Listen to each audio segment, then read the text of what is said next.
Thank you. So I just set up for streaming on YouTube right now. Okay. So we already connect on YouTube. Dr. Sandeep, thank you for the email. Welcome, sir. Thank you. Thank you for joining. Oh, thank you. My pleasure here.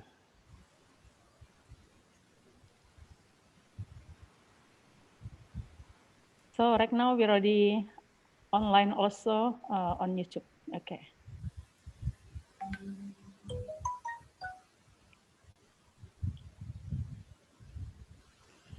Okay. Good afternoon, Professor Anupam. How are you today? Not yet connected, I think. Yeah. He's still a mute. So in Bengkulu right now we just finished rain. It's heavy rains. And now also here just started heavy rain. Oh, really? Yeah.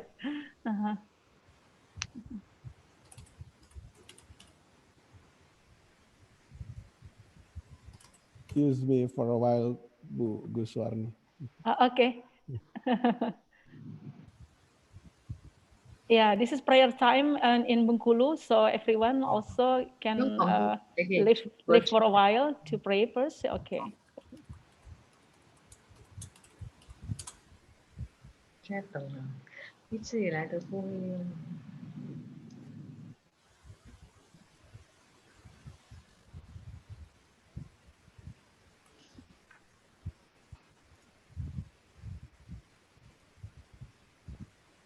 Okay, I use mask here because some people also nearby me here. So okay, I will take off my mask after this. Okay.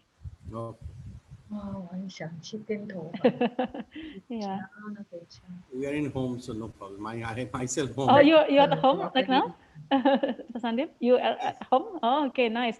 I'm still at office right now. If I start in office, then I cannot come back. Oh, nice. Yeah. Yeah, I had a lot of meeting with students today, so I just continue to our symposium. Yeah, at long time. office. Yeah. And another problem also at home, I don't know, like my student told also for a few days, past few days, we get problem for the slow connection, internet slow connection.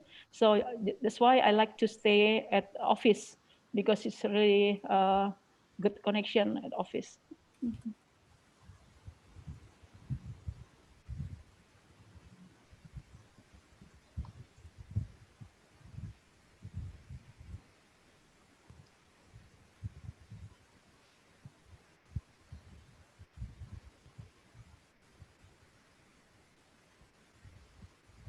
Yeah, we still have 12 more minutes by 2 to 3:30 p.m. in Indonesian time to start this hour activity.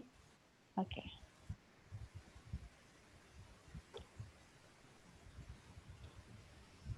All the participants will be in after 4:30, right?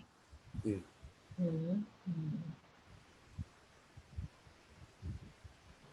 Yeah, because we share flyer and information to everyone. We say, we wrote them there 3:30 p.m. Indonesian time and 4:30 p.m. Malaysian time. And for Indian time, 2 p.m. And for US, 4:30 a.m. Yeah, it's early morning.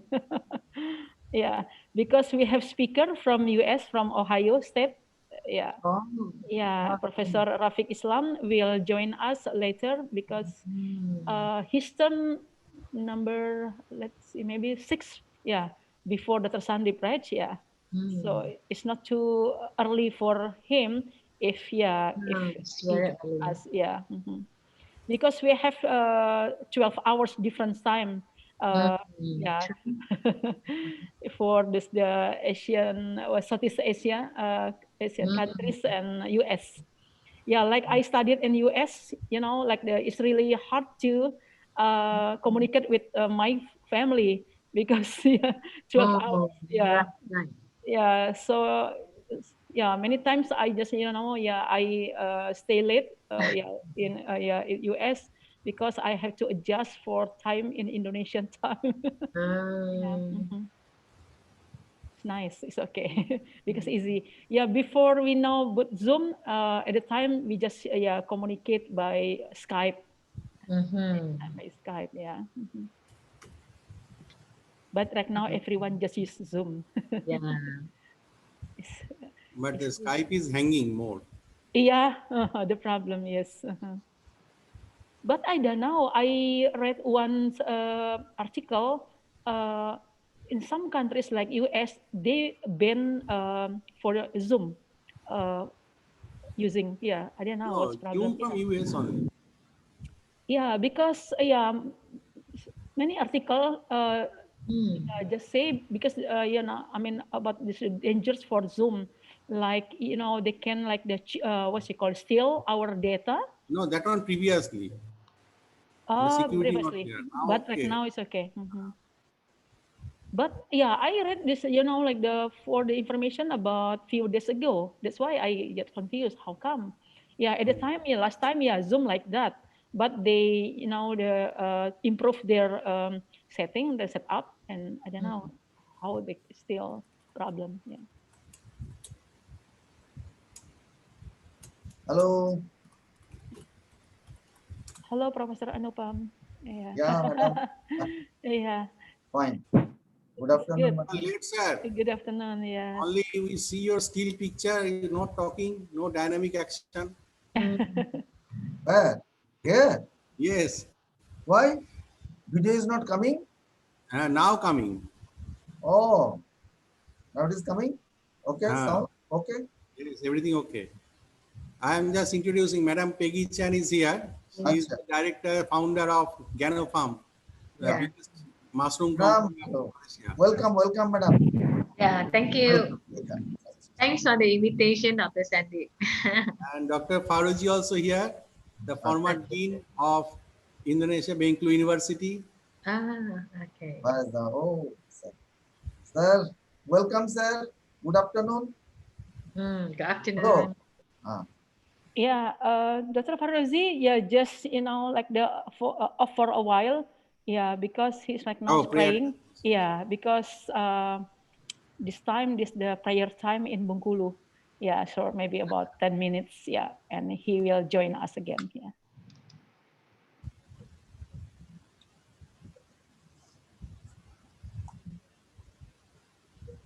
Okay, maybe I think he's already joined. Dr. Farozi, have you joined us again? Oh, not yet. Yeah. Oh, Yeah. sound is muted. Also, video also muted. No, Video he is go not for prayer. coming. Wait. Oh, He will join. single, I think. I think.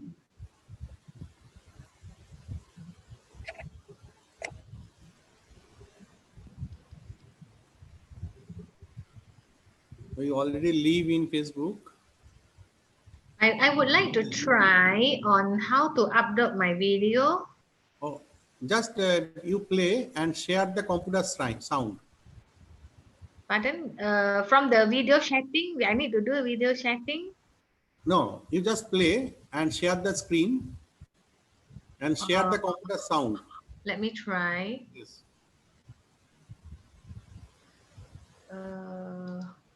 I need to do this one. I open my slide, then No, you open the video, then you share screen. There down a green button is there in the screen. under the Zoom. Yes, in the Zoom. In the Zoom, it's not from there. No, in the Zoom down there is a share screen button. Share screen. I don't see any. Wait, speaker, leave, computer, audio. No, in the Zoom, you go Zoom, click on the screen, and in the down, you go down. Video mute. There is mute, stop video, security, participants. Mute, stop video. Then after that, more. There is green button, share screen. Yep. I had to enlarge the screen because I'm using the minimized one, so I Okay. didn't You see. screen that. Means Yeah. So means that later on I have to minimize, then I open. No need to minimize. You just share screen and share. You can try now. Okay. You share. Share screen. Then share the computer sound. Again, there is ঢুকে যাও, ঢুকে যাও, 2 বাজে। আরে তোমার দেরি কেন? 好去哪里？ ঢুকে যাও। 刚才有。 ঢুকো। আর এরা কেউই ঢোকেনি। আরো ওরা ঢুকেছে, স্পিকারে ঢুকে গেছে। হ্যাঁ, share screen. তাড়াতাড়ি ঢোকো। Cannot share screen. You just click on share screen. Another window will pop up. You share. Stop video. Mute my audio pin. Where is the share screen already? No, in the Zoom. Or in the Zoom. Okay, I put share screen. Yes. Okay, then only I Choose the video. Yes. choose this one. Yeah. Yes, already. Okay. Now I can see your slide. Okay. So I can see all the slide. Yeah. If you want to share the sound, you just go again to share place. Down, green button will come up and share with more computer sound. And I can minimize. If I minimize it to the down there, you still can see or not? You minimize, please. I already minimized my presentation. Oh no, presentation is seeing now. Others thing cannot see. Maybe you choose the presentation only. Huh? So you can see Presentation. my screen. Out mushroom. Yes. My No. screen is my presentation, or my screen is Only PPT we can see. can see my presentation. No, only PPT. Presentation. Oh, okay. Let's see if I want to share the sound. Stop video. You go to advanced sharing option. Oh, no, not there. Because the last I finish, I have some short video to share. So let me try. You share with sound, the computer sound.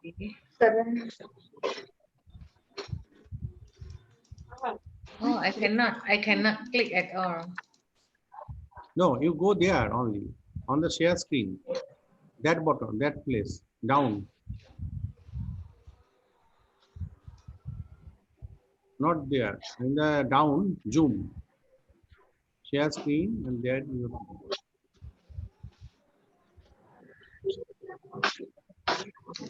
Let me try to. There is an option share with computer sound. Okay, India.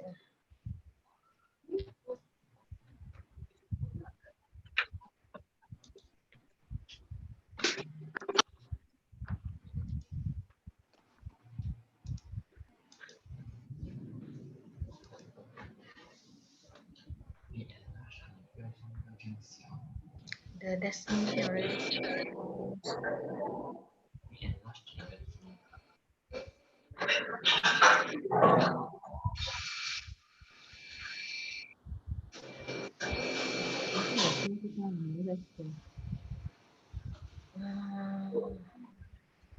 OK，没有，我就是我要搞定这个东西嘛。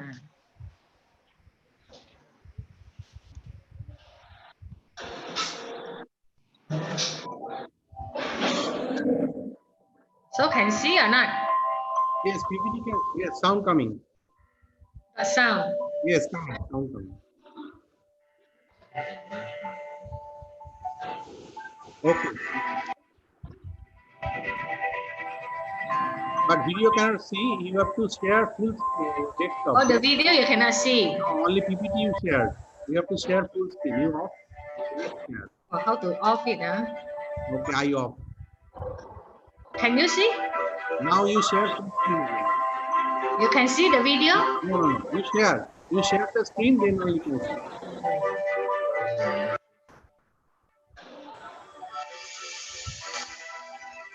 Okay.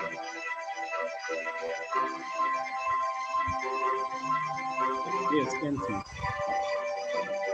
Okay. Can see or not? Yes, yes. 等一下我会紧张。 Okay, are you off? Okay, madam. Now. Hello. How to off it? Okay, wait. Are you off? Hello. How to take it away? Yes.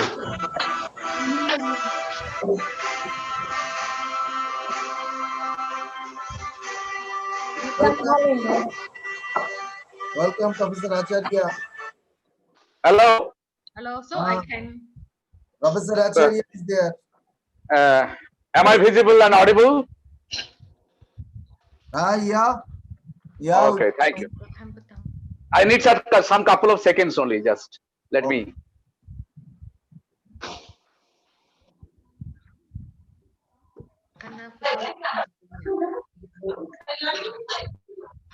Good afternoon, Professor Padiari. Hello.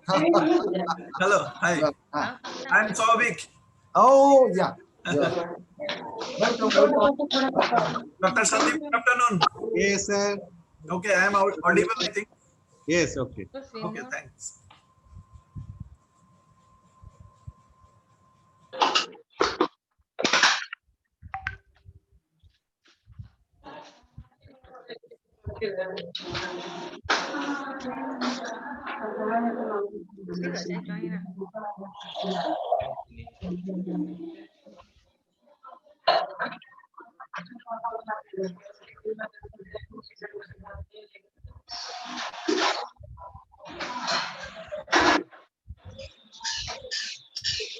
Now I cannot see the big screen of the Zoom. How? No, now off. Now everything is off, right? Yes. So can I leave the meeting, then I join in again? Because I cannot open your Can. screen. Can, please. Okay.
Professor Acharya.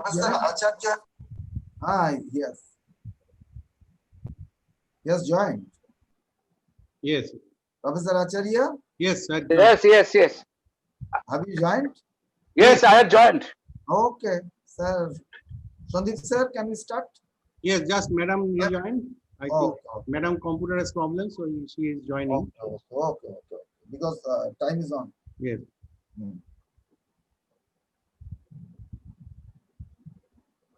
Okay, Dr. Sandeep, we just make Yes. sure for all the speakers who already join us Yes, right now. already. Madam, okay? Your Yeah, sound? okay, yes. Okay. Yeah, we can start. Yeah. Go So I ahead. just share my screen. Okay, yes. Mhm. 这边放你的麦的时候没有 share screen 啊。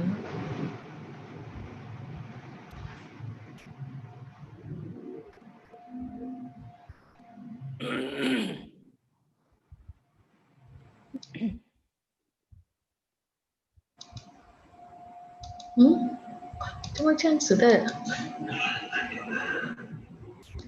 错了。天哪！ Madam, you don't share now. I share first.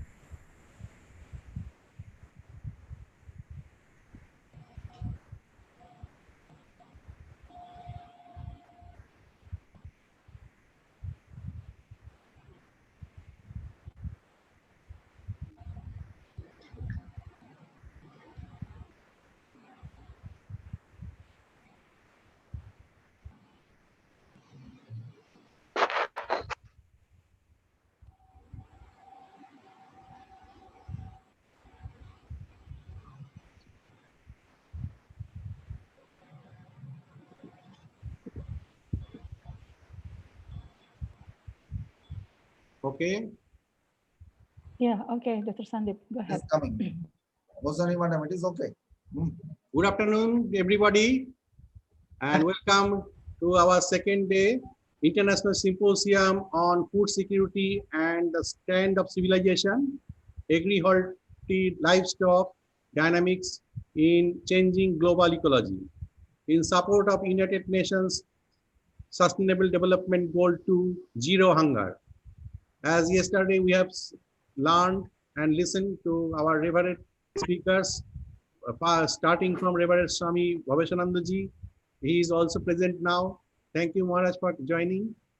And of course, Vice Chancellor Sri Sajal Ghosh, Vice Chancellor of Bidhan Chandra Krishi Vishwavidyalaya, Dr. Tiwi, Dean, Faculty of Agriculture, University of Bengkulu, and Professor Amya Bhaumik from President of Lincoln University College, Malaysia. And also we have listened from our eminent speaker, Professor Chirantan Chattopadhyay, the Vice Chancellor, Honorable Vice Chancellor of Uttar Banga Krishi Vishwavidyalaya, and Professor K.V. Peter, the former Vice Chancellor of Kerala Agriculture University and former Director of Indian Institute of Spices Research. Thank you. And today we are again joined with our eminent speakers and chairmen. I just want to introduce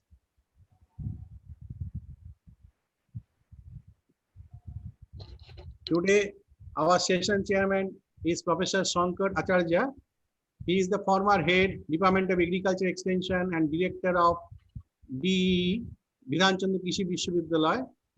He is the former professor and head, as I told, and Director of Extension, and also Chancellor nominee for Selection Committee, member of Agricultural Commission, Government of India, expert member of WWF projects in BTR, expert member of DFID project on primary education, and he has written and co-authored around 200 above research publications and around 100 books, actually, not 89, more than that, I know. Area of interest of SIR is communication, rural development, social ecology and research methodology, social entropy and energy metabolism, livelihood, community planning, natural resource management, rural resource and biodiversity technology transfer, management and socialization, and so many works. As per, you can understand that SIR has a versatile character. And also I would now request our today's rapporteur sirs, our eminent professors, Professor Jitesh Kumar Hor, sir, you are present here, I think. Professor Amit B. Sarangi, and Professor Deepak Kumar Ghosh, and also Dr. Mini Parwal from Bidhan Chandra Krishi Vishwavidyalaya, Mohanpur, Nodia. And we have with us our organizing secretary, Madam Gushwarni Madam, and also Professor Anupam Pariyari, and myself, Dr. Sandeep Poddar, with you. And also today we have the speakers. I just want to show. Today's first speaker is Miss Peggy Chan. She is the CEO and founder of Gano Farm SDN Barhat. It is a mushroom company and one of the biggest company in Malaysia. And she is the founder of Gano Farm group of companies, Gano Farm Gruson Wellness, and with her 30 30-year more than experience in mushroom cultivation and research in related field. She has created diversity of companies such as mushroom cultivation farm, agro-tourism, homestay, research and development laboratory, GMP factory, mushroom cafe, and has created a platform for online marketing. She has also collaborated for research and training of intern students with higher institutions like University Malaya, UniMap, University of Nottingham, and also our University, Lincoln University College, Malaysia. Presently, she is pursuing also PhD studies. As you can see her gel of work. She's still studying in PhD and also even being successful entrepreneur. And in bioinformatics from University of Malaya, and she has completed her master's in biotechnology previously. And our students of biotechnology go to her company for training also. So without wasting much time, I would now request our chairman, sir, Professor Shankaracharya, to take over and invite Professor Madam Chang. And also we have other speakers. I will introduce. Very good. Sir.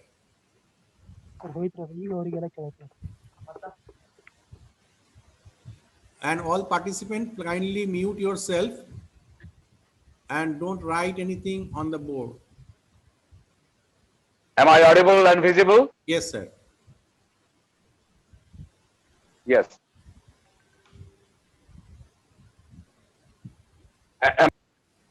Chairman sir, yeah. You're introducing what's anything as chairman speech, something. Am I visible? Yes, sir. Yes. And audible also? Yes. Okay, very good afternoon. Very good afternoon to all of you. And I am feeling honored to chair these August sessions wherein all the luminaries across the world known for their research contribution. And I'm really feeling honored to chair this August session. And this is the second day, and the conference, the symposium is on food security and the stand of civilization, horticultural livestock dynamics in the changing global ecology. Yes, we are very mindful ecological changes. All the participants are requested to please get your microphone. Mr. Rajkumar, you please mute, otherwise we have to remove you. Mr. Rajkumar, Mr. Rajkumar, Mr. Rajkumar. Yes, now it's okay. We need everyone's cooperation. And today it's a very serious academic transaction we are expecting. After having a nice deliberation yesterday, and today we are expecting that we are having a very serious academic and research as well as transaction of visions and missions as well. This is not just a series of lectures under the canopy of a symposium, but lot of ethical aspects are also involved. We are passing through a disastrous condition right now, COVID-19 pandemic, wherein 1 million people already died and 3 million people are still, more than 3 million, they are infected. India is adding every day almost 70,000+ of COVID-19 infected count to the global scenario. Really, this is not a happy time. We are in a stressful time, but lot of opportunities are also coming up and will be coming as usual. For every crisis, there is opportunity. I am just requesting all these luminaries of speakers to maintain the time religiously. I think 25 minutes your lecture time will be there, and 5 minutes discussion if any questions and rejoinders are there. I guess that 7 eminent speakers are there, including one that from me. That is, if you don't maintain the time, then what would happen that we can't finish it within the stipulation of the time. Everyone is so reputed, so eminent in their respective areas, and I am also requesting, welcoming the rapporteurs to keep on noting down their key features of their lecture topic so that at the end of this symposium, we can come up with an abstract figuring of all the recommendations or their valuable visions. I request any rapporteurs report, please. Yes, yes. Any I'm rapporteur- requesting. The Any- rapporteurs, I'm welcoming the rapporteurs. They are very much close to my heart. I know them and personally. So thank you all the rapporteurs, esteemed rapporteurs. They're my colleagues. So I am expecting a good symposium outcome in the form of key features and key points mentioned by the eminent speakers of this symposium. Last one is that yes, we are just combating with the global poverty, and you know that by 2050 the global population will touch 9 billion, and by this time we have to increase our productivity to the tune of 70%. Whenever we are facing a crisis of decline in GDP, and in all sectors there is a decline. Some sectors are facing a minus growth rate for engineering, for construction sectors, for automobile and sectors, for service sectors, all are below 1. Only one exception in India, that still we are maintaining a positive growth rate in agriculture. But only agriculture can save our civilization and make our civilization free from the brunt of hunger and poverty. And you know that almost 5 countries in the world, they are contributing 50% of the global poverty. These 5 countries, unfortunate to mention that India is also there, some African countries is also there. We are taking it as a challenge. At the same time, the questions of nutrition is coming up, and as you know that COVID-19 scenario, the immunity to be built up through the consumption of vitamin-rich and mineral-rich vegetables. As yesterday, Dr. K.V. Peter was rightly mentioning that we have to go on consuming 400 grams of vegetables. But in Indian scenario, it is far, far below this 400 grams. It is something around 150 grams of vegetable just. So with this situation and reality, we have to deal with the situation across the globe. Another important thing is that migrations is taking place like anything. In India, only 3 million migratory workers are there. They are reeling under abject poverty. This is a new situation. And remigration is also happening. And that is how we have to take the challenge. Otherwise, joblessness is coming up, adding only to the tally of the global poverty and joblessness. With this kind of situations and scenario, whenever a vaccine is yet to come and visit our health system, so we have to fight and struggle. We are cautious, we are conscious, but we are not scary. We should not be scary. We have to be desperately optimistic. We have to build up the immunity. We have to build up, maintain the safe distance. And within this purview, today's second day, the international symposium is being held. I am welcoming all the honorable speakers, and I know that they are luminaries in their own respective domain and genre of research and teaching. We are really feeling honored to chair this session.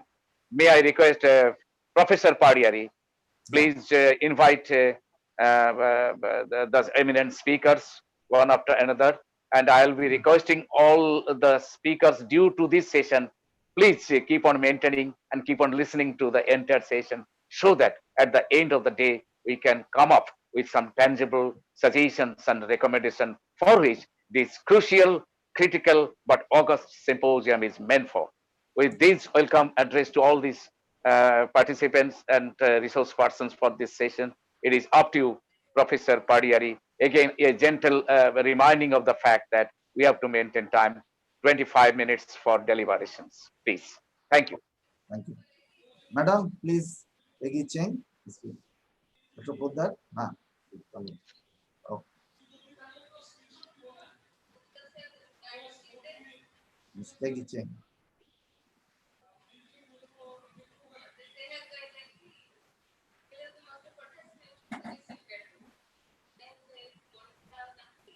Sound is not coming. Madam, sound not coming. Sound not coming. Yeah, I opened the voice already. Yeah, now coming. Okay. Now coming, madam. But now I'm trying to. He said the host disable participant screen sharing. Okay, okay. Okay. I give you. All right.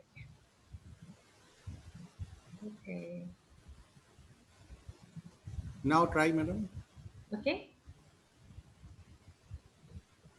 Is that okay? I need to expand it or not? Yes, you share, not yet shared, madam. Oh.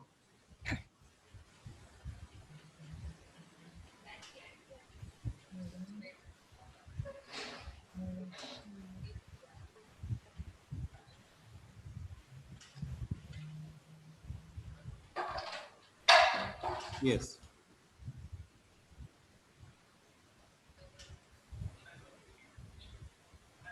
Okay. Can hear me? Yes, madam, make full screen. Full with the Control F5. Ah, yes. Okay.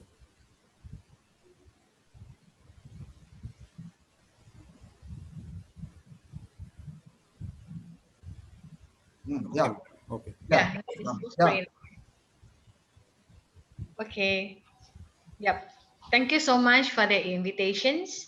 And I have been in the mushroom business for quite a long time. So I would like to share my experience for this mushroom cultivation and biotechnology. So, okay, just now has been introduced myself, so I do not want to repeat this again. And mushroom biotechnology, actually, we are growing mushrooms for a long time. So we are using the natural lignocellulosic waste, such as agricultural waste as a source of protein, carbon in the mushroom cultivations. We are using at this moment is the waste sawdust. So there are 3 stages involved in the mushroom cultivations, which we have to prepare the starter culture. We are using the tissue culture, using the potato dextrose agar medium to grow our culture.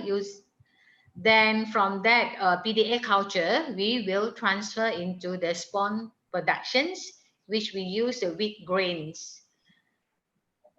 Then later we have to transfer again into the compost, which the compost is prepared from the sawdust. So where you can see that all this bag, the mushroom is growing out from the compost bag. So a little bit about mushroom is we all know that mushroom is highly nutritious and they are low in calorie, fats and cholesterol free. So this mushroom also is very high in potassium, low in sodiums. They are loaded with proteins, minerals, vitamins, including seleniums, iron, copper, potassiums. There are so many of these minerals and also many type of vitamins, which include vitamin B's, vitamin C, D, and K. So actually mushroom beyond the diet, mushroom is used in the TCM, traditional Chinese medicines, as medicines for healing. So there are a few types of mushroom, such as reishi, which is very famous, and it was used in China for a few thousand years ago. And they call this reishi mushroom as the immortality mushrooms. So there are maitake. They also have cordyceps, turkey tail mushrooms, lion mushrooms, tiger milk mushrooms. All these mushroom is considered as a medicinal mushrooms, which people use it as a medicines to heal diseases. So mushroom generally are considered as a superfood. So this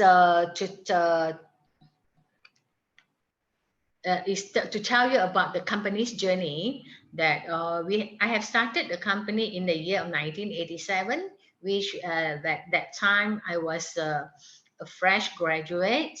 Then I come out and I work and I got my salary. Then I started a very, very small company, which to play about with the interest of the mushrooms where I started. So in the 1987, so until today, we have altogether about 5 companies that I've generated based on different activities.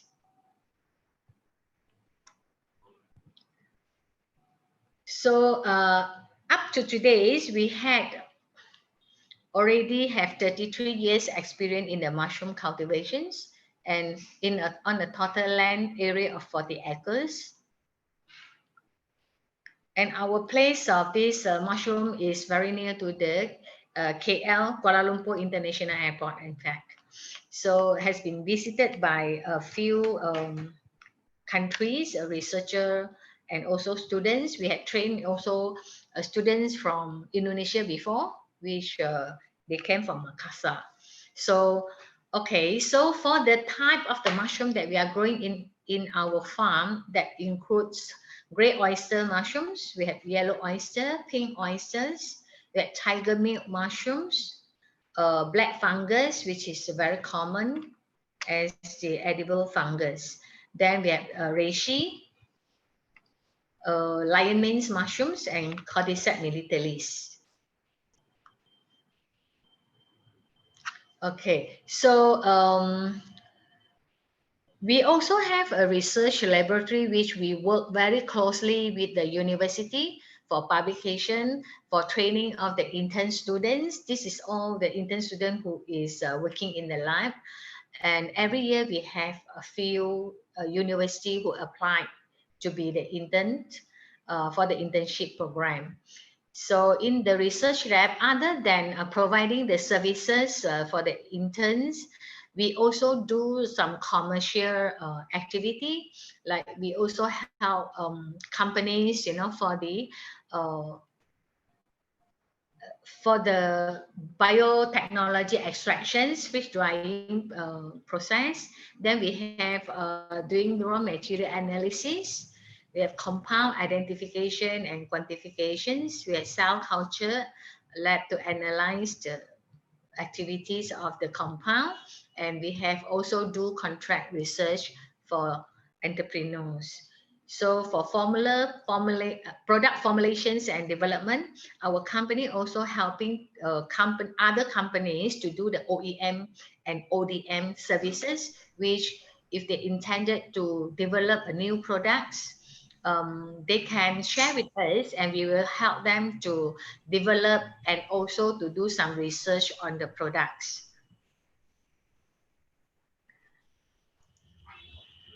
Our company also have a manufacturing factories, which is HACCP certified and also GMP certified. So under that two factory, we have the food and beverages line, which we can do bottling for the drinks. And for the GMP factory, we had capsuling and sachet packing for our own product as well as for others company. So our product is all, our factory is certified under the Ministry of Health in Malaysia, which is under MST. Then we have halal certifications. We have the HACCP and GMP certification as well. Okay, so Ganopharm R&D, we have concluded that we have did these, cultivations, formulations. We had did research, develop, and also manufacture of mushrooms health care products. All this product is for our own line, which we had our own platform to sell. Okay, this is our research collaborator for local and international university. We have our research partner from University of Malaya, which we have a few publications together with them. Then Lincoln University for the internship collaborations. Then University UNIMAP. And for this year, we had also from, we had another two more, which we are going to sign for the collaborations, the MOU. So this view is just a show of our products, because actually our products, we are going through a long journey, you know, which before forming a product, we have collaborate with the university to study on that mushrooms before we formulate the products. So for this particular product is our very successful product, which can consider it as a star product, which is made from the lion mane mushrooms. And we know that lion mane mushroom, it can help in enhance brain and nerve health, which can improve memory, also can help in dementia, Parkinson, and Alzheimer.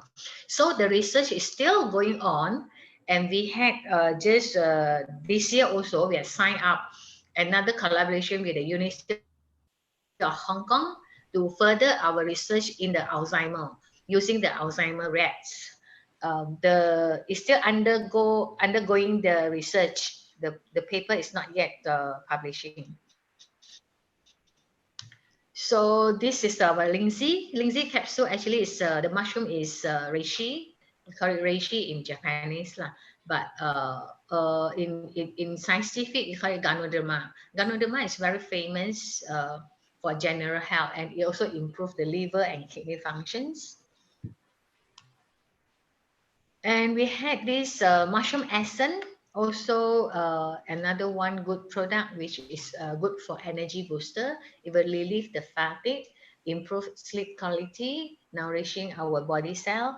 And usually we use this product for students who is sitting for exam and all that, because they are facing a lot of stress on the brain and all that. So these mushrooms combinations, it will help a lot in relieving the stress. So black jelly essence is mainly for the blood cleansing parts. You know, it will improve the blood circulation, relieve constipation, lowering cholesterol. This is all the activity that we are mentioning is all with the publications, but some is from the scientific journals.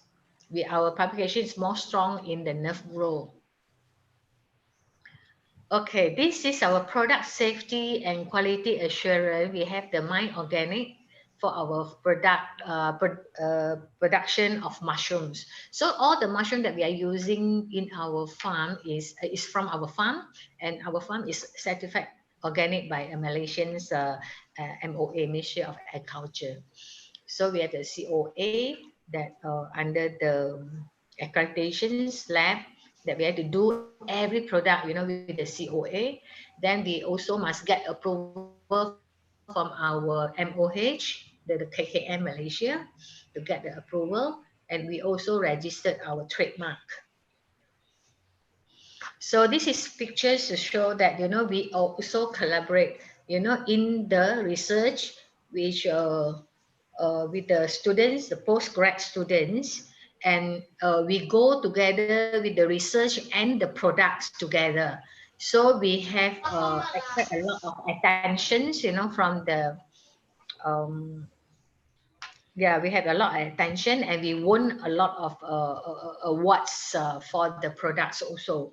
So we have this is all the awards that we are winning during the these conventions and innovations. Okay, this is another good product that we have won certificates for the product innovation. We have the silver award also for this.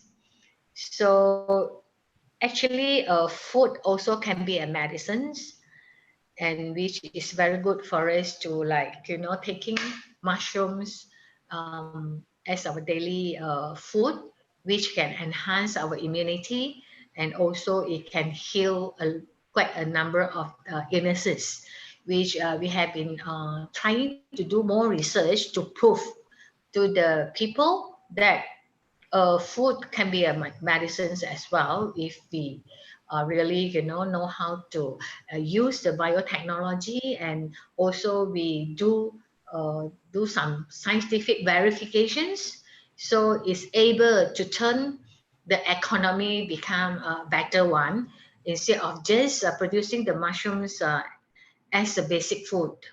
In fact, mushroom also is a program where, you know, a lot of country use it as to eradicate the poverty, and also to increase the income of the people, and also to provide a good food, a high protein food to the country. So I think that, you know, mushroom can go very far beyond just a diet or as a food. In fact, it can go, you know, even more if we had enough fund and we have enough scientists to work together, then this thing will be a very good future. So I would like to conclude my presentation in a video, and hope that you all can enjoy it. And it's just about 5 minutes. Then later on, we will have Q&A sessions. So, okay. So I will start the video playing, and just the whole pictures of the company.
Okay, so stop sharing. Okay, thank you. That's all for my presentations. So, is there any questions? Thank you, madam, Thank you. for your nice presentation. Just only one question we can see in the chat box, that is this product is available in India? Not yet. So India, you have to open a branch, madam. Yeah. So we can work on with our students who want to take the venture entrepreneurship, and we can work on with Professor Anupam and other professors to open set up a branch there. Yeah, they can with your order guidance. through our website, which we send all over in the world.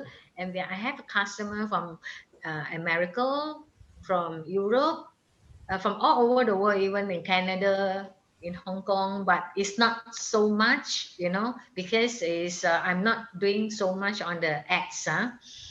So now we are started in Malaysia, and it has been taken my time, you know, since I'm the younger until today are old ladies. So it's already 33 years. You know, my life has been all in the mushroom business. So yeah, I'm looking for good people to take over, you know, the business, and also to expand the business into other countries. Yeah. Thank you. Very, very Thank nice. you. Madam. Thanks. Thanks a lot because you have done a lot of job within this Yeah. period. Practically, this mushroom cultivation is very important aspect. And as a food, we know that it is very nutritious. And you are actually concentrating on this. And within this, your so big company you have made. So thanks a lot, madam. Thanks. Thank you. Thank you. Thank you, Madam Peggy Cheng, CEO of Gano Farms. Really, really, it's an alluring presentation on your part. And the Greek philosopher Hippocrates mentioned that food is medicine. Thank you. It is so relevant during this present time. You know, we are all hankering after to immunize our body through food. Time has come when the slogans, or you know, that the demand for per unit area of food productivity will be upgraded in the form of per unit area some few thousand cases of immunity.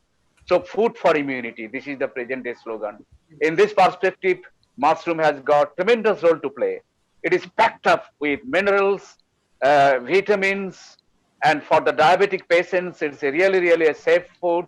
Those who are suffering from gynecological problem, mushroom can be a very safe food for them. Those who are from skin problems, mushroom has got a tremendous role. Thank you for your mission and your vision. And I hope that your enterprise will grow up globally, and other countries will welcome your ventures, and for your creative, innovative, and belligerent leadership on this part. Thank you, madam, again for your kind presentation. May I invite now the second presenters of this session. Sir, before that, we will hand over our token of appreciation. Yes. Madam This is the Peggy time to recognize, right? from our organizing committee. Mm. Madam, please accept our Yeah. certificate of appreciation. Thank Yes, you. we can have a big round of applause. Yeah. Thank you. We're so happy to know all of you, and it's a chance for me to explore more. In fact, you know, by knowing more people, you know, in the university, so that is very helpful. Thank you, madam. Thank you. Yes. May I just mention the next speakers in sequence so that the others can get ready. Immediate next speaker will be Dr. Ferrurozi, Associate Professor of Horticulture, University of Bengkulu, Indonesia. Third presenters will be Professor S.K. Acharya, myself. Fourth presenter will be Professor Soubik Ghosh. He is the Professor of Agricultural Extension and from Vishwabharati University, India. I think he will be taking care of every drop of water. Okay. Now, after that, Professor Rajashri Rai Burman is from IARI, India, and he will be taking care of another interesting aspect of food security. To be followed by Dr. Rafiq Islam. He is waiting the other side of this planet. He will be from Ohio State University, my very good friend, and is the director of soil and bioenergy, Ohio State University. He will be covering another aspect, the ecological aspect of food security per se. And to be followed by the dearest to all of us, our brotherly Dr. Sandeep Poddar, the senior research director of Lincoln University, Malaysia. So my request is that let's come together with respect to the time and with respect to everyone's opinion on this great platform. May I request and invite the next speaker, Dr. Ferrurozi, Associate Professor of Horticulture. May anyone just read out his brief biodata, please? Dr. Sandeep, Yes. please. Dr. Faruji has completed his PhD in 2000 and he did his master's before that, plant sciences from McGraw University, Montreal, Canada. He is associate professor of horticulture at the Department of Crop Production, Faculty of Agriculture, University of Bengkulu, Indonesia since 1989. He was the Vice Rector for Academic Affairs, University of Bengkulu from 2005 to 2013. Dr. Foroji has done extensive research on the developing vegetable production technologies for closed agriculture production system. He also focuses on microclimate modification for vegetable production. He was also involved in chili pepper and sweet corn breeding program in Department of Crop Production, Faculty of Agriculture, University of Bengkulu. Dr. Fauroji has many publications in international journals and he was the former Dean of Faculty of Agriculture, University of Bengkulu. So he is with us. It is our great pleasure and he will talk on healthier life and environment for society through developing liquid organic fertilizer for vegetables in closed agriculture production system. So, Dr. Fauroji, the stage is yours. I will welcome you. Thank you, sir. Thank you. Thank you so very much, Dr. Sandip. I hope my voice is audible, Yes, and I'm please. going to start sharing my presentation. Okay, share. And I hope this presentation is visible to everyone. All Yeah. right. Assalamualaikum warahmatullahi wabarakatuh. And have a very nice afternoon, everyone. And wish we all here, wish all the best for us. And we always be happy, be healthy, and as we want to be. And I hope COVID-19 pandemic will be resumed soon, so we'll get our life back as normal, a better normal anyway. So first of all, I would like to thanks to the organizers, BCKV, State Agriculture University of India, Lincoln University College Malaysia, and University of Bengkulu Indonesia. And also I would like to deliver my respect to the Honorable Vice Chancellor, President, and the Dean of the respected organizer. Thank you for inviting me here, and I'm very happy to be here within the distinguished speaker, within the very scientific community. And I would like also to greet my fellow keynote speakers from India, from Malaysia, Miss Peggy Chang, uh, from UAC, and all the participant audiences on the student in this opportunity. Again, as I told you before, it is a very great honor for me to be here, to be around all of you, distinguished professors, distinguished researchers, business, and also students. And I would like to present my my research. It is quite a different topic, but I still within another aspect of the food security. I'm going to present my research paper based topic entitled Healthier Environment for Society through the Development of Liquid Organic Fertilizer for Vegetable Production in the Closed Agriculture Production System.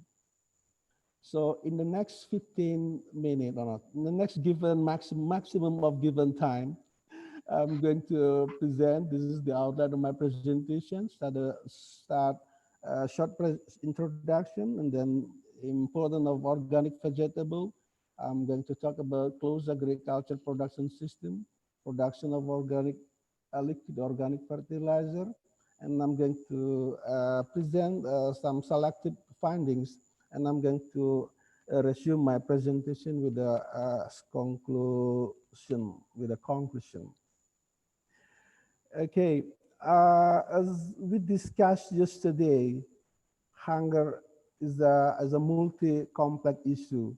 It's not only a matter of food quantity, but also about the food distribution, about the ability of the people to get access to the food itself, about the food distribution, food equilibrium among the regions. But also another thing, important thing about the food is about the food quality.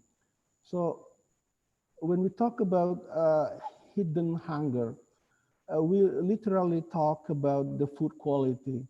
Hidden hunger might be attributed to malnutrition, and it is related to the food quality, how healthy the food that we consume, and how healthy the environment we may need to produce our food.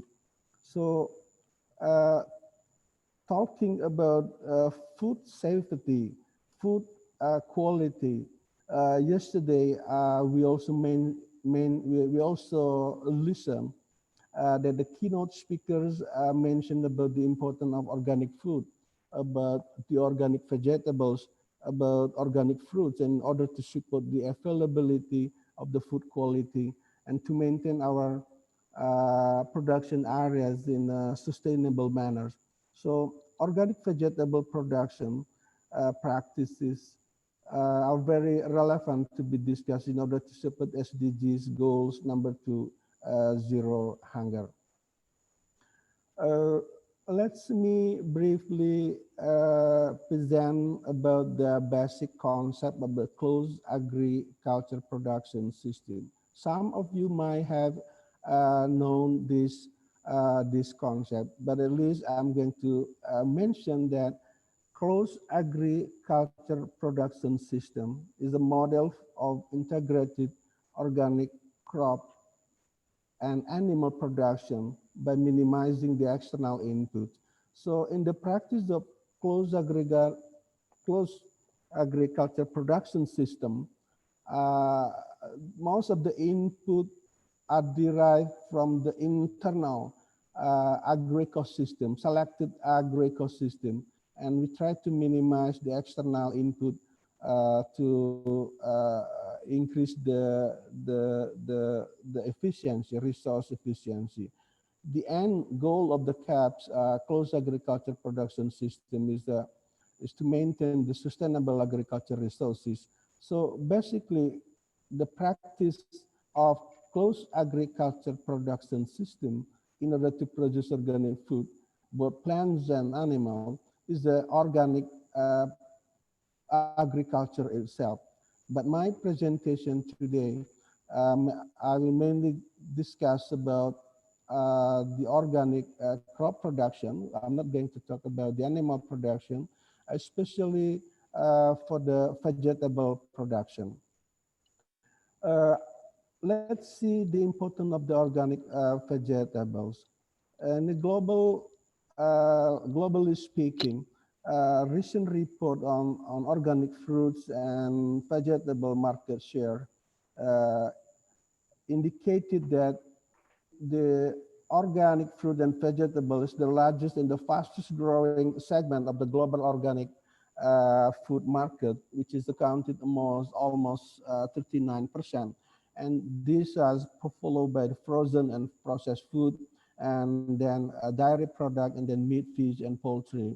So another report also mentioned that in 2015, the report mentioned that the average global increase of organic product is 25% per year, 25% per year. So as we might all aware that the increase is mainly due to the increasing consumer awareness of the healthier products. Consumer also increasing volume of the production of organic vegetables and fruit, and also increasing consumer purchasing ability. I'm not quite sure what happened after the pandemic, but at least this is what the report said in 2015. So I would like to point out about the Indonesian outlook, Indonesian case. Indonesian case. It's shown that the rate of increases was higher than the average of the global increase, but it's still lower. I can see this graph lower than the uh, rate of increase for those countries in Asia and Pacific. And also for the global comparison for Indonesian vegetable, organic vegetable, the market size rank 44th, and the percent per capita spending is rank 48, and the forecast growth rank global rank is 13. So this is the Indonesian picture of organic vegetables. My dear audience and all the participants this afternoon. So as we might all aware that the rate of the crop growth is was a function of the environmental condition. So we develop a closed production agriculture production system. We develop a mini station about 100 kilometers away from our home campus, occupying about zero point 0.6 hectares of land, and we also maintain the number of cattle as 6 cattle for the 6,000 meter square of land. So in this station, we try to create the closed agriculture production system by minimizing all the external input. So we try to use all the faces here or the green plant available around the station. In this station, since 2010, we developed many activities together with my friend, my fellows here. We develop integrated farming system. We do some social engineering and farmer, also improve the farmer involvement. We develop solid organic fertilizer, mainly vermicompost.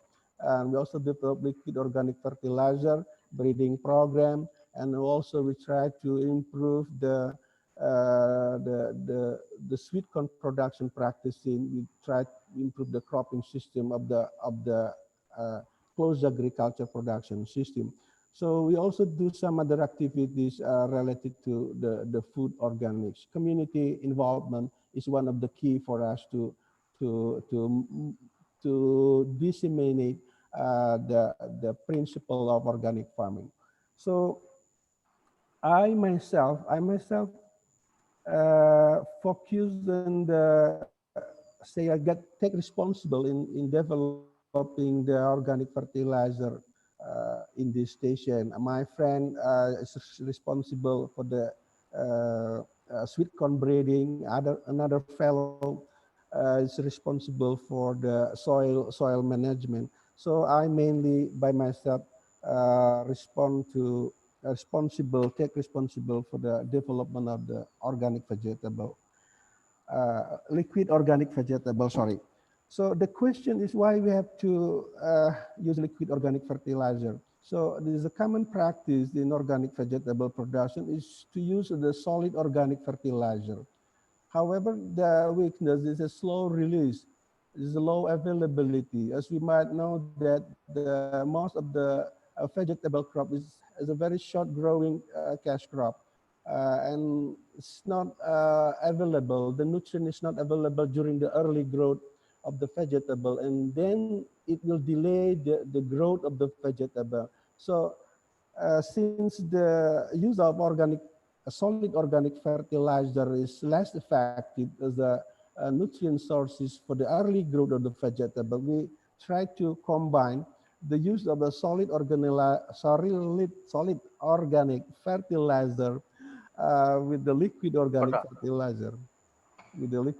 fertilizer. So we believe that the presence of the liquid organic fertilizer will be a complementary supply for the plant in terms of the nutrient sources. So this is the brief process that we did that we do for to produce organic liquid organic fertilizer. We use the green masses that available in this around the planting area around the station. We use the cattle faces, and then we put some microorganism. We take some topsoil and then we mix it into a container, and then we make an aerobic incubation for 4 to 5 weeks for this material. So this is the way we simply way to produce liquid organic fertilizer. So the area that we try to do the research in related to liquid organic fertilizer, we try to focus on the liquid organic fertilizer development. We did some evaluation on the green biomass type and the composition, the sources, animal feces evaluation, microbial determination, formulation development. So we also did some evaluation in the soil microenvironment, soil nutrient dynamics, then also the interaction with the solid organic fertilizer.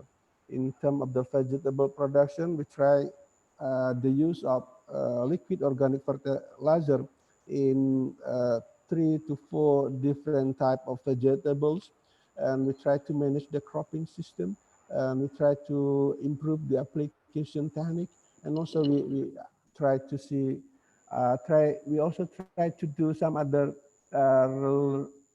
related activities, relevant activities in this station, development of solid organic fertilizer, breeding organic sweet corn, as well as weed control management. So there are some results that I have to share, that I want to share in these wonderful sessions. The liquid organic fertilizer development, we have identified that we have at least 1 to 3 potential green biomass, the chickweed, Mexican sunflower, and also the glycyrrhizide. And also we have identified that in order the cattle, goat, and poultry and buffalo faces, this is the most effective, the most promising animal faces as a material to compose the liquid organic fertilizer. We also did a determination on the fungi genus. We came up with 9 genus of the fungi, and also we tried to identify the potential local bacteria. We came up with three potential bacteria. With respect to the soil environment, we found that liquid organic fertilizer is an important element in application of solid organic fertilizer in order to improve the soil quality and plant nutrient supply in the closed agriculture system. And also we conclude that in highland growing environment, it takes 3 years to establish a reliable organic growing condition.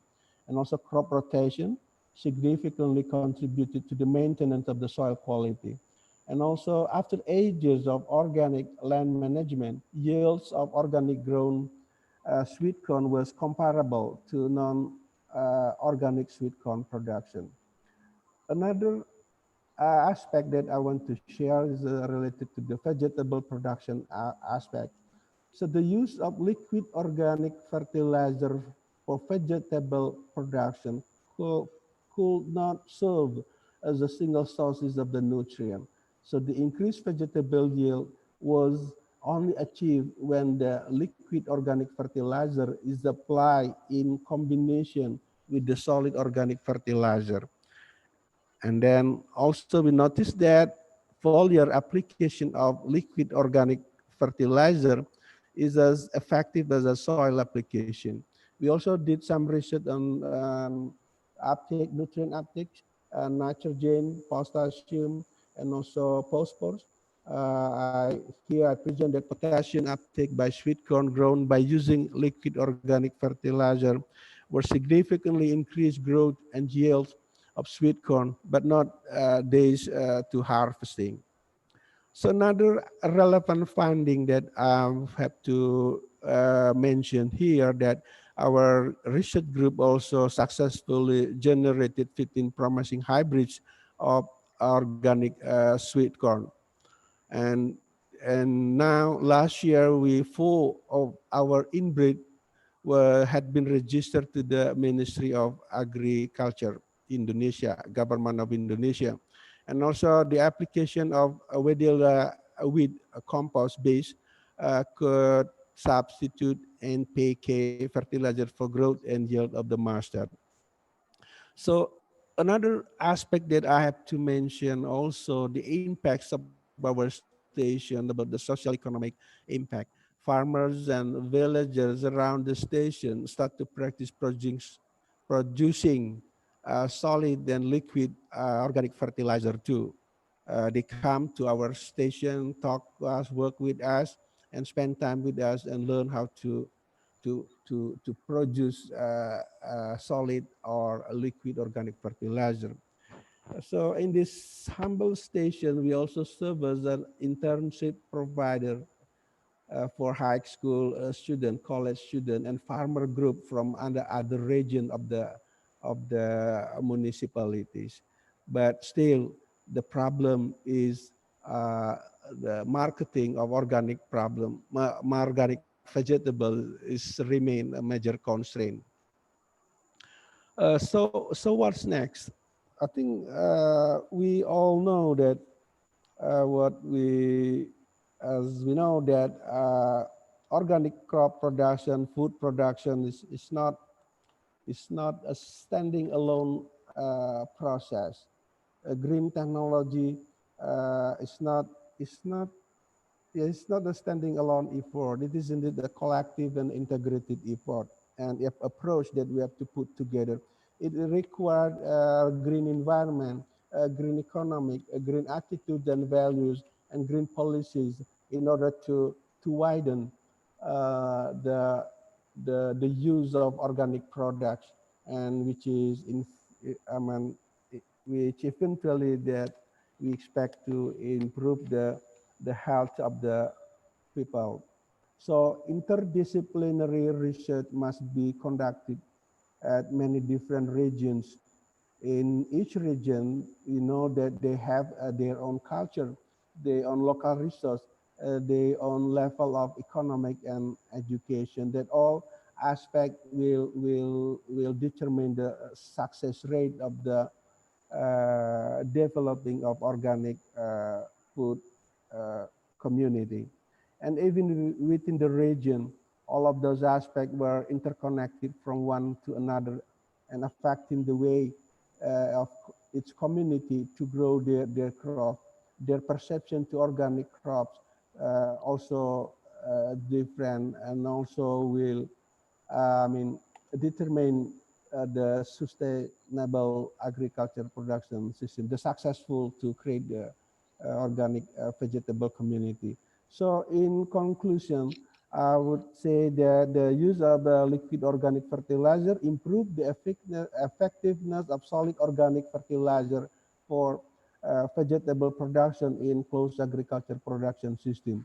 Organically managed sweet corn productivity is equal or even higher than of a conventional farming system after 8 years of organic practices.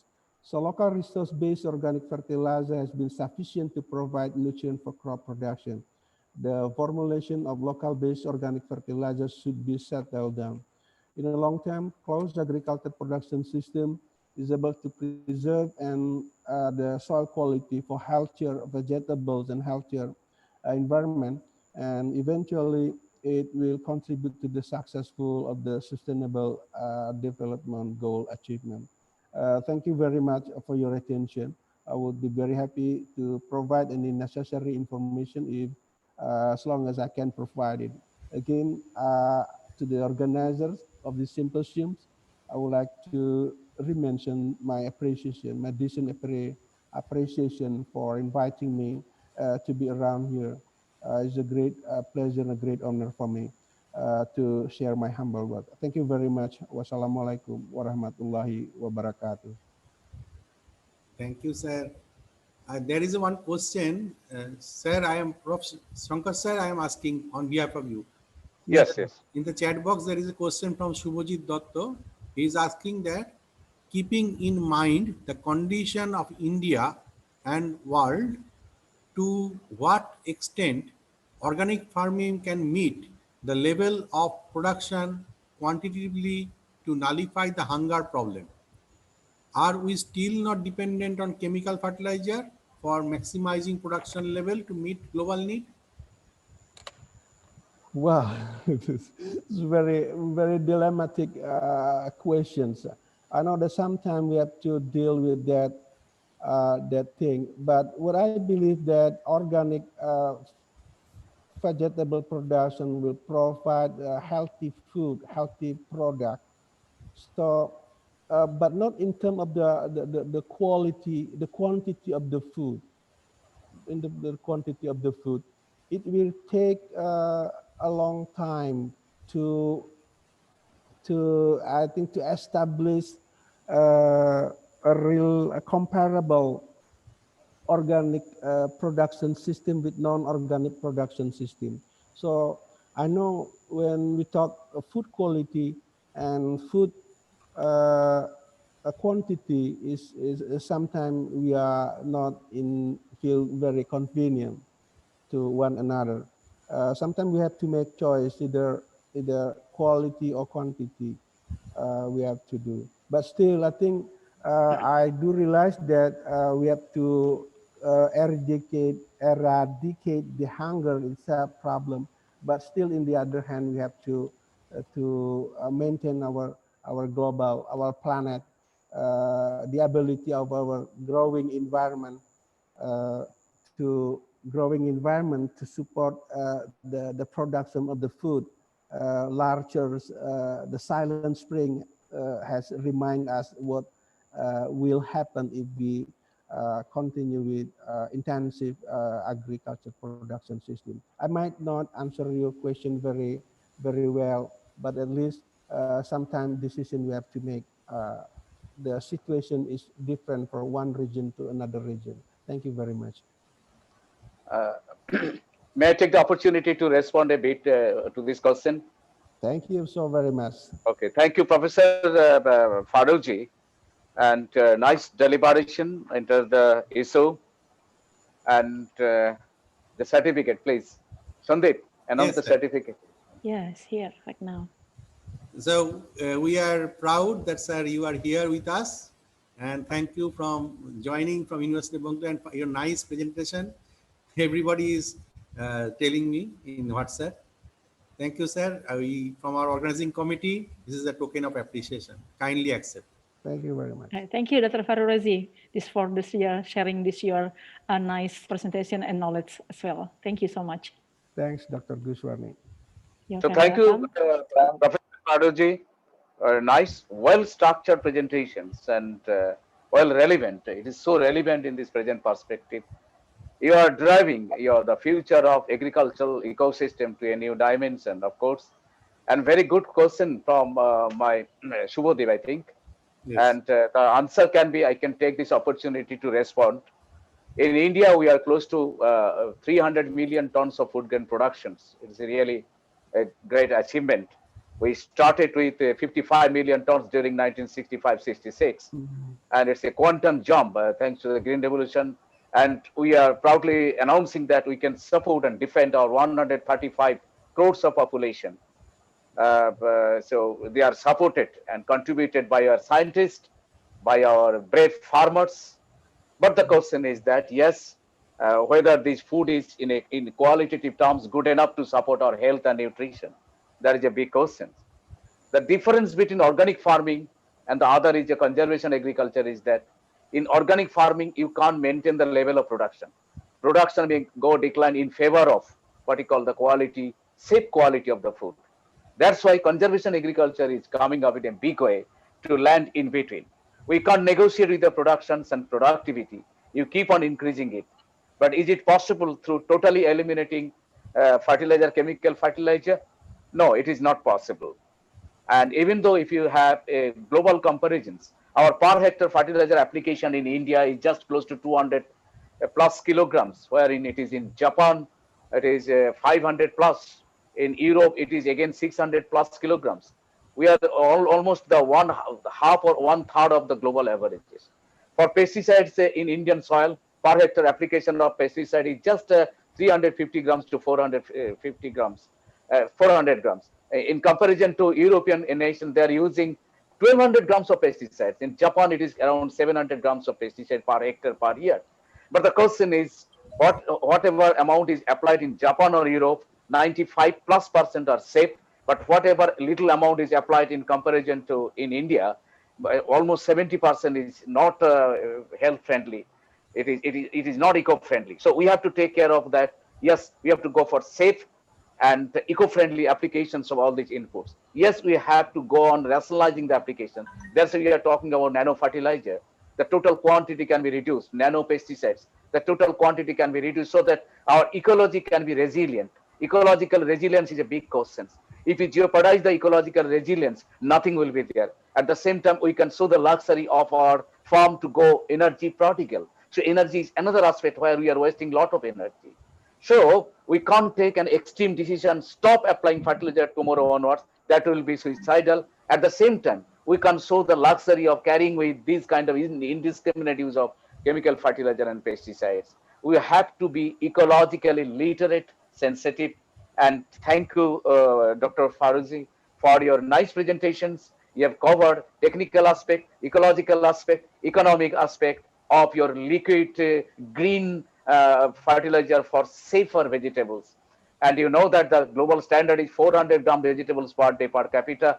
Again, in India, although we are the second highest producers of some of the vegetables, highest producers of some of the specific vegetables, still per capita consumption of vegetables in India is well below 200 grams per day. So we have to scale up. Having 300 plus million tons of vegetables in production, this is really, it's not a good amount per capita per head. Whenever basically we have to develop our immunity. Thank you, Professor Faruji, for your nice and elegant presentations. Again, I am thanking my esteemed rapporteurs who are really good friends of mine. They are eminent scientists. They are doing the role of an rapporteur and they are taking the notes. Professor Jitesh Kumar Hod, please. Professor Amit Varan Sarangi, Professor Deepak Ghosh, and Onit, I think the last one is Madam. Mini Padua. Oh, Professor Mini Pardwell. Really, I hats off to my hats off to them because they are doing a very yeoman services that will go on landing on a strong foundation of theoretical outcome out of this entire spectrum of interaction. Thank you. Thank you, Prof. And I would now like to take the privilege to invite you, the chairman of the session, today's program, Professor Shankar Acharya, and former head, Department of Agriculture Extension and Director of Extension Education, Bidhan Chandra Kishi Vishwavidyalaya, and Chancellor nominee for Selection Committee, Member of Agriculture Commission, Government of West Bengal, India, Expert Committee Member of World Wildlife Fund Project, Boxer Tiger Reserve Project, and expert members of DFID project and many other. And as I have told previously, he has written more than 200 research publications and above around 100 books in his credit in different sectors. And without wasting much time, as we are running late, sir, I would like to request you to speak on your topic, hunger, poverty, and silence, while the three move in a lethal combination. Welcome, sir. Welcome, Thank you. the chairman. Yeah. I have to share the screen, no? Yeah. Yes, we are waiting for your nice lecture. Okay. Is it there visible? Yes. The slide, I think it is visible right now.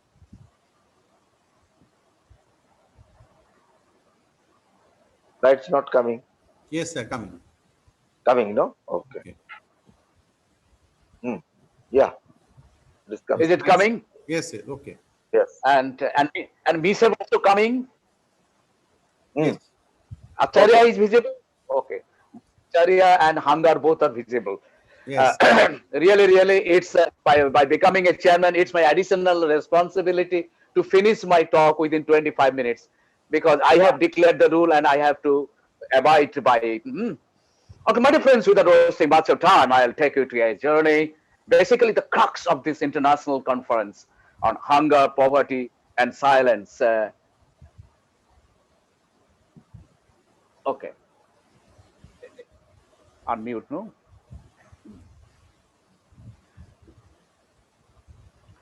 Unmute, sir. Yes, Yes. I'm audible. Okay, my Yes. voices are there. Okay, fine, great.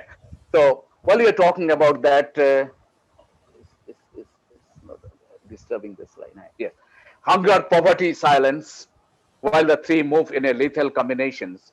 And this is really a PhD work. Really, the scholar is Ananya Chakraborty, and a series of presentation has already been in India and abroad. And I'm really happy to declare that it has earned a lot of responses from across the globe.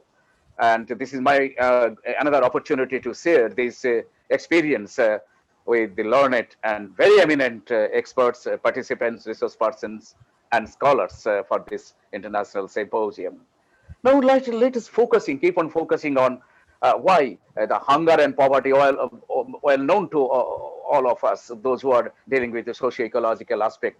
But what about silence?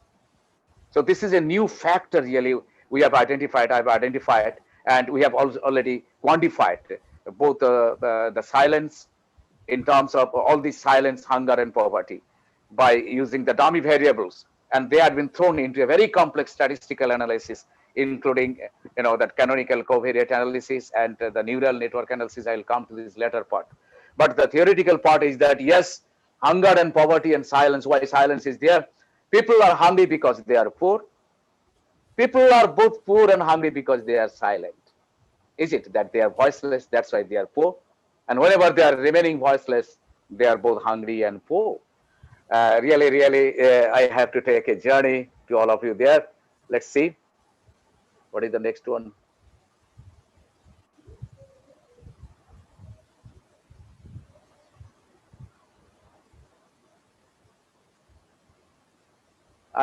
Is it not changing? No. Yes. I think the geometry of poverty. Extremely poor people in the world, there are those who are having $1.9 per day, and it has fallen from 1.9 billion in 1990 to 736 million. So it's a substantial progress, what you call, in terms of reducing the poverty. But 736 million, it is not a very docile number count. Of the world, 736 million extreme poor. I'm talking about there is moderately poor and just above poverty line. They are also poor. But I'm talking about those who are suffering from abject poverty. 736 million extreme poor. 361, that is half of the total, lived in 5 countries. I'm sorry to say that India is also one of them. India is contributing to these 368 people suffering from abject poverty 24%. And you just see the count 24% of 1,300 million plus population, and of which 24% is a substantive amount and count. Nigeria 12%, Democratic Republic of Congo 7%, Ethiopia 4%, and Bangladesh 3%. And sub-Saharan countries only, they are contributing 33% of the people suffering from what you call your extreme poverty. With a population of 1.173 billion, the hungry make up 19%, 1 in 5 in the country. 40% of the babies in India are born underweight. 70% of the children suffer from anemia. More than 80% don't get vitamin supplements. Really, uh, it is really we are really ashamed of these kind of situations. It is shocking as well. Uh, Poverty is not being without money, but being without hope. That is a very important utterance. The brunt of poverty goes simply intolerable. 1 in 7 babies around the world were born with low birth weight in 2015. In India, 42% babies born underweight. That is, that these babies will be grow up, they'll be farmer, they'll be employees, they'll be scientists, they'll be professors, they'll be managers. But if they are born underweight, you just see what kind of contribution we are expecting of them. I'm just referring the Alessandro Bonanno and of course the Gardner Meadows book, The Asian Drama. where he mentioned in one paragraph that the Nobel laureate, Gardner Meadle, who expired just last year and last before, who mentioned that yes, one of the problem of the Asian countries are that the workers, the production, the resource persons who are responsible for production, they themselves are suffering from malnutrition and that inefficiency. That is one of the economical and ecological reason why we are still moving backward in terms of economic growth and development. More than 820 million people worldwide are still going hungry, according to UN report, and that says reaching the target of zero hunger by 2030 is an immense challenge. Really, really, that 17 the goals we have declared and Millennium Declarations are there, and fight against the poverty. All declarations are there, but declaration can't drive the poverty out. We, the people, have to stand on the land of the struggle and battle, and we have to win the battle. Otherwise, poverty will remain. Going with the National Council of Applied Economic Research Human Development Survey during 2005 and 12, 41.3% of the India's poor remain poor. Recently, the World Bank has reported during 2005 to 2011, 40% of the poor remain poor. India has 269 million poor, and this is estimated that government. This estimate the government, the planning committee also, the planning team has accepted this fact. So if it is 40%, you just count out of the 135 crores, the 40% people are reeling under abject poverty. Poverty remains a harsh reality, despite of huge and humongous effort. So the number of chronic poor, again, chronic hunger is coming up. I'm serious, really, Dr. K.V. Peter was just touching up on the chronic hunger, invisible hunger, but chronic hunger has got no relationship with the poverty even. It may be poverty, it may be richness. One Indian Council of Medical Science press release, that there is a caveat, an astounding revelation that the 20% of the children born in a rich family, they are suffering from anemia due to their wrong, nourishment, wrong and unscientific nutritional practices. And even this anemia is more prevalent in middle class and upper middle class children rather than those who are suffering from so-called poverty, because they are straight away to the natural food, while the urban dwellers has got a sophisticated food habit thanks to the junk food and fast food that is good enough to contribute to the anemic situation and status for the children in the upper echelons of the society. And it's just drawing references from Abhijit Binayak, Dr. Abhijit Binayak and Esther Duflo's Nobel laureate in economics, very fresh. I am just mentioning the book is that is the Poor Economics. We have to abandon the habit of reducing the poor to cartoon characters. This is our ethical and attitudinal practice. Please don't use the poor people as a cartoon characters, and take the time to really understand their lives in all their complexity and richness. Poor people may be economically poor, but in knowledge, especially in traditional knowledge, they may be rich. In attitude, they may be rich. In passion, they may be richer than any person from the higher and richer echelons. So thanks to the great utterance from Dr. Vijay Banerjee and Esther Duflo, the hard economics and hard evidences, all are taking the economic research to new elevations, and 40,000 respondents replicated in 30 countries, 40 countries, and to come up with the hard evidence that whenever the poor are provided with basic amenities, they can change and translate their rigmaroles of poverty into some gainful level. At the same time, Dr. Binayak has mentioned that why it is so difficult to get peasant farmers to use improved agriculture methods such as fertilizer, irrigation, and improved seeds. Why? Because peasant farmers don't know how risky agriculture is, and the farmers know how risky the agriculture is. The cost of crop failures are there. I am really very compelled to say that, constrained to say that Indian agriculture is suffering from a lot of contrast, where cost is certain, income is uncertain, where farmers are expected to provide food security, they themselves are not secure. Not a single toilet for Indian women, farm women who are working from 6 morning to 6 evening in the fall. Neither we did think that farm women need a toilet. I repeat, Indian farm women, any farm women anywhere in the world, they need a toilet at least. In the 21st century, a small person like me has this realization. We haven't thought yet that they need a toilet. Farmer need a toilet. those who are securing. Why the agriculture should not be declared as an industry? I have really, I am wondering. Okay, we can expand on this definition of the voice with specific focus on ICT's development in the community. We can think voice as a significant. Now I'm coming to this point, voice poverty. Why our farmers are remaining and continuing to remain poor is they are not voicing their claims. They are not allowed to access information. They are not allowed to access communications. Voice is an analogy here, and it is used in these terms. Voice, silence, and communication. Another Chambers, 1995. Voicing their needs is now seen as fundamental to most process of human development. Lot of researches on economics, lot of researches on kind of cliches of agricultural extension, adoption gap and adoption and so on. Very little of experiments and researches so far being organized by the extension fraternity on the voice of the people. That is the important and perhaps the most important determinant whether the poor will transform and translate their present status into a desired status of a happy and decent life. The world's once voices of the poor, even World Bank came down heavily on the voicelessness of the poor people, those who are not allowed to speak in a meeting, those who are not invited to a meeting in a meeting and seminar on poverty, they are not invited. A meeting on farmers empowerment, farmers are not invited. Only all the officers are there.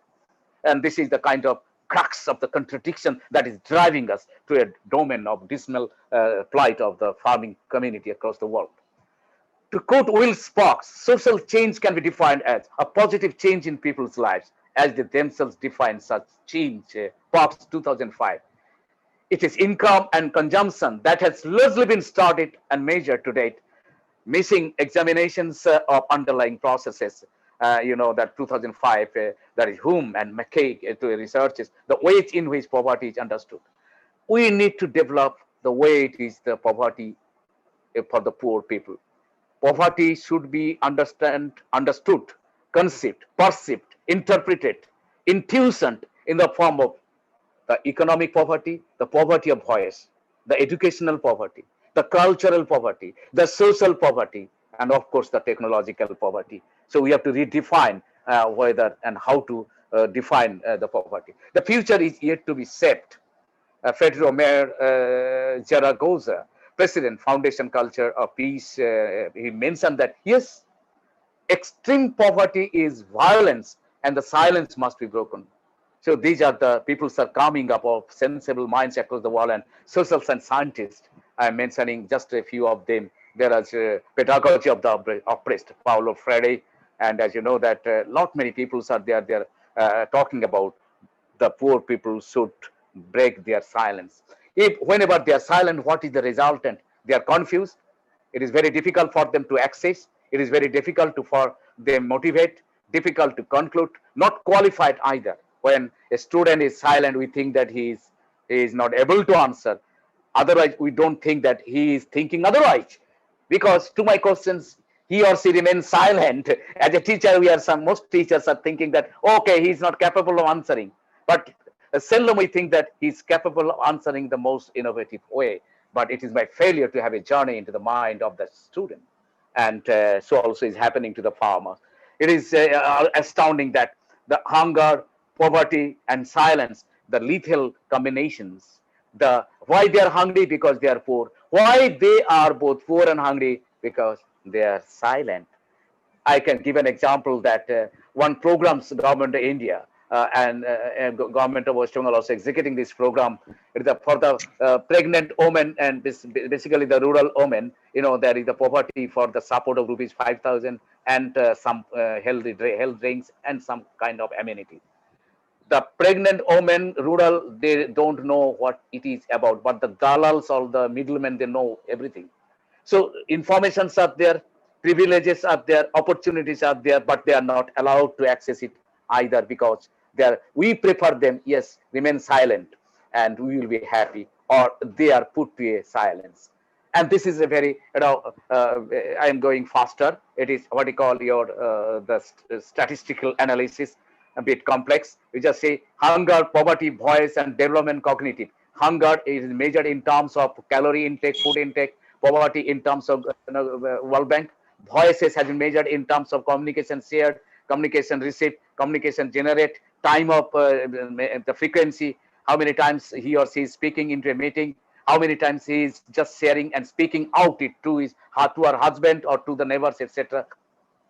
And these are quantified, and a kind of jet transformation has been there to standardize to make them be fitting in a normal distribution curve. And fourth is the development cognitive. You find that very interesting. I'll go across. That is the mutually coupling regression, and it is what we call a mutually supplementary regression. If you find that hunger status is contributed by two important variables, one is communication and the other is economic poverty. But we in most cases finish our research by calculating the economic poverty, leaving the communication poverty aside. But this research at least revealed that communication poverty is one of the important hindrances why the people will remain poor. The silence is contributed by motivational poverty and physiological stress. When physiological stress is contributed by hunger, when the respondents, especially the rural women and poor women, those who are living under poverty line, and that is the physiological stress, due to physiological stress, and importantly motivational poverty, they are demoralized and they are preferring to remain silent. At the same time, communication is also again contributing to poverty in addition to amount of the food. And you just see this is before I can say that it is well discernible that for us very, very unique that it is not only amount of the food, it is not only the volume of the income per day per capita, it is the question of voice and communication, which is in most cases left neglected. And if you say that in an artificial neural network, there are hidden layers are there to reduce and minimize the errors. If you find that communication interactions, this variety and energy consumption are strongly networked with hunger. These two has contributed a very, this is what you call your the hidden layer. Two hidden layers are there and inputs are here, and it is the y1 that is what you call your poverty, and these two variables basically, that is the voice and homestead land contributing. At the same time, this way the other the perception, stress perception is contributing highest to the poverty. This is complex neural network, and we have identified 4 or 5 dominating variables out of a crux of 37 variables to identify that, and most of them are communication and psychological by nature, and they are outdoing the variables like economy and productivity. And these are the distribution of interquartiles, quartile distribution of different variables, and some specific respondents are identified wherein communication and poverty interactively taking part and characterizing the behavior of the respondents. It has got tremendous strategic respondents. We can go across directly to the respondents to identify them, who they are, and how best we can go individual to individual policy implications and make them free from the cycles of poverty. And these are there, and just few quotations. I'll just complete and finish. Almost half of the population of the world lives in rural regions and mostly in a state of poverty. Such inequalities in human development have been one of the primary reasons for the unrest. Yes, poverty is the responsible for the unrest conditions. Loneliness and the feeling of being unwanted is the most terrible poverty. Mother Teresa, if you are poor, you'll be isolated in your family, in your neighborhood, in your nation. If you are poor, you won't be socially reckoned and you'll be isolated. The agony of isolation is terribly torturing into your mind and very existence. And you know that we pledge ourselves to liberate all our people from the continuing bondage of poverty, deprivation, suffering, gender inequality, and other discrimination by Nelson Mandela. You just see the face of the poor baby, the future citizen. Anyone who has ever struggled with poverty knows how extremely expensive it is to be poor. James Baldwin, really a shocking statement. It is very, very expensive to remain poor. Expensive means you are emotionally not treated, you are socially not accepted, and you are psychologically not included. The greatest evils and the worst of crimes is poverty. Our first duty, the duty to which every other consideration should be sacrificed, is not to be poor. So George Bernard Shaw have invited a clarion call that yes, we have to make this good earth free from the poverty. And as you know that George Bernard Shaw, at a point of time, he has to beg for the publications of his magnum opus, The Great Creation. He didn't have a penny or a single pound to go for publications. He knows and felt what is poverty. And this is the book already globally known, Entropy, Chaos, and Social Ecology, the stress and response of Indian farming. This is one of my already Shandip mentioned that this number of books. I am really, if some few books I can boast of, we can boast of, that is Entropy, Chaos, and Social Ecology, the stress and responses of the Indian farmer. How long the hungry people will remain quiet and coiling? Can you think that a lush green forest and the hungry dwellers will have a coexistence? No.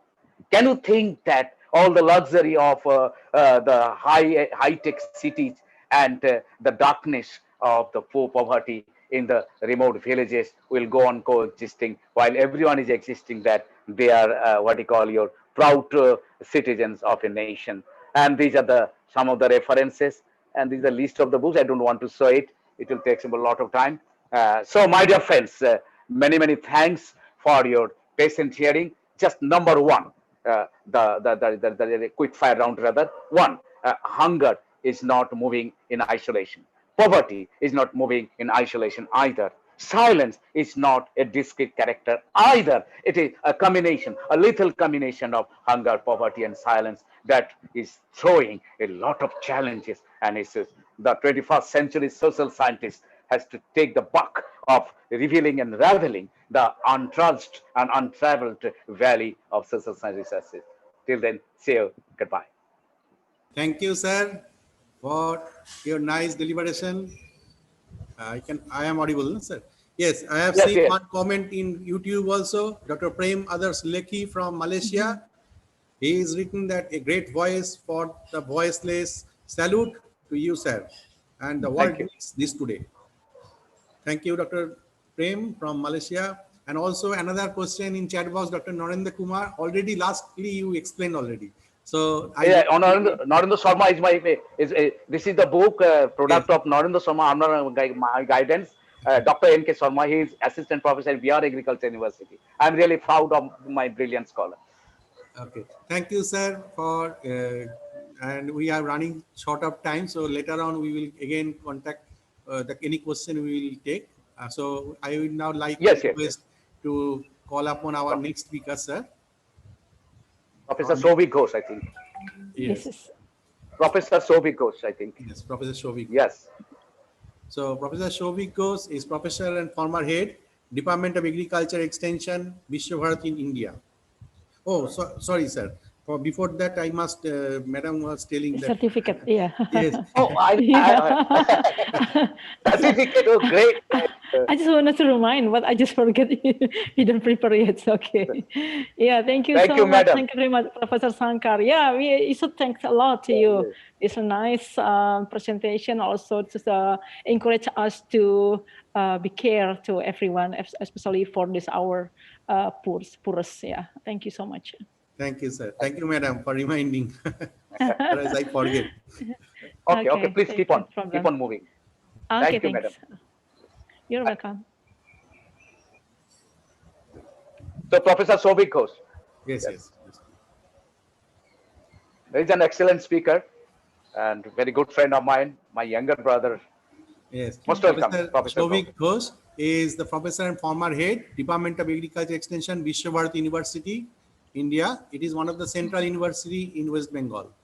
He was the visiting scientist at Department of Economics, South Dakota State University, USA, and worked as senior scientist at ICAR India Institute of Water Management, Bhubaneswar, and respectively, he is a gold medalist in both graduate and postgraduate level.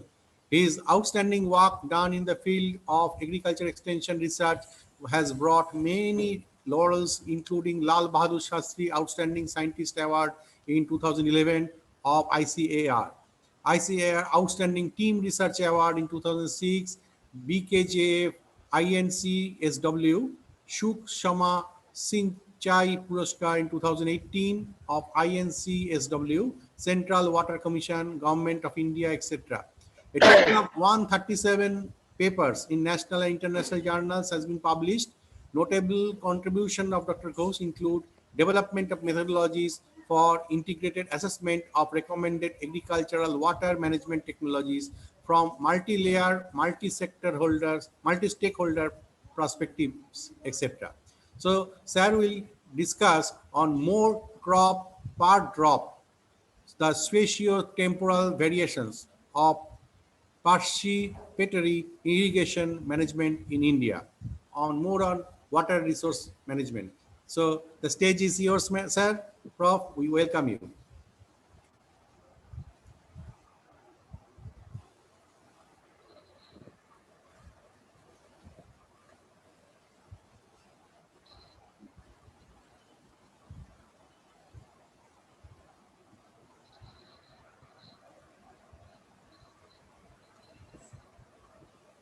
Sir, Professor Ghosh, he was, Souvik, he was there. He cut her line cut. please share the screen. No, he is not here, I think. He was there just a couple of minutes back. I had a talking. We have seen he was there. Sir, Shobik sir? Souvik, No, he may be net drop. Network problem maybe. He was there just now. Now not here. So we can call next speaker, sir can join. okay, then we can move to. Professor can call in between, we see maybe network problem. He was here from morning. We can then in that case we can move to Rajurshi. Yes. Rajurshi sir around? Yes, I'm around, sir. We can switch over to. Okay, so we invite After that, we can re-invite Professor Souvik. Yes, better because sir maybe network problems. He was there just now. Okay, you invite right this time Yes. Professor Rajurshi Rai Burman. We can switch over. Yes. Thank you. Professor Rajurshi? Yes. Yes, sir. Yes. Okay, most welcome and good afternoon. Please, Sandeep. Yes, sir. The Professor Rajeshri Rai Burman is the principal scientist, agricultural extension in ICAR, Agricultural Research Institute of India. New Delhi. He was experienced about 21 years in research, training and extension in the discipline. He has engaged in research in the field of innovation in extension system, designing innovative extension models, application of information and communication technologies in farm information, dissemination, communication, and postgraduate teaching. He has developed innovative extension models in IARI post office linkage extension model, the Krishi Duck, and for enhancing outreach of frontline extension, which has been recognized by ICAR, Ministry of Agriculture and Farmers Welfare.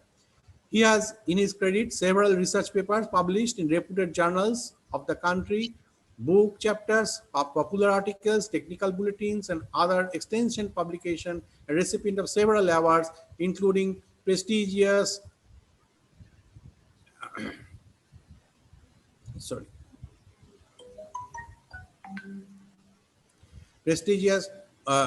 Hariam Ashram Trust Award of Binomium in 2014 and 15 in social science. He is also associated with several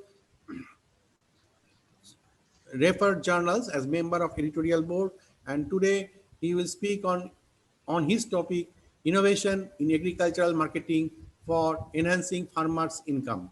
So the stage is yours, sir. We welcome Professor Rajeshri Rai Burman, sir. Thank you. Thank you, sir, for giving me an elaborate introduction. And I feel really honored to get an opportunity to address this August gathering. And my teachers, including Dr. Acharya, sir, and the other dignitaries, I am thankful again. And this is my alumnus university, and it's a good to interact, get an opportunity to interact with all of you. So the topic it has been given to me is innovations in agricultural marketing for enhancing farmers' income. And in this whole webinar, we are discussing about the food security as well as the its implications and what we should do and how we should do. In this context, since I'm talking about agricultural marketing issues and its relevance for enhancing farmers' income, so I'd like to start my presentation with a few slides relating to the food security. And as we all know that food security depends on three major issues, that is the availability to the food, accessibility to the food, and affordability to the food. And it is also very important when we talk about our Indian context and also in context to the other hunger and poverty laden countries. Like just now, Professor Acharya sir talked about hunger and poverty, and we have about 800 million people across the globe who are hungry, and this is projected to be 9 billion by 2050. And following that, agricultural production will also need to increase about 60% in order to feed that growing population. But simultaneously, when we talk about food security and hunger, then poverty also is a very burning issue. And about 300 million of the world's poor population is in India. And out of those, 30% of the rural population, they are living in poverty. So food insecurity is often linked to poverty and has a long-term impact on ability of the farmers, farming communities, and farm families with that issue. Now, we also talk about different challenges. So it is not only a poverty, and which is a global challenge against food security or its food availability, accessibility, or affordability, but also there are other challenges like land degradation, climate change, pests and diseases, then the population growth, fossil fuel dependence, price setting, then land use change, global catastrophes. So they pose a risk to the food security. Hello. And this agri-horti livestock mix, we are doing it also they are very much useful for enhancing the resource use efficiency. So in order to enhance the food production, and also made it economic, so we need to economize the resource use, and in that the multi-enterprise agriculture is coming to play, and where we can use the residues or byproducts of one component to the inputs as other component, and in order to minimize the cost of cultivation and also enhancing the resource use efficiency. So if we talk about the importance of agri-horti livestock mix in sustainable agriculture, so nowadays, mostly with the advent of the more water availability and more fertilizer use, though it is very less compared to the other developing countries, as Professor Acharya sir pointed out, but still the monocropping or continuous cropping of rice wheat or rice system resulted in various disadvantages like degradation of natural resources and the pest and disease buildup. And overall, the total factor productivity is declining. It has already reached the plateau, and now it is in the declining phase. So enterprise mix is a good option in order to make our agriculture sustainable. But simultaneously, in order to feed the growing population in the world, so we need to, one side is the poverty eradicate, poverty the alleviation, where we enhance the profit of the agriculture as well as the income of the people who are associated with agriculture, as well as these major reforms which are needed. And in that case, we need a paradigm shift to feed the world healthily and sustainably, because we talked about sustainable as well as a healthy mix of agri-horti and livestock enterprises. Then we need investment in agriculture to produce more with less. So per drop, more crop is also one of the government priorities. And Dr. Shobik, my previous presenter, now will present also on this issue. But simultaneously, we need to invest in agriculture R&D. We need to also look for the biofortification, because if we are looking at hunger, we are also looking at the hidden hunger, and we scale up the existing agricultural technologies. For that, we need to also build up knowledge networks involving different stakeholders for their capacity development, and then we need to look for also with innovative partnerships. Now, this whole presentation, I'll talk about some of those innovative partnerships, and these partnerships are linked to the agricultural marketing. But before that, we feel the importance of transforming our production system, subsistence level production system or subsistence farming to more of a commercial, at a commercial level. So we need to enhance the level of our farming. So now it should not be a like only simply way of life, like we call it culture, but it has to also transform into a more commercial venture and in the form of agribusiness. So how we transform our agriculture sector from subsistence to profit-based, and simultaneously our priority is the doubling of farmers' income. So there is a lot of impetus needed for the sound macroeconomic managements, large-scale liberalizations and deregulations of the trade and related to agriculture and market reforms. So I'll not read out all those points. These will be available for the viewers to look into the lines and different points. But I'm definitely talking about agricultural markets. Now, in order to enhance the profit, in order to commercialize agriculture, we need to have a better market access. Our Indian agricultural markets are underdeveloped. We know they're imperfect, they're insufficient. The supply chains are long supply chains, and that ultimately reduces the producer's share in consumers' rupee. And the price discovery for the farmers or the rural poor are also not very transparent, and many times they are suffering underpricing. And they're exposed to underpricing, and there's lack of infrastructure, grading, processing, and adequate standards are not available. We have only 7% of that. And then there are different levels of taxes, market fees, and multiple licensing systems, which actually come into the way of the farmers getting or realizing more prices. And these are different the relevant journals like World Bank reports or Wall Street journals. They talk about how farmers are struggling with the intermediaries in the farming, in the marketing channels, and how that is reducing their producers' share in consumer rupee. So we also did a study as a part of our divisional research and led by our students, and we found that for a particular case, this is a vegetable processors, but we did for all other commodities.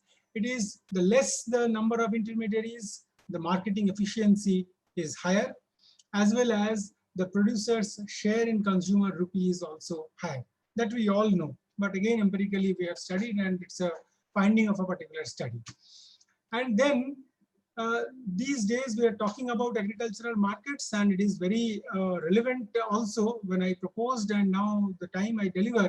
So it has the agricultural markets and farm bills are becoming very, market reforms are very topical and very now timely.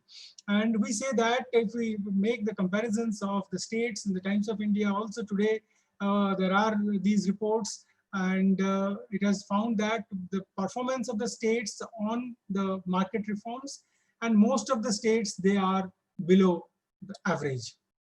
And these market reforms were studied based on an index. Now, these index was developed depending upon these three dimensions like institutional reforms, innovations, and taxation, land lease, and freedom to fill and sell forest produce grown on private land. This talking about farm bills, so we are not looking at those opposition part, but we are looking at the provisions part. So the farm bills, one on agri market, one on contract farming, and another related to the commodities or essential commodities. So two have been passed recently by the upper house also, and out of which these has a provision of, they talk about that APMC will be there, but other than APMC, it's the one nation, one market. The farmers should get a right, and now they have a right to sell their produce to the person, maybe across the states and any parts of the country, or maybe beyond that. and it depends on the kind of price they get for their produce. So depending upon that, farmer is free to choose.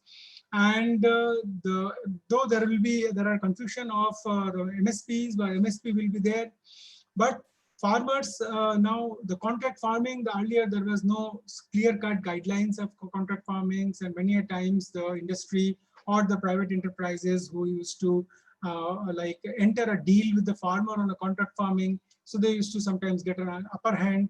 But now farmers will have also their say on a contract farming.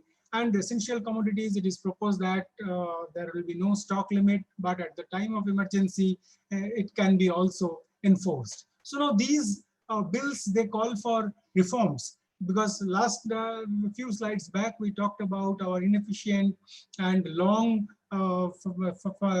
marketing channels where there are a lot of players involved, and that reduces the producer's shares in consumer rupee. Now, how to make our markets more profitable? So we do it by direct sale. So those provisions are coming up. We delink provisions of compulsory requirement of shop space or registrations, market functionaries, setting up of private mandis. So now things are taking into a shape, and the days are coming where we may see those provisions or those reforms to make our market more profitable. And then ENAM implementation in all states, all 585 markets, those who are linked. But in many places, the ENAM is not into not into use. So that implementation is very necessary for making our markets more profitable. Now there are in this the whole new farm bill, there are hue and cry of direct sell by producers and to the bulk buyers, or maybe to the industries, or to the exporters, or maybe individual consumer or a group of consumers. Now these things are already happening. For last few years, these things are happening. Farmers are selling their produce directly to the consumers, many a times keeping aside those different retailers or traders at length. And then these, I'll definitely talk about few cases or examples that actually showed the path for directly linking consumer and the producer. So we all know during COVID, I have taken this particular snapshot from Times of India so that we can all associate directly with this kind of news, where in the Maharashtra, at the time of lockdown, the farmers were not able to sell their produce. And then initially 11 farmers, they got together to pool their produce, and they used to, they tried to sell it to the consumers. And initially it started with a word-to-mouth publicity that, okay, this much amount is available here. Is there any buyer, or is there any demand? So they used to cater to those demands. But then one thing led to another, and now the whole thing spread. More and more farmers, they joined, and about 480 farmers are part of that particular group, and they made till date about 80,000 deliveries of their produce. And when their words, they came back during the time of lockdown, they came home, they saw this system, and they felt that there is a need to connect those group of farmers to their consumers. So they took help of the ICT, and they created a website. They also developed a brand called Kisan Connect, and they made a WhatsApp group. And now the group of all 480 farmers, they are making those deliveries, and they could generate a business worth of 2.75 crore. So now more and more farmers are joining, and more and more vegetables and fruits varieties are on sale.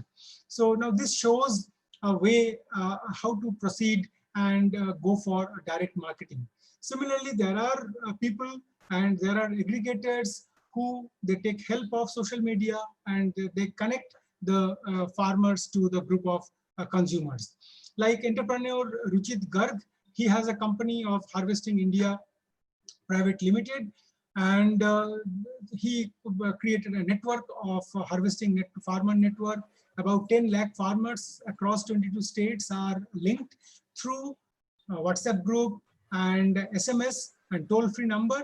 So now with that, there are these kind of posts which are available online, and if a person clicks on this particular link, this link will go to the Twitter, where a buyer or a consumer can see that what are the produce and what are their photographs and their quality, so they can judge and they can order. So some rules they follow, that only local farmers must be given order for the delivery to make delivery easy. And also if it is good and it is economic, if it is the order is in bulk, and also there should be a mutual respect, and they should be fair to each other in the particular dealing. Now, there are other models of direct-to-home model, which is in Satara in Maharashtra. So Dr. Avinash Paul, he is a Satara-based dental surgeon, and who is also working with a particular NGO called Pani Foundation. They came up with a solution, and where to connect the consumer and the producer, and he tried to ensure delivery of fresh groceries directly to the residents' households, and doorstep delivery. And suddenly this caught attention of Mr. Sanchit Dhumal, who is the additional chief officer of the Satara Municipal Corporation. And they felt that why we cannot help from municipality side to connect the people, the farmers to the consumers. And he has given a license to 100 vehicles, and also arranged the diesel, and so that those vehicles are used to collect the produce from the farmers and deliver to the residents. And this particular model is now extended to Sangli, Sholapur, and Akola of Maharashtra. So these successful models are being replicated in and around those places. And again, University of Agricultural Sciences, Bengaluru, Alumni Association, they formed a linkage with the grape growers in the particular place in and around the Bangalore. And they developed a linkage with resident welfare associations of different societies for direct selling.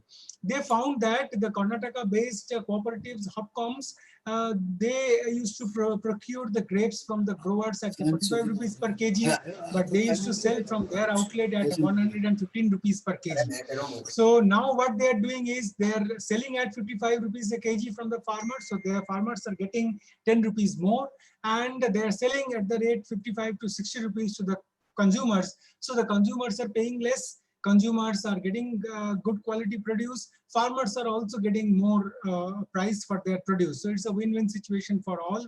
And these direct marketing initiative is already moving about 250 to 300 tons of produce a day. And seeing the kind of advantage and benefit of this particular model for grapes, now the mango growers and the tomato vegetable growers, they are also now getting linked with this particular alumni association, and they are also trying to tap those resident welfare associations for directly selling their produce. Similarly, Sputnik Farms also are dealing with organic food, and Sumit Kaur, founder of Organic Farm to Table Venture, has been serving hundreds of customers across Bengaluru, and they are collecting their produce from the nearby places, small and marginal farmers, though they are aggregating and delivering those produce to the RWAs directly. And the village story is a famous. So how the social media helping farmers and to produce, to take their produce straight to the kitchens. So this founder Anamika Bist, and she joined about 18 WhatsApp groups of various apartments in the city, and she tried to connect those farmers during lockdown time, and they are directly selling their produce and to the different RWAs. Similarly, it is previously we have seen the group of farmers or the aggregators, they are linking or facilitating farmers to the consumers, but there are instances where farmers directly, they are getting in touch with their consumers or the buyers. Like Ramakrishnaya N, he was a pink guava farm. He has a pink guava farm, and he used to grow pink guava near Bangalore Rural District. So he went online to search for the contact details of different apartment associations. He could connect, and he could sell his produce. About 600 kg of guava he could send for in the last 2 weekends, and directly selling his produce to the farmers, and the payment was done both by cash and through digital wallets.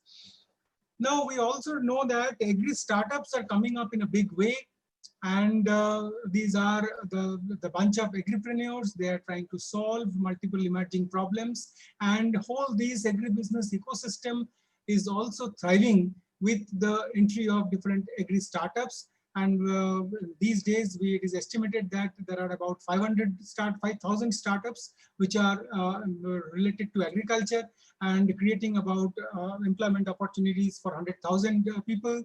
And it is estimated by 2021, next year, there will be about 12,000 agri startups and catering to the employment opportunities for about 300,000 to 400,000 people. So that's a huge their contribution. So if we see that what they are doing, I'll again cite few examples of such agri startups. Now, Agri Bazaar, they are replicating physical mandi to e-mandi, an aggregator model, and the farmers, they get registered with the Agri Bazaar startup.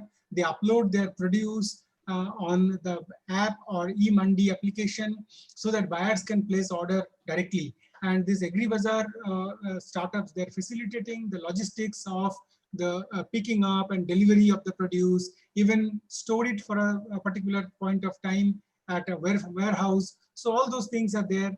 They're facilitating their registered farmers about better price discovery and also targeted marketing to find out the seller groups which are ready to buy the product and at a profitable price. And then the charges of transaction fees from buyers and are taken by those aggregators, but farmers, they can sell their produce at no additional cost. So it's a win-win situation for the farmer as well as the aggregator and the consumer. Similarly, we all know about this milk aggregation model by the different companies, but Country Delight, the two MBA graduates and from Pune, they realized that there is a need there is a deficit in fresh milk delivery from the farmer or the milk producer to the milk consumer. So they started this aggregation, and they're delivering natural, fresh and unadulterated milk straight from farm. And they're also supplying it from the producer to the consumer in 24 to 48 hours of the milking. And so there was no adulteration. They're also providing a quality testing kit in order to find out the quality. And they are employing many such entrepreneurs who are working part-time, 3 to 4 hours for this particular model. Crow Farm is another farm to retail agri startup, and now they are giving a complete facilitation in terms of the kind of production and harvesting, then post-harvest processing, its delivery, and they're also creating demand and trying to identify the consumer and help the farmers or the producers to sell their produce to that particular consumer group. And this e-commerce venture is very popular, and they created a channel which is called OTP, and this supply chain takes care of the fresh produce, supplying fresh produce, and they also served till date about 100,000 consumers and about 10,000 plus farmers they have impacted with this model, and the kind of businesses served to 5,000 plus and monthly tonnage more than 2,000 tons per month. They are making the doorstep delivery of fresh produce. Similarly, Unnati is another agri startup. Now they are providing all kinds of guidance to the budding farm entrepreneurs, where the kind of hand-holding, other facilitations, including providing working capital and the input procurement, were all being helped by this agri startup to the farmers. And they have tied up with about 1,100 retailers, and they are giving a QR code, a digital card, and by scanning those digital card, the farmers, the registered farmers, they can procure those quality inputs from those 1,100 retailers. And at that time, they need not pay anything. Now, whenever they realize their produce and they sell it to the particular buyer, And also the marketing supports of informed decision, predicting market conditions. So those facilities are provided by such organizations to the farmers. So when the farmers, they are selling their produce at a particular rate and gets the profit, so they then pay back the loans or the funds to the particular agri startup. And this Unnati Agri Startup, they're working in UP, Maharashtra, MP and Bihar. And they're also working with many crops like sugarcane, paddy, corn, soybean and vegetables, and linked to about 2 lakh farmers. And their target is by the end of this year, they could reach 1 million farmers and help them in making farmers, in transforming farmers to a farmer entrepreneur. Now, similarly, we talk about delinking the provisions of compulsory requirement of shop or space in our different farm bills. So licensing should be replaced by simple registrations. So the more we get rid of those red tapeism, now these processes will get this impetus and support. And we already talked about the direct marketing, but then there are private marketing mandis are also required, and for enhancing farmers' income, and that will definitely cut short those different taxes and other fee regime of the present agricultural marketing system. E-NAM was started in 2016 on a big way, and it is, if implemented in true spirit, it can revolutionize the farmers and the whole system of marketing. But it has its own limitations because of infrastructure at different markets. So not all 585 markets are across the country have those kinds of facilitations of quality testing or warehousing, and then the cartel of those traders and there's middlemen. We need to get over that, and I strongly believe that these reforms which are coming there in the future, near future, that will definitely help us in implementing E-NAM in a better way. Then there are other reforms also, and in form of different government-led schemes like Sampada, which talks about agro-processing, and agro-processing will definitely, we all know, they enhance the shelf life of our produce, and for perishable and semi-perishable commodities, enhancing shelf life is very important, so that we can, we should not go for a distress sell, what farmers they are doing, and many a time they go for a distress sell and they throw away their produce at a very low price. So those things will help us in like holding our product for a certain period of time. And then E-NAM, I already talked about that, so I'll not cover much here. But then other mobile apps are which are helpful these days. Social media is in big way, but then there are other apps. But then Kisan Suvidha app, which is recently developed, and many farmers they are using. So it is giving farmers facilitations for both in terms of its like weather alerts and market prices, and that will help farmers or empower farmers to enhance their profit.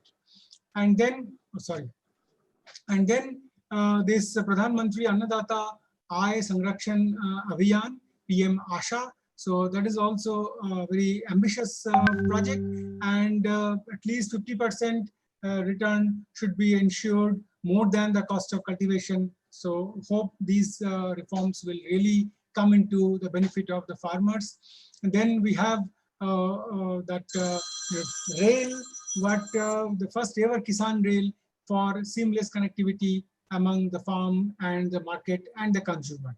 So these days we also look for the mobile van for cool supply chain. So now these days these are coming slowly, and I hope, and we all hope, that these revolutionize the agricultural marketing system. And these innovations also include the farmer producer organizations, because when we are in a group, we all know that we can economize our cost of cultivation when we purchase the inputs in a bulk, and also when we aggregate our farm produce, we can regulate the market price, and we can also bargain with the price at which the farmers want to sell their produce. And in this case, the Carrot King, Colonel Deshwal's model in Bulandshahr is very famous, and where the retired army employee, he started farming, he started carrot farming, and realized that they're not getting a good price for their produce. So now he aggregated the farmers in 600 acres. They have started growing same variety, and now they have hundreds of tons of their produce, and they buy the whole, they bargain, and they regulate the whole carrot market in whole of North India, and in which market how much produce is to be supplied and sold at what rate. Those things are decided by this group of farmers, not by the traders. So aggregation and the bulk producing, as well as collective producing and collective marketing, will definitely help farmers in getting realizing more price for their produce. Farmer producer organizations are definitely institutional innovations in that direction. So now these are few things at the end of my presentation I would like to float to the August gathering, points to ponder. Like we need all those direct marketing or marketing reforms, or maybe ENAM. So for that we need last mile connectivity and logistics for the farmers. Then we are dealing with perishables and semi-perishables, so we need a supply chain, including a cool chain or maybe a particular infrastructure, domestics for storage, for domestic level or at a community level. And these innovations we talked about, we need to definitely upscale and outscale those innovations. And then APMC reforms is already taking place, and one nation, one market. So we should also help farmers in realizing this one nation and one market, and we should facilitate farmers so that they can get more share of the consumer rupee.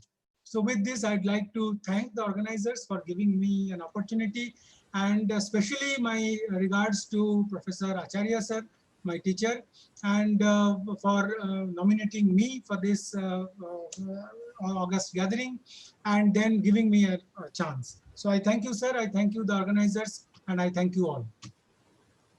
Thank you, sir, for nice deliberation. And there is one question, but you can answer in chat box later because we are running short of time, sir. From Subhajit Dotto, you please check and reply in the chat box. Okay, so thank you. Without wasting much time, I would now like to hand over the certificate of appreciation to you for delivering the keynotes as a address in our Thank you, sir. gathering. Thank you. Thank you, sir. Thank you. And I would now like to request our next speaker. I think his network problem was there, so he joined now. So, sir. Sandeep, yes, hello. Sir. Yes, I'm here. Just few words on Professor Rajashree Yes. Barmon's presentation. Just few words. I think thank you, Professor Rai Barmon, and really feeling proud of him as a teacher. But I think he is more of my colleagues and really an esteemed colleagues, and he has done a lot of innovations in the extension sciences. So throughout his presentation, he basically kept on focusing the reforms in the extension, reforms in the extension approaches, second reforms in the marketing, and welcome entry of ICT in the agricultural marketing. And already he has innovated and landmark work on his extension, really praiseworthy. And last one is that, yes, of course, marketing is a very important and most significant determinant to fight against poverty. So if you don't send the penny to the farmers, only promises, then we won't be able to fight out what you call your poverty and vis-a-vis hunger.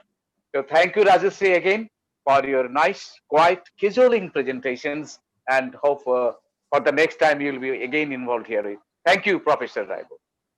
And now we can invite a certificate. Yes, already given, sir. So, Okay. Now, please, it is a pleasure to invite Professor Souvik Ghosh. Professor Souvik. yes, sir.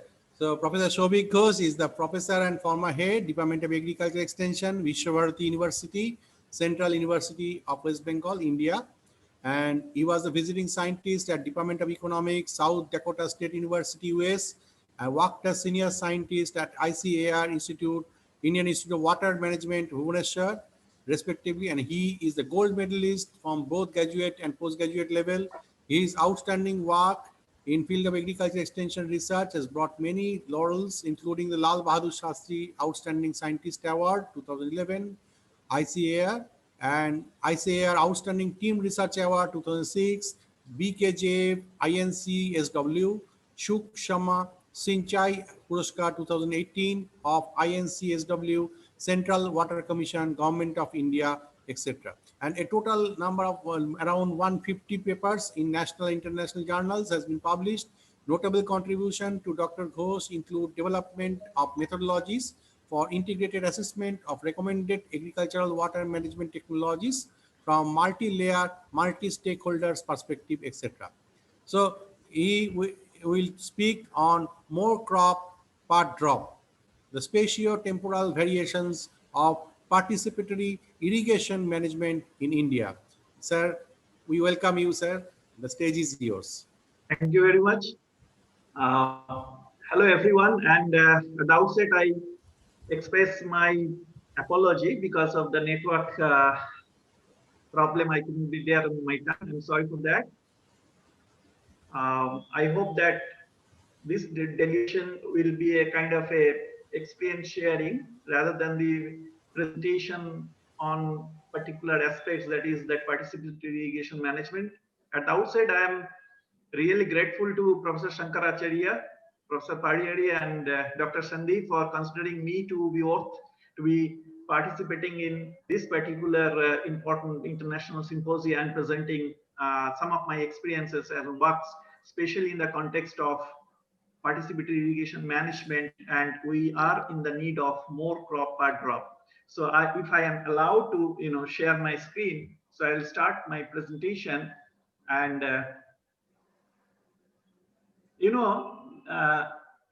the Indian agriculture, or the agriculture in the global perspective, everything we have achieved in terms of food production, we have witnessed the green revolution. Now the point is that this achievement, I hope that all are I mean the screen is visible. Yes. Yes. Okay. Yes. Sir, yes, okay. Okay. Everyone is requested to keep their phone mute. Otherwise, yes. Please. Okay. So what I just want to focus over here, even though we are in the water planet and we think that water is everywhere, but fortunately or unfortunately, only we are having 2.7% of the fresh water available globally. Rest of the things we cannot use, and even whatever the 2.7% fresh water usable for us, it's not fully usable because those are available as a polar rise or glaciers. So out of those 2.7%, only around 25%, even less than 25% are available, which are available in the form of groundwater or in the surface water. So you will feel that water is abundantly available, but if you go critically, then you can find that out of the fresh water, also the water which is available for us, only 25% is available for us. Let us quickly come down to the Indian scenario. Why I am focusing India? Because after China, India is the global leader in irrigation sector. See, the total water potential of India is around 1869 billion cubic meter. So this is the total precipitation annually the India gets. Now, considering the topographic constraints and uneven distribution over space and time, which restricts the utilizable water. So whatever the utilizable water is available is 1123 billion cubic meter.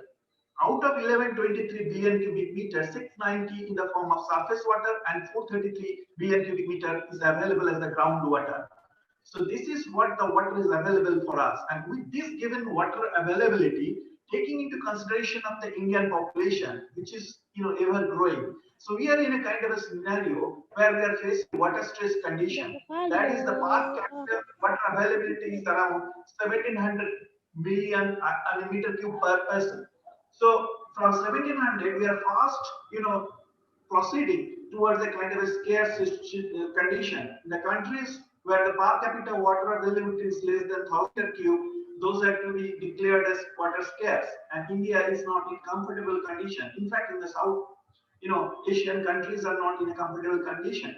Because, whatever you see in general, but in a locally there is a scarcity. I'll just try to show you and focus you that which are the areas where these water scarce situations is creating havoc for us. Now, taking into this consideration, another of our analysis, which shows that the major water users happen to be the irrigation sector. That's why when I say that Sustainable Development Goal 2, zero hunger, and that food availability or the food security, when I say that we cannot take aside the water sector, the water resources, because without water and judicious use of water, we cannot achieve the food security. What we have been achieving because of the support of the water resources available in our country and in the countries of Southeast Asia. Now, if you look into the projection, they will find that share of water is increasing in the industries in case of the energy and in case of domestic. So whatever the availability was there for the irrigation, that is going to have a kind of a diminishing kind of a trend. So with the lower share of the water in the irrigation sector, now if we look over here, that over a period of time, what India has achieved? India has achieved green revolution. India is food sufficient, and there is no dearth of food production at this point of time.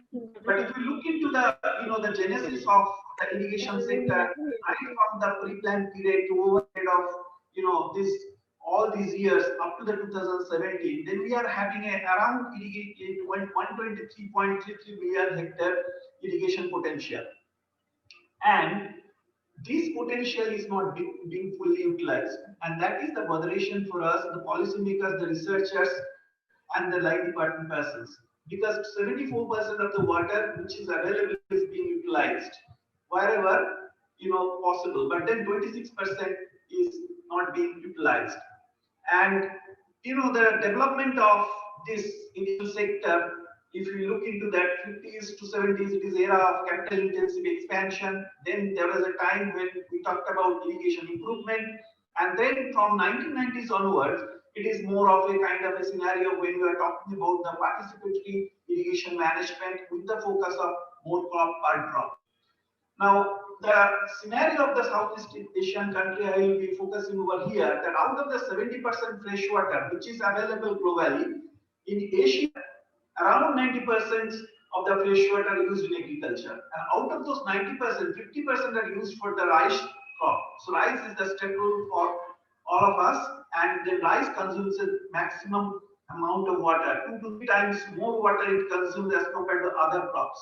Now, the area of the rice food system, which is again a kind of a consideration for us when we talk about the conservation agriculture and all those aspects to restore our water resources as the nutrition, then we can find around 13 million hectares is in South Asia, and out of those 13 million, 10 million hectares in India, and that is the Indo-Gangetic basin. So it's around 85% in the Indo-Gangetic plains. Now, irrigated agriculture, altogether 48% of the nation area, catering to the 60% of the food production. And India has achieved the record food grain production in the last year around 90 plus to 91 2 million tons. In the context of the projected demand, which is being focused by the Niti Aayog for 2030 to 33, is around 337 million tons. So we are always there. We are never in deficit. Once we achieve the green revolution, we are keeping the pace. But then how long we can keep that pace, that is to be answered. See, why I'm talking about it, because the irrigation sector is facing a lot of problems. The irrigation efficiency is low, it's 30 to 35%. There's a deterioration of the physical structure because those are not well maintained. Less cost recovery, it's around 50 per hectare against the target of 250 per hectare. Underutilization of the created potential, as I said, 74% of the created potential is being utilized. And uncontrolled water delivery, tail end deprivation, seepage loss, siltation, waterlogging, all those problems are there. And mostly the groundwater, if you can remember, I have showed that the groundwater utilization is around, uh, 80, I mean, more than 50%, and that has actually created a situation when we find a decline of around 61% in the groundwater availability in the last 10 years, 2007 to 2017. And more than 1,000 blocks have been declared as the water stressed by Central Groundwater Board. So groundwater in northern India especially is depleted with a rate of 19.2 gigatons per year. And if you just look into this estimate, this is nothing like the capacity of India's largest reservoir. So we are losing the reservoir of India in every year because of the groundwater pumping and for the production.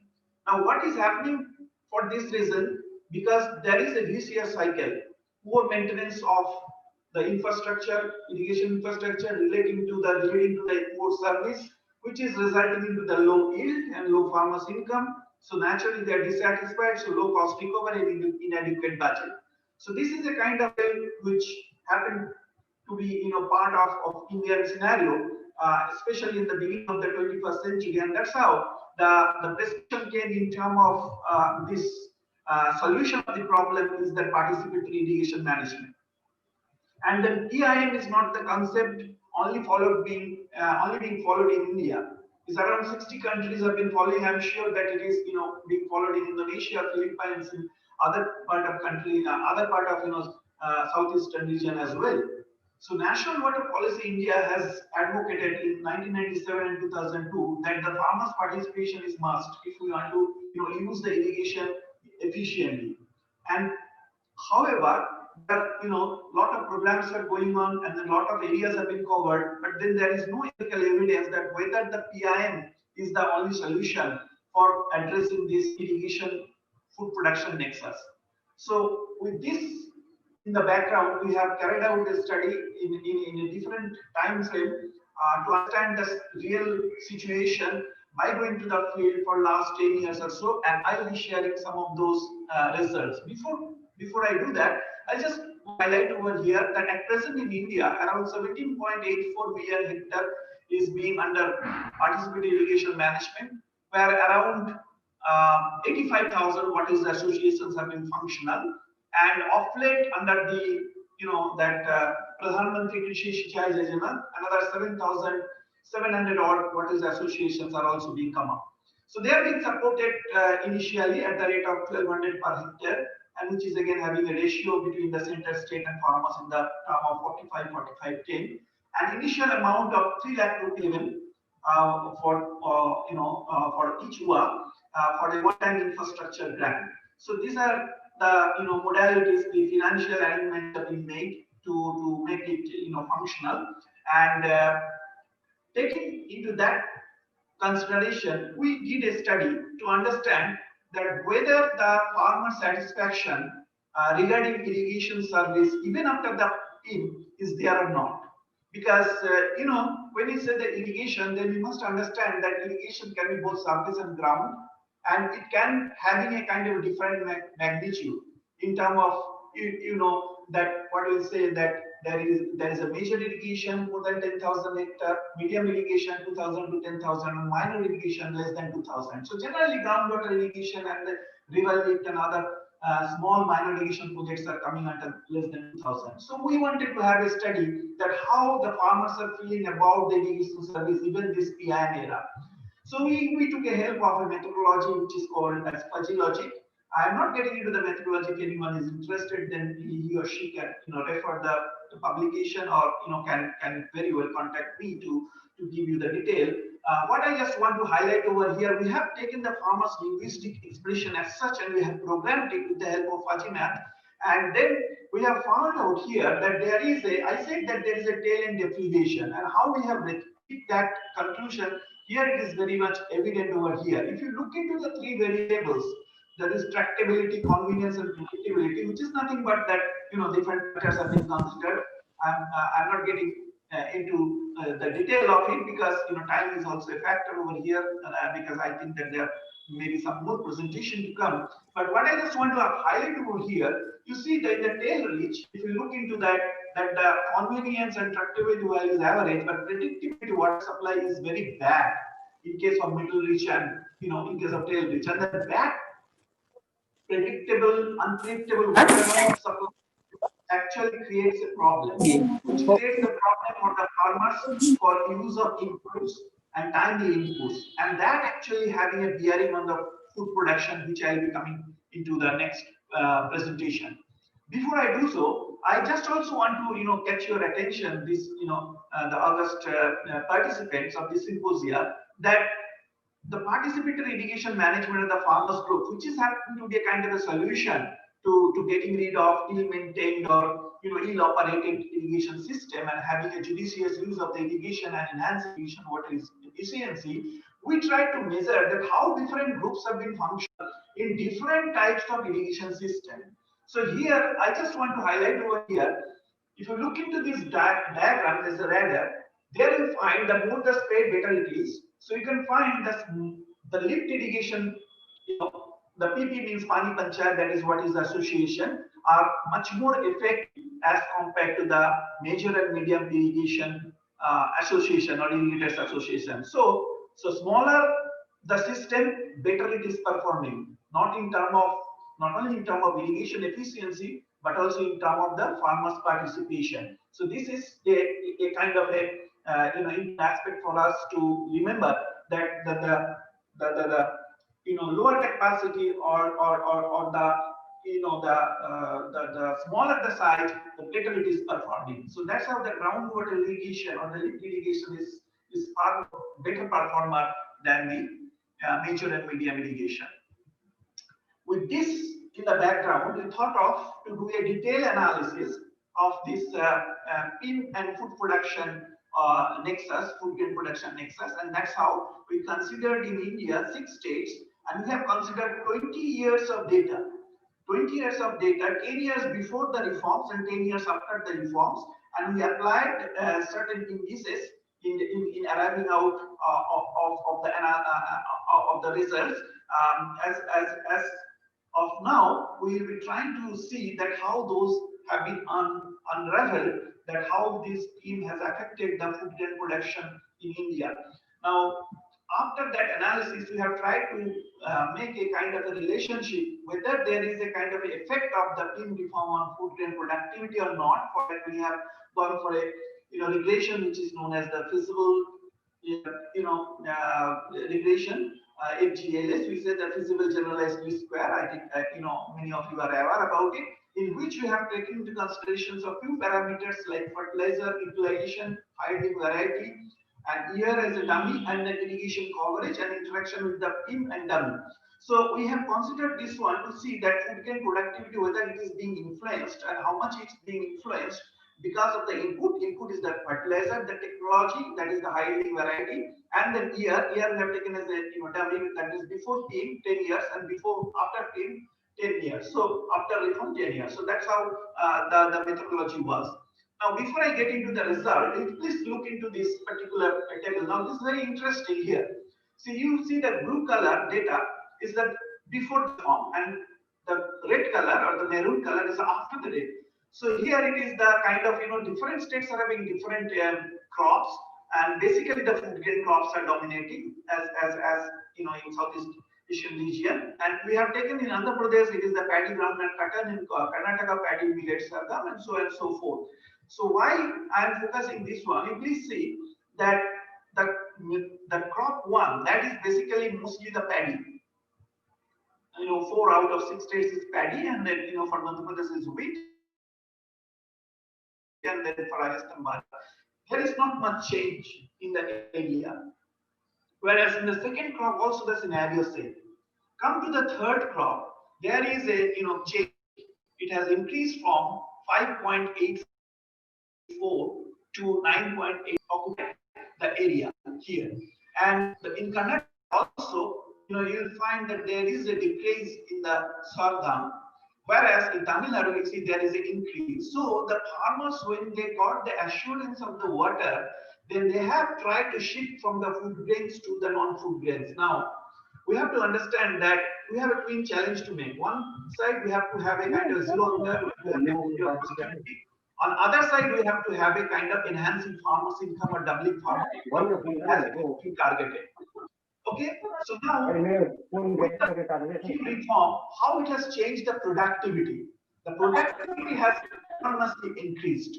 Even though area has stagnated or it is lessened in the food grains, but if you see the productivity has increased. And the growth rate of productivity is also converted in certain states like Odisha and Rajasthan from negative to the positive, which is a very heartening for us because this is the paddy crop here and this is the bajra here in the Rajasthan. Once the pin came into the conversation, then there is a positive growth rate what we find in the productivity. So productivity is enhanced without increasing the area. That is a very heartening sign for the pin reform. And in case of the major crop 3 also the scenario is same. So almost all cases the productivity has enhanced. Now the cropping intensity is also increased, which is obvious. When the water is there, irrigation is there, the farmers will go for the second or third crop, and that actually helped. The pin has helped to enhance the cropping intensity as well. The fertilizer consumption also increased.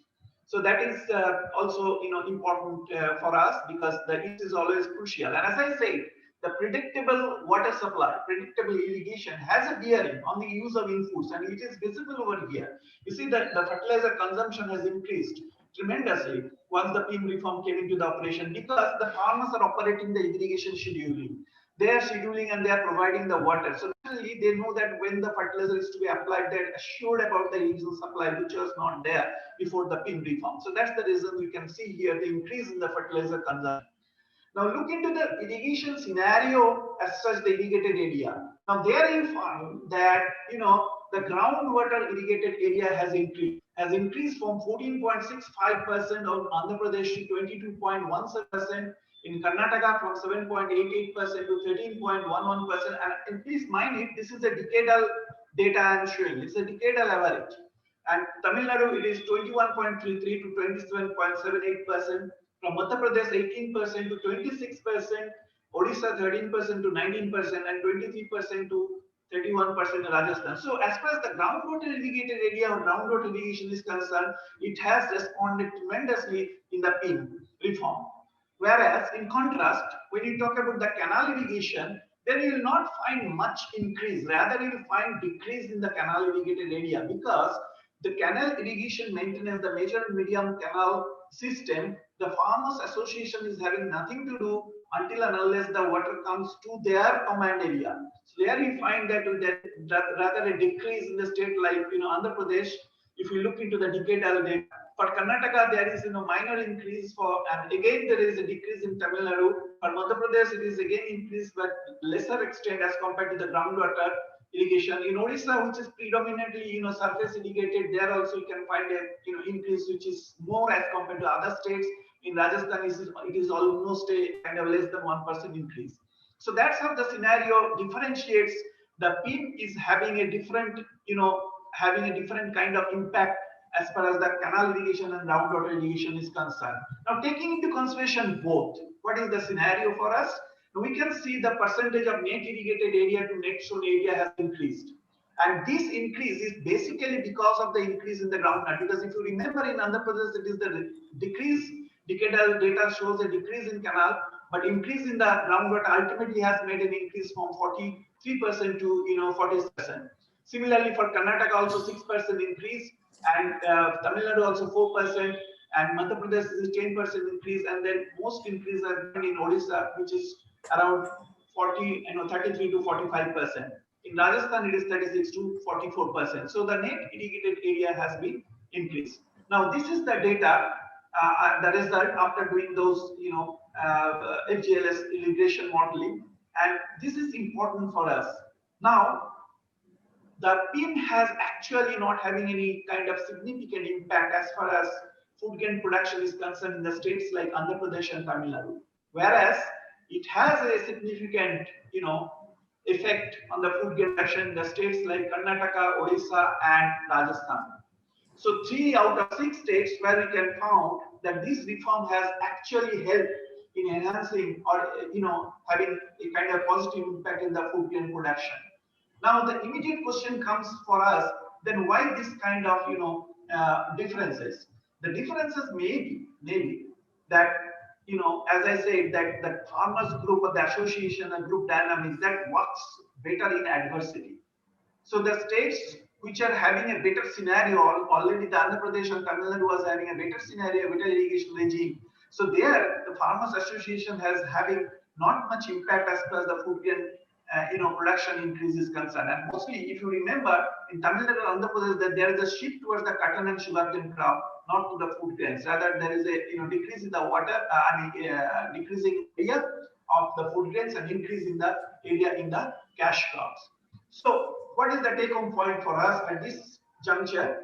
That in case of Andhra Pradesh and Madhya Pradesh, the analysis indicated that there is a minimal improvement in agriculture irrigation scenario after implementation of AIM, with no significant effect although. In case of Karnataka, Odisha, Rajasthan, the PIM has made significant impact on food grain productivity, as evident from the significant coefficient value for interaction term between year and PIM dummy. And as I said, that the three states, Andhra Pradesh, Tamil Nadu, Madhya Pradesh, they are having a better scenario as far as the irrigation scenario is concerned to start this reform. So reform has worked in a kind of an adverse situation. The states like Karnataka, Odisha, Rajasthan, where there is a problem with the irrigation scenario, and an ensured irrigation regime allowed the farmers to grow more remunerative crops, which you can see from the shifting towards the cotton and sugarcane crops, and also it has enhanced the productivity. So there is a shift from the food grains to non-food grains in some certain state, but of course that the food grains, the rice wheat system, as I said, the Indo-Gangetic plains, which is the area which cannot be overnight can be changed, and the farmers will not convince, because ultimately their decision is to make their household as the food secure. So the food grains cannot be neglected. So that's how some of the states are having a much larger role to play to enhancing the productivity of the food grain production. Now, if it is so, can I think of certain technologies which you have tried to just put forward over here when you talk about the zero hunger and SDG 2 to make the globe global food security? We have tried certain intervention. We thought that asking farmers not to grow for paddy, simply convincing them that it is requiring more than 50% of the irrigation water or 2 to 3 times more than the other crops is not possible, because this is staple. So can you go for a rice plus approach? So yes, you can go, and we have been successful in the areas like Odisha, which is the eastern region states, and there we can find it's a very fantastic scenario where we can have a raised and thin bed technology, and we can have a rice plus where we can have the cabbage and cauliflower with the paddy. Can you imagine? We have tried different combinations of the crops along with the paddy, because these are the states, especially the eastern region of India, where you cannot convince farmers to replace the wheat, or especially the paddy, and it is more of a forced crop, because these 4 months, July, August, September, October, you have the maximum rainfall, and there is a stagnated water. So we have to, the farmers have to go for the paddy cultivation. There is no way out. So that is the reason we have come out with this technology. And if we look into the benefit cost ratio, we are talking about more crop per drop. This is one unique technology which has been recognized by ICR also and awarded the team, that for this more crop per drop concept, where we can introduce number of crops together, and we are having the vegetables in the raised bed and the paddy in the second bed, and that short-term pisciculture also could be introduced in that.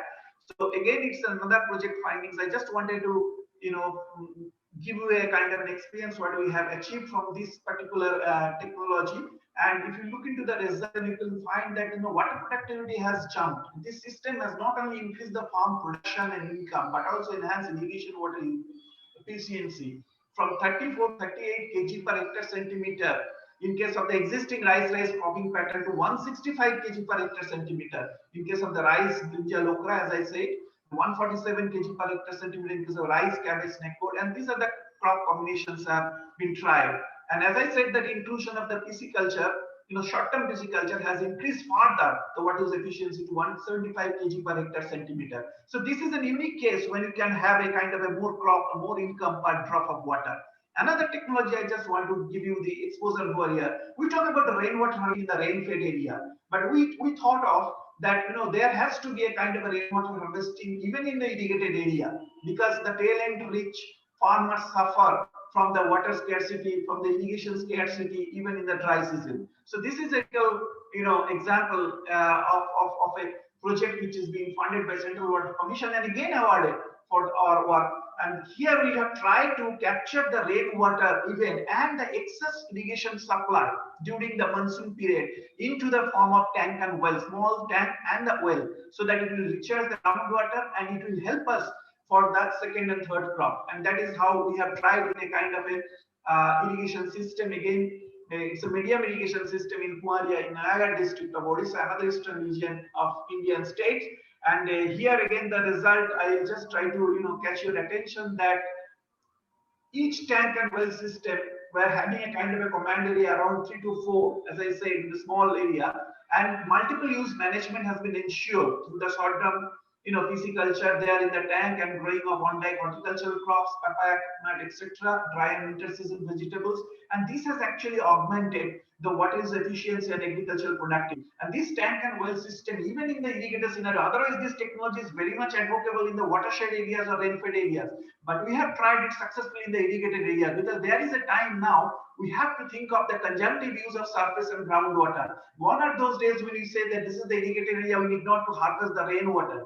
No, we need to harvest the rainwater to recharge the groundwater, because as I said, the groundwater excessive pumping actually barrening the Indian groundwater resource. So that's the reason we have tried this technology very successfully, and this system has worked fantastically well in the areas of the irrigated area. The last one which I introduce over here is the minor irrigation project, and that particular scenario, you find that the irrigation flows in a gravity-fed system, and if the crop is repairing or not repairing, the irrigation will be given. So in that scenario, we have tried to introduce a concept of secondary reservoir or balancing reservoir.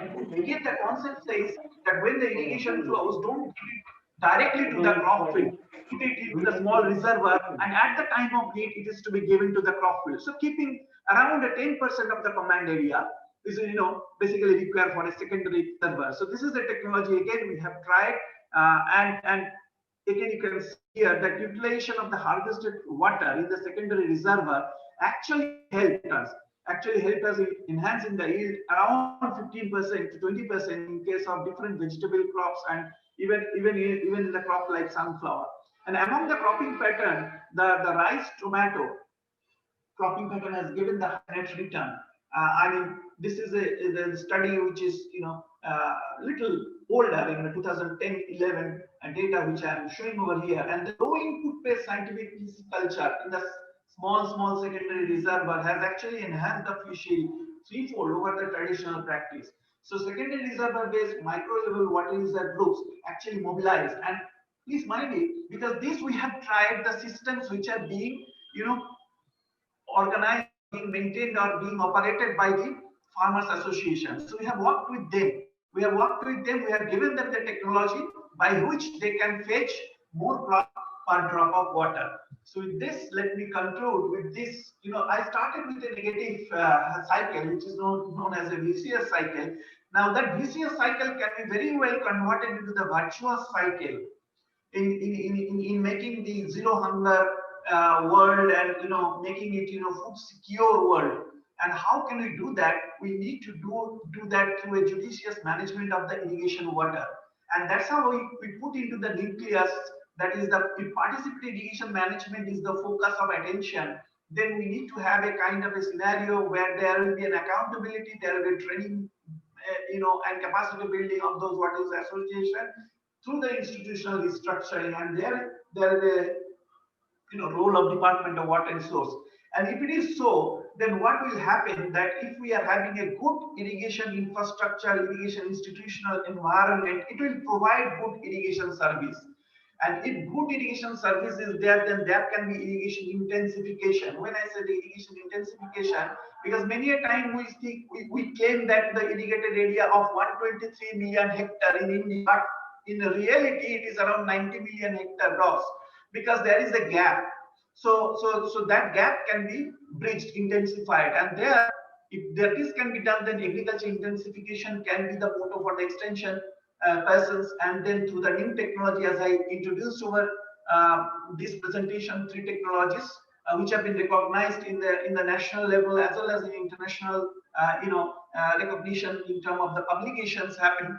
So it actually led to the high yield of crops and leading to higher income, and automatically give the farmers satisfaction. If farmers are satisfied, then they will be very keen to maintain their own system and pay for it and maintain the system for their own benefit for assured irrigation. So that's the reason that I said that if the productivity can be enhanced, the income can be enhanced, then the farmers will be automatically motivated to participate in the term of participatory irrigation management and secure the irrigation efficiency. And that's how the nexus between the irrigation and food grain production always will be a kind of a positive one, and we cannot ignore the irrigated area of any country. And because as we understand that 60% of the food grain production is being coming from around 45% of the irrigated area. So we need to intensify the irrigated area irrigation infrastructure. At the same time, we have to also emphasize the rain-fed area to create certain irrigation facilities to see this world the hunger feel, and to see this country as well as the Southeast Asian region as well as the overall globe as a food secure. So with this, I thank you very much for this presentation. So I hope that there is a need for more crop are dropped, and it is possible if we can follow this particular reform, and this reform can only be successful with the system which is smaller. So smaller is always better, and now we need to upscale this particular technology if we want to take the benefit of this into the major and medium irrigation system as well. Thank you very much. Thanks, Professor Shovik, for your nice deliberation. You have pointed out the very important things and the important points you have mentioned. So we have enjoyed your lecture. Thank you, sir. Thank you. Prof. Shankar want to say. Chairman, sir. Chairman, sir. Shankar, sir. Please comment. Hello. Yes. Thank you, Professor Shovik Ghosh. It's a nice presentation, well structured and well designed. The crux of your presentation has been the sociology of water, the economics of water, and the ecology of water. And nicely, you have landed in the domain of water in the form of global distribution, different sources of water, consumption patterns, and ultimately you landed on the irrigation, participatory irrigation management. Water is going to the scarcest resource, priciest resource, because if any world war is there, heaven's sake, there should not be further any world war. But if any world war is there, apprehended, that will be surrounding around water. So it is not just fight against poverty, it is a fight against impending global war also. Second is that, important thing is that 30 to 40% only use, rest is wasted. That is a huge, that loss of water. The other way around, I can give another, yes, we have got 468 cubic kilometer of water reserve. If go on depleting water in this way, then by 2040-45, there will be only 168 cubic kilometer of water reserve.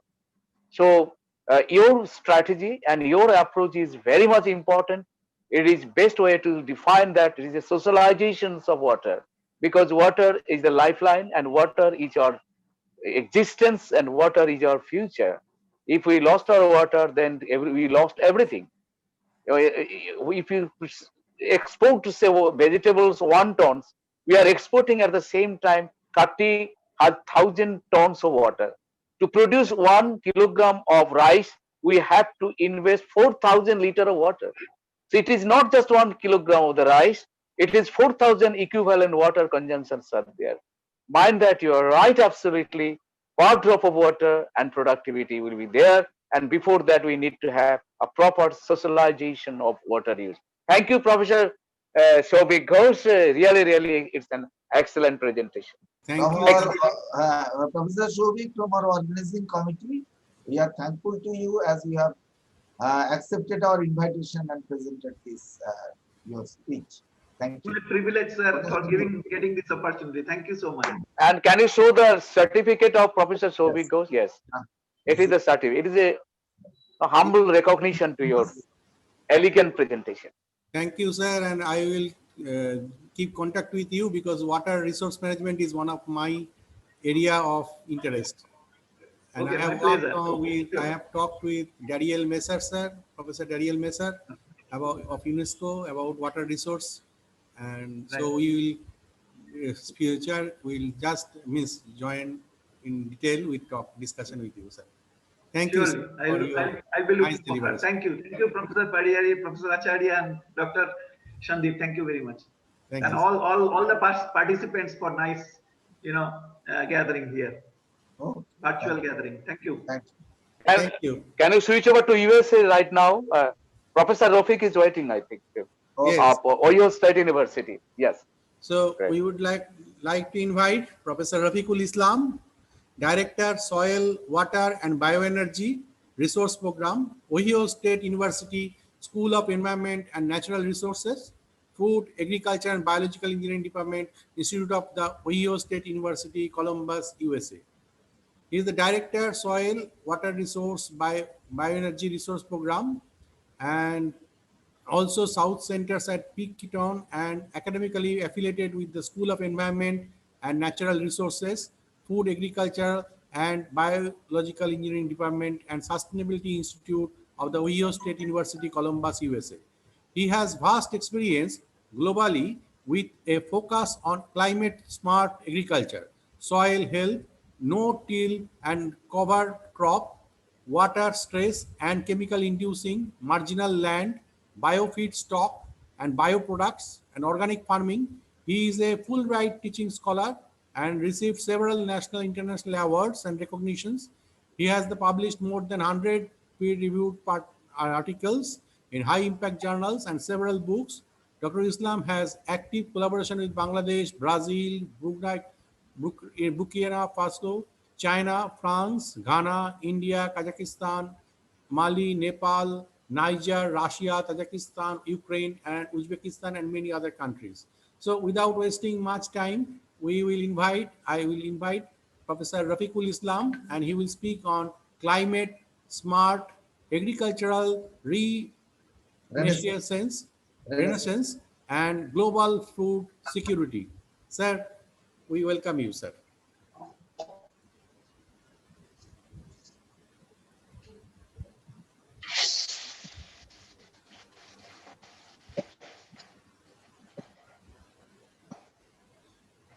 Sir, Rafiqul Islam, sir? Yes, yes. Okay. Yes, yes. Okay. Oh, what a pleasant surprise. What a pleasant surprise, Professor Islam. I'm really, really feeling honored, and to such a person, a great international, global exposure, really, a global personality. So it's our honors on behalf of BCKV and Welcome, sir. Professor Islam, sir. Oh, thank you. Audible to you. Now, on behalf of our organizing committee, we are welcoming you to be present here and also attending this symposium. And also, we are eagerly waiting to listen to you. Now 7:40 a.m. US morning. Yeah, time. that's fine. That's fine. Thank you, sir. Thank you for joining. Okay, shall I start? Yes, sir. Yeah.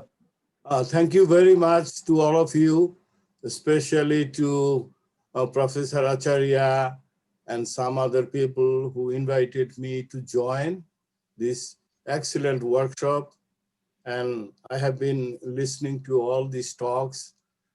These are excellent talks, and especially the last speaker, Dr. Ghosh, gave an excellent data set and all this information.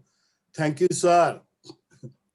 Sir, Now I'm going to start. I'll do some overview of what we do and what we are going to have in this part of climate pandemic situation.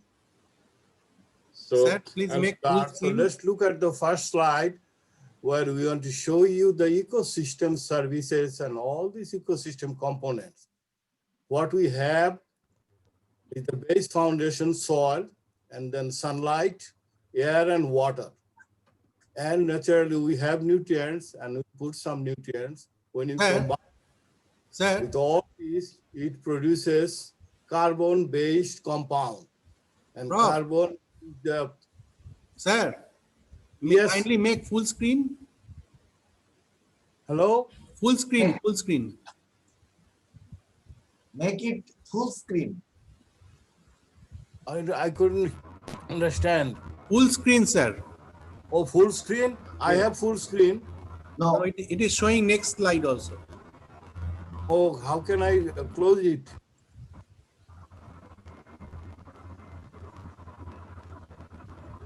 I don't know. How can I close it? Oh. It is not PowerPoint, I think. Yeah, I think.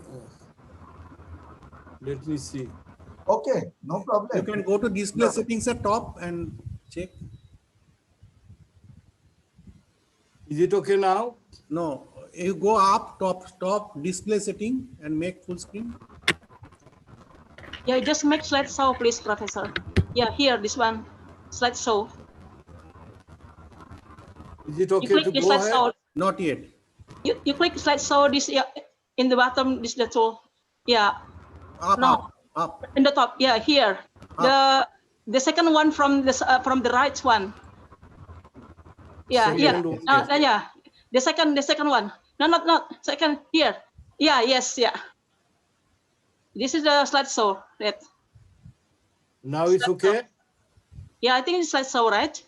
But next slide showing. Yeah, slideshow, because I read this slideshow here. Yeah, just click there and then yeah, see for the maybe display setting you have to go. Okay, I think. it's different.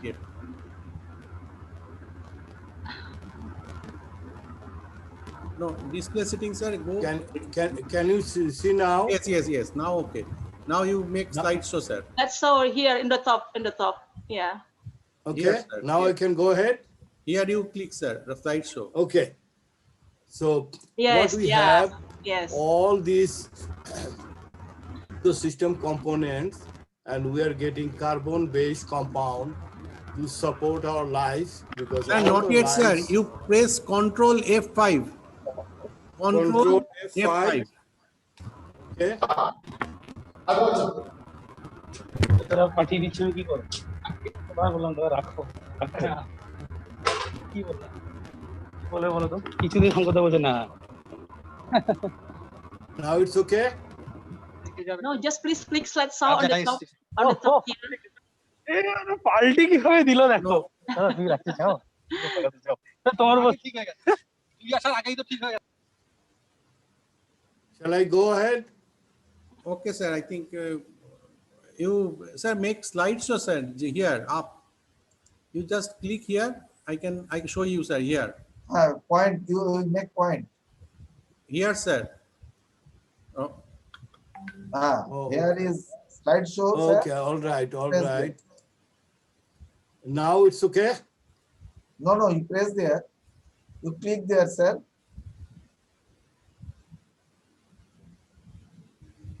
Sir, click here, sir. Here. Slideshow, not sir animation. Yeah, that's what I did. Slideshow. Yeah, here you click on slideshow. Yeah, but again, I could see the next slide. Oh, okay, sir. You straight, sir. I think there is some problem here. Setting problem. Okay, sir. Okay. You carry on, sir. Carry on. Shall I carry on? Yes, sir. Carry on, sir. Okay. Sorry to this. Oh, sorry for all these. Please carry on. Yeah. No. So please carry on, yeah, Professor. What we get, all these carbon-based product, and that supports our life because life is based on carbon, and then food we eat carbon, and feed for animals carbon, the clothes, whatever we wear, that is carbon fiber, and the energy is fuel.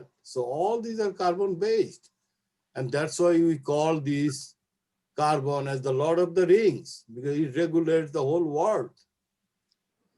So if we move to the next slide, if carbon is the one producing food and everything for us, so while our food security is increasing, that means carbon production is increasing. But today's industrial form of farming. That means the farming we are doing, how to export, how to sell, how to make money. So that's the idea. Put a lot of fertilizer, a lot of water, and do genetically modified seed, all kinds of things in response to population growth, and which undermine our well-being of the world communications in different ways.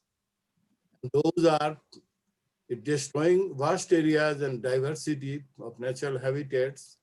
It accelerates soil erosion, salinity, drought, and crop failure, and it's a frequent crop failure, increasing and higher rates of chemicals, that means pesticide and fertilizers for crop growth. As a result, we have widespread water scarcity and water quality degradation, and we are also responsible for 30% of greenhouse gas emission from agriculture, especially methane and nitrous oxide. And what we are creating, more than 1 billion people malnourished or undernourished. Overall, we caused an untold loss of ecosystem services to our society.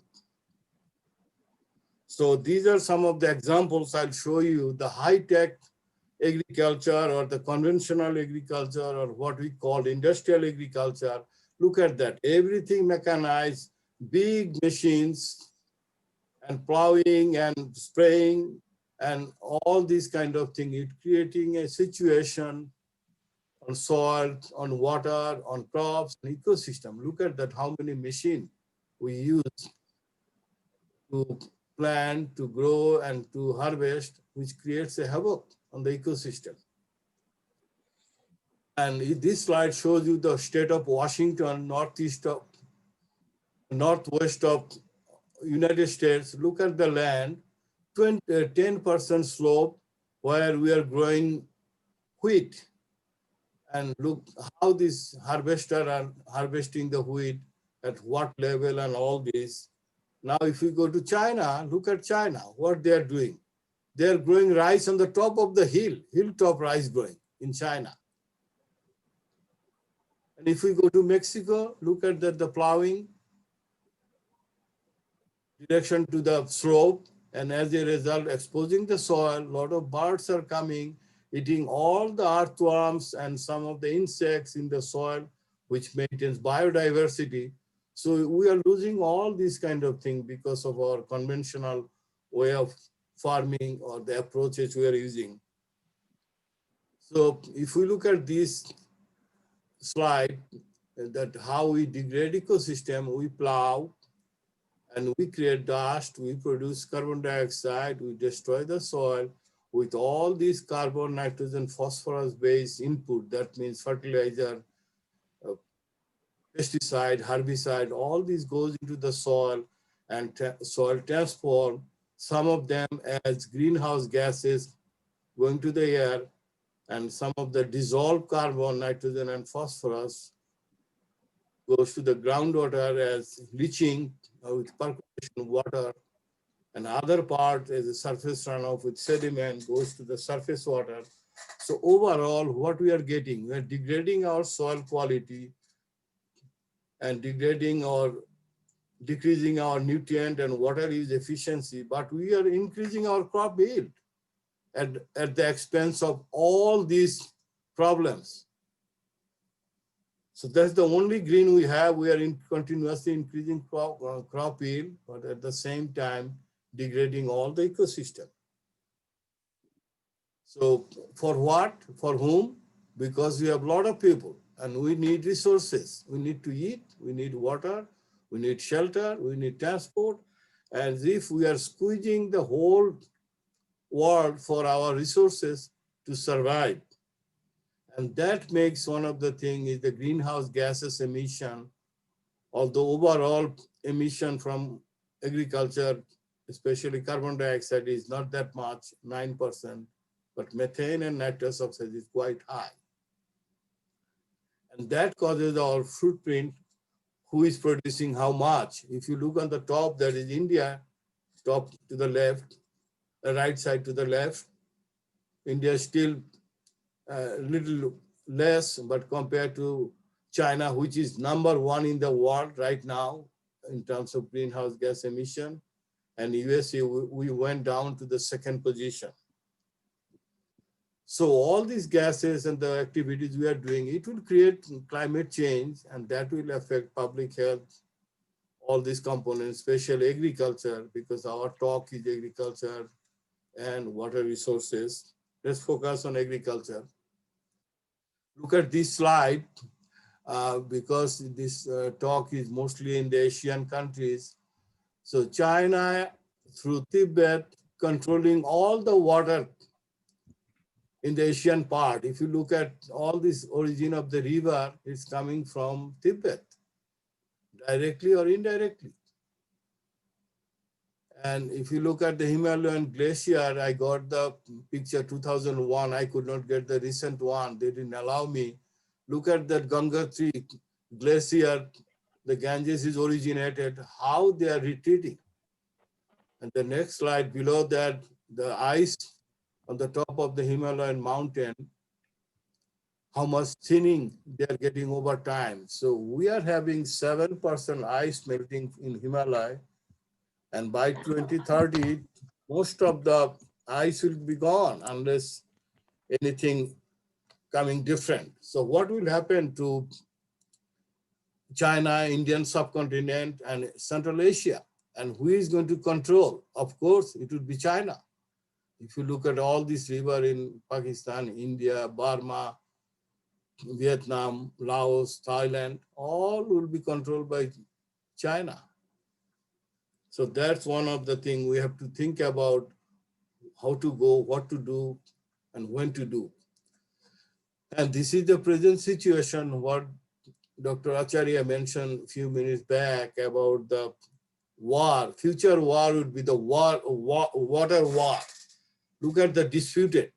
To the left, we have problem within United States, among several states like California, Colorado, Utah, because of sharing of the water, and the Tigris and Euphrates River, Iraq, Syria, and Turkey. Turkey is controlling the headwater, and also in our Indian subcontinent, we are going to have problem. And Africa, South America, all everywhere, water will be the main problem in future to support agriculture and address the food security. And the other syndrome which we have is solar dimming. So actually, sunlight is dimming. That means we are losing 2.7% decrease in sunlight every 10 years. That means 3.6 minutes loss of time every 10 years. And because of all this soil erosion, dust and the shoots goes into the atmosphere, and it is affecting. And this graph is for Bangladesh and West Bengal. I got the data from 1964 to 2005 and plotted. Look at that average sunshine in 1964 was more than 8 hours, 9 hours. Now look at that, how much actual sunlight we are getting after 2005 or at 2005, how much? So that's another concern. If we don't get enough sunlight, how we are going to support our agriculture production? So all this situation will affect crop growth, yield, and food. So corn, millet, sorghum, and sugarcane are C4 plants, highly efficient at this current level of carbon dioxide, whereas soybean, rice, wheat, barley, oat, cotton, alfalfa, C3 plants, they are moderately efficient at this carbon dioxide concentration. If carbon dioxide continuously increasing, C3 plants will be more efficient and behaving like C4. And C4 will not be that much efficient anymore. So as a result, we will be getting decrease in yield of corn, millet, sorghum, and sugarcane. But to support this crop production, we need nitrogen and other nutrients to support the system and the water. So how this climate change will impact crop production? If you look at Australia, crop production will go down. China will be increasing a little bit, not lot in the mainland, but it would be in the northeast corner of China, Heilongjiang province, which is south of Siberia. Because of cold, ice will melt and production will go up. Canada will be one of the countries in future who will dominate the world food market because they are producing corn and soybean. And I'll show you more slide on my talk. India's overall production will go down close to 30%.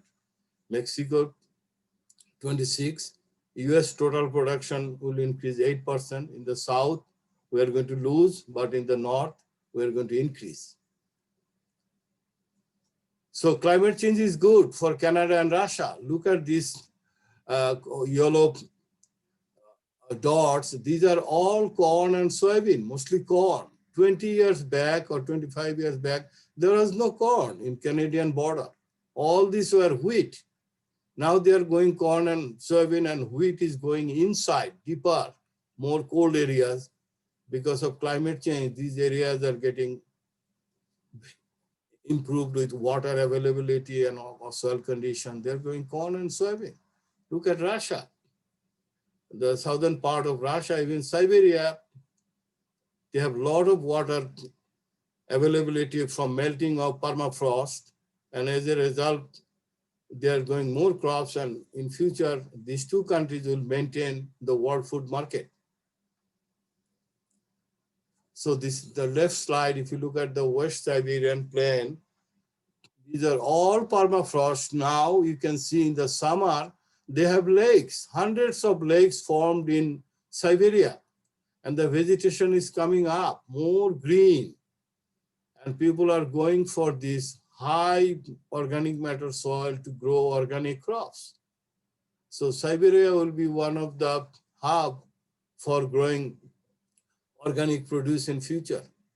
To the right, if you look at this slide, that is Kazakhstan and Uzbekistan, Ural Sea, south of Russia. Look at the Ural Sea in 1960s and now look at in 2017.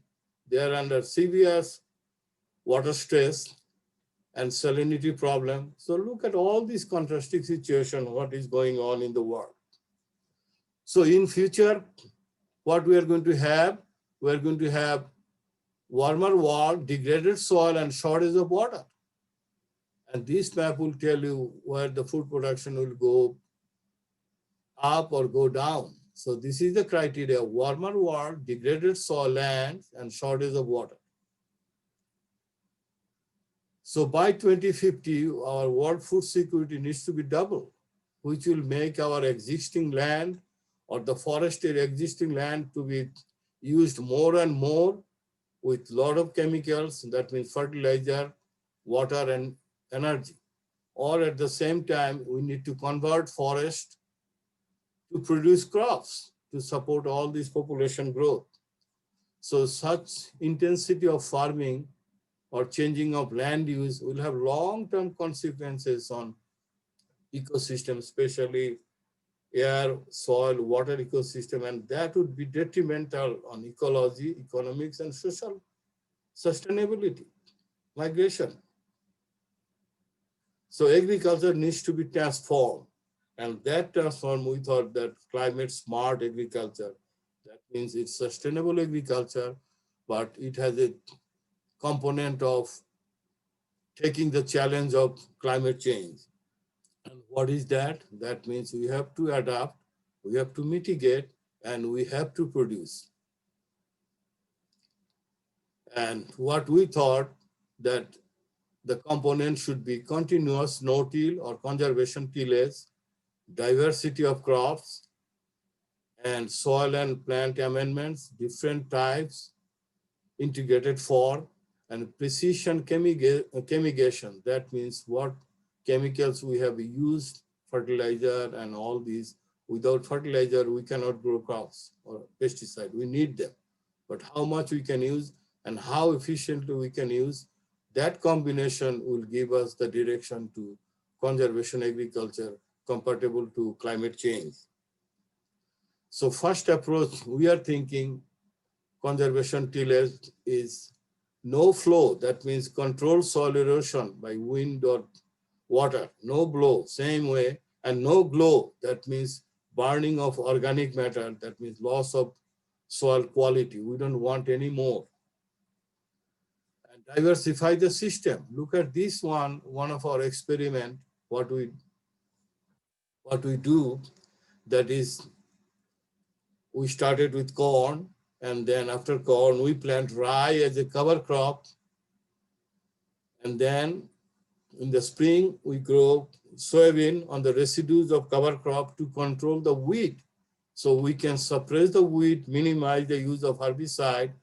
And after that, after harvesting soybean, we go for wheat, because we can get around 25 kilogram of nitrogen per hectare from the soybean residues to support wheat production with minimum input.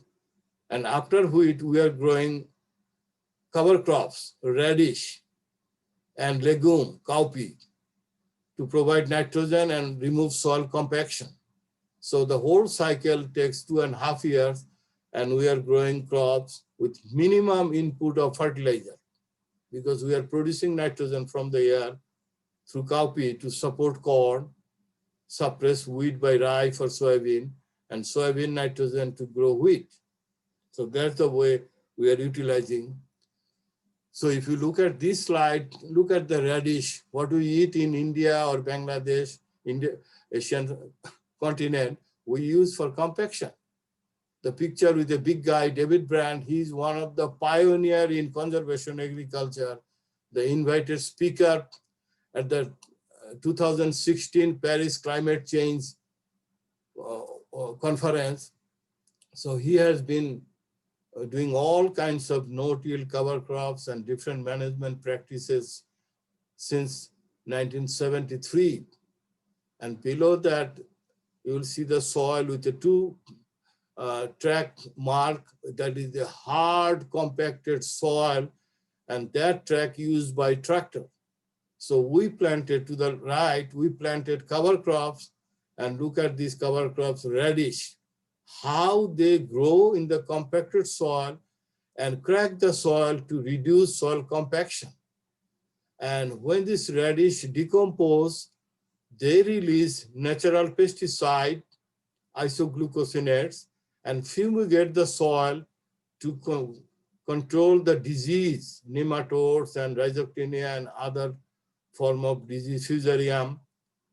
So, and after this, it allows water infiltration and porosity in the soil. To the left, to the right, on the top, we grow rye as a cover crop, and look at the two plots. One to the left is clean, and the one with rye cover crops, how all this soil erosion and residues washed away from the plots from the left and accumulated in the plot with the rye cover crop plots. That means we are holding the soil and the residue, which are very important to maintain soil organic matter, accumulating and trapping in the soil. So that's the way we are controlling soil erosion with the cover crops. And this slide shows how many types of cover crops or mix we grow after harvesting wheat in the summer, allow them to grow, and then in the fall we roll them over, and then next year we grow directly within the residues corn. The slide below to the right, you see that is the slide we have. Corn is coming out of the residues, and that conserve moisture and also control temperature and control wheat. So it's this cycle going on for a long time to improve the soil condition, water conservation, and all these ecosystem services. This slide will be showing you that how we are improving different soybean varieties or other crops for drought tolerant in response to the expecting water stress in the world, efficient water and nutrient user, and salt resistant crops by natural selection, breeding and genetics, and chemical inducing. So we use chemical inducer to improve the drought tolerance of the crop. That is temporary, but it does a good work. And in response to this climate change, we have developed with the Japanese Mitsui Corporation, Mitsui Chemicals, climate smart fertigation, ICAST. That is the future technology, hasn't been come out yet. And we are growing crops for last 4 years and creating simulated desert-like conditions, like in California desert or Utah or Arizona, New Mexico or India, like northern part of western part of India, how this desert can be converted to grow crops, and soil will be, or the land will just be used as a media. So with this technology, what we found, we can cut down 45% water and 50% less nutrients than drip irrigation.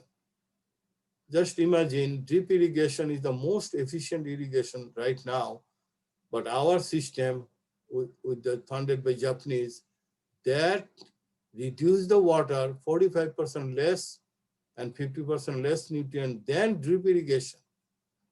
And if you look at this white plastic foam with a tube, that is the main ICAS system. Seed will go inside and then plant will grow from this cup, and the nutrient and water will be fed through this system.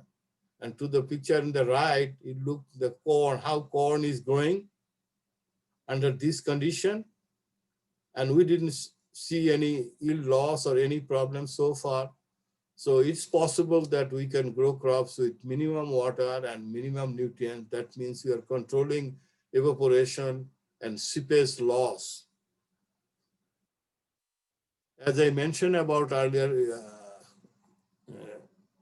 chemical inducing. So we are using salicylic acid, aspirin, the chemical inducing, and apply very dilute solution of aspirin with irrigation and growing corn, soybean, and wheat in Ukraine that is funded by CRDF. And 3 years of result, we found 5% increase in wheat yield and 14.9% increase in soybean yield. And for corn, we got around 8% increase. In the Kherson region, that is the southern part of Ukraine, very, very dry. And they irrigate every 2 days. Now, because of aspirin, we are irrigating every 4 days. So we decrease a lot of water. And also the new technology we are working and producing right now, electrolyzed oxidized water for irrigation, especially for biocontrol, how we can control the disease. So when we apply this electrolyzed water diluted with normal irrigation water, how this water will penetrate with the cells of rhizoctenia, the fungus or fusarium, and kill them. Look at the slide at the right. There are some plates. We did the study how they will kill. And we found is very, very good effect to control just water, which is oxidized with the electrolyzed system. And also at the same time, we are looking at the system, whether are there any effects on crops. And all of our work, what we do worldwide, we deliver them to the people, to the real people, to the farmers, through traditional means or electronic outlet activities. And this is one of the slides I'll show you how we organized climate smart agriculture workshop in Kherson, the dry region in Ukraine, using our different technologies, cropping systems, soil quality testing to the farmer and teaching them how they can evaluate their soil quality. They go to the field and look at this, how their system is working to improve the soil condition and supporting the crop production and also producing ecosystem services. So they don't have to go to the lab for their preliminary result. They can look at by themselves with the instant test. So this is one kind of our applied research services to the farmers, to the producer, and also extension educators. And that test, the kit we developed, I mean, bottom left, right, you see it has electronic system plus it has manual system, and how it predict all these properties with a simple color chart. And the test, it takes only 10 minutes to evaluate the soil quality with different parameters. And the Jain irrigation manufacturing in India, they are producing these kits for our company.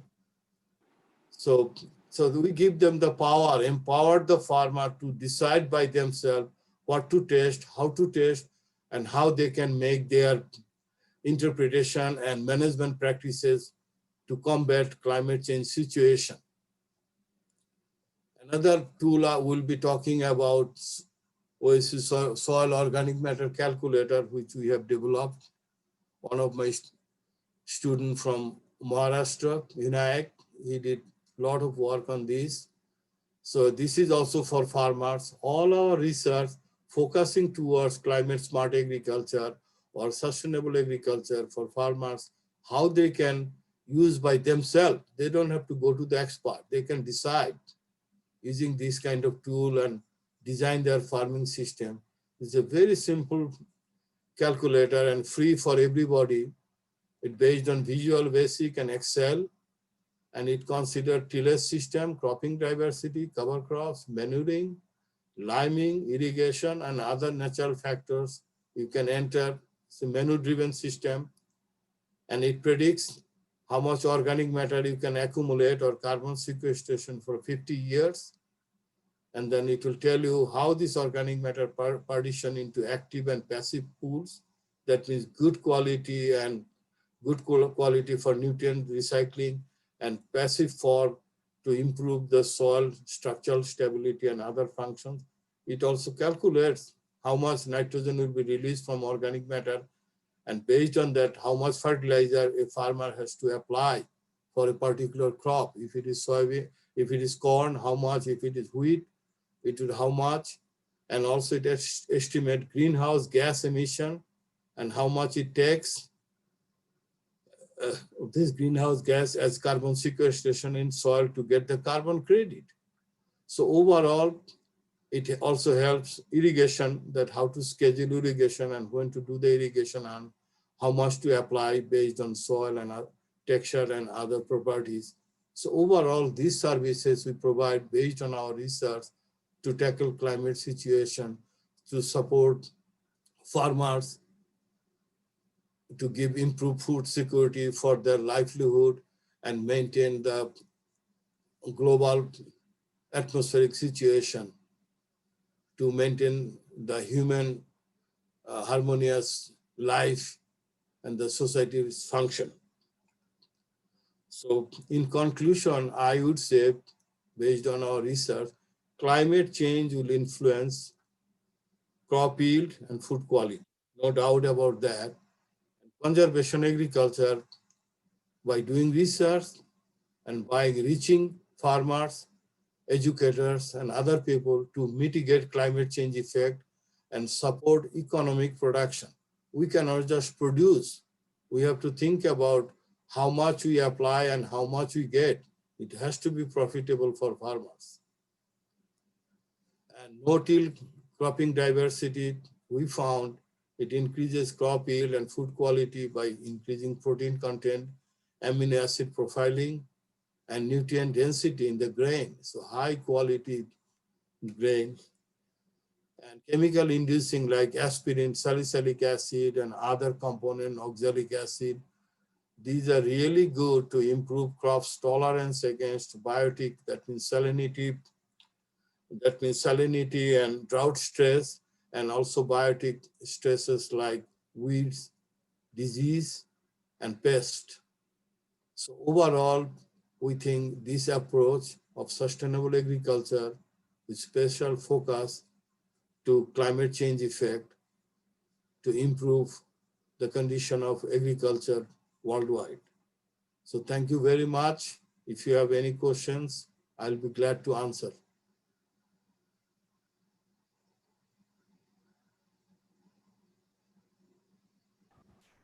Hello. Hello. Any Yes. questions? From any participants, from any question? No. I think no questions, sir. So I'll check YouTube also. Sir, Professor Shankar sir, please. yes. I check. Am I audible? Yes. I check YouTube if any question. Okay. No So question is there. this is my just response to what Professor Rafiq Islam presented.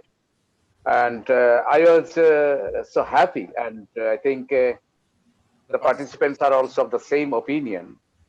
It was just like a smooth sailing through an unfathomable quiet ocean. That kind of feelings we are having, and so nicely, so elaborately, so comprehensively, he has elaborated the entire spectrum. First one is that is the climate smart agriculture. Yes, we have to go for climate smart agriculture, otherwise we will perish. Second, the alarming scenario is that by 2050 beyond, our agricultural productivity of what you call of It will go down by 30%. It's really very amazing. It's shocking. It is not amazing, it is shocking. If 30% yield loss in a response to the brunt of climate change and other factors, then really it's an alarming data for a country which is having 135 crores of population. Third is that, yes, that is some countries will go on benefiting, like Siberian part of Russia and Canada. They will be harvesting the benefit of climate change in the form of escalation of the mean temperature. So ice clad will be melted to offer a new opportunity for the crops like wheat and others. So there will be an escalation of yield. So another important thing you have mentioned. The other is that OSU has come up lot of innovative machineries and tools to measure, the called calculator. We are also eagerly waiting for this kind of calculator, which should help immediately and with impromptu response.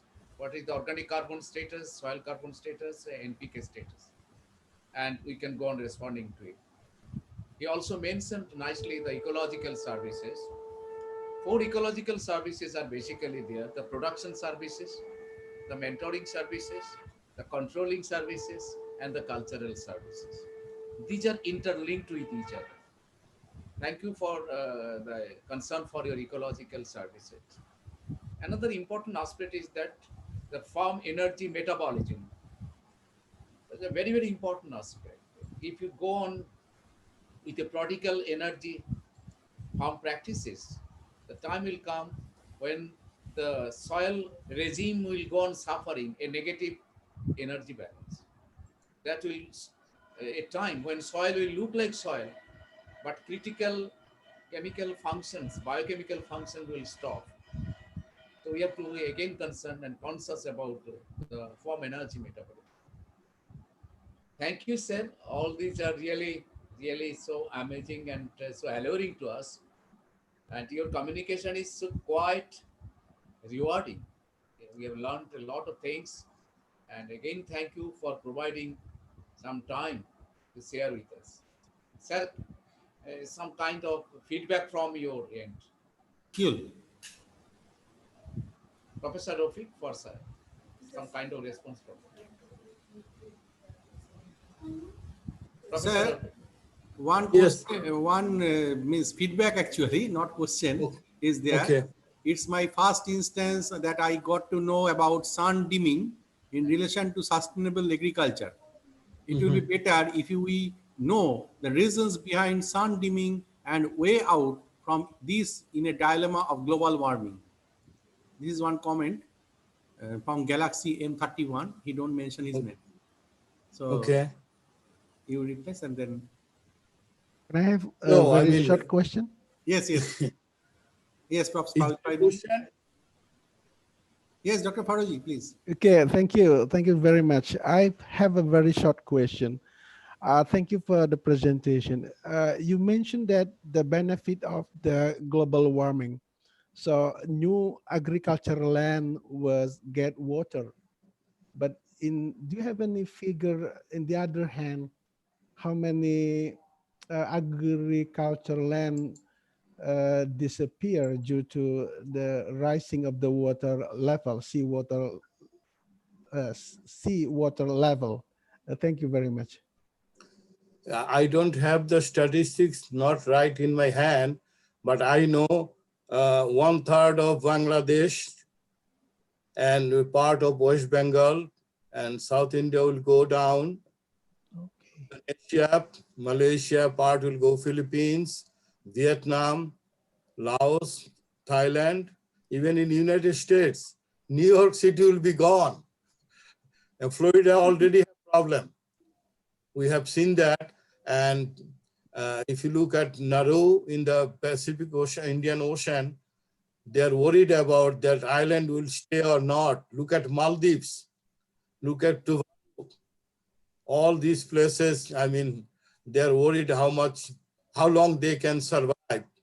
Okay.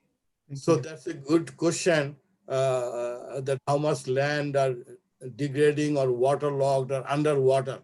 But it's quite a good number. Yes. Half of the Netherlands is underwater because of polder. They're saving their situation. But right now, I don't have the statistics in my hand, but I have some data about that. But I was more concerned that if land would go down to the water, we can still farm, we can grow rice, we can have shrimp, we can have other crops. But if it goes to secondary salinization or drought, how we are going to tackle? So that's my emphasis. Thank you for your question. Thank you very much, Prof. Thank you, Prof. And you know that the last few days back, there is a cyclone in India and Bangladesh, and all land has been devastated. And it has a bad impact on economy, and India stopped exporting onion to outside because they cannot support their own onion. Onion price is going to increase in India.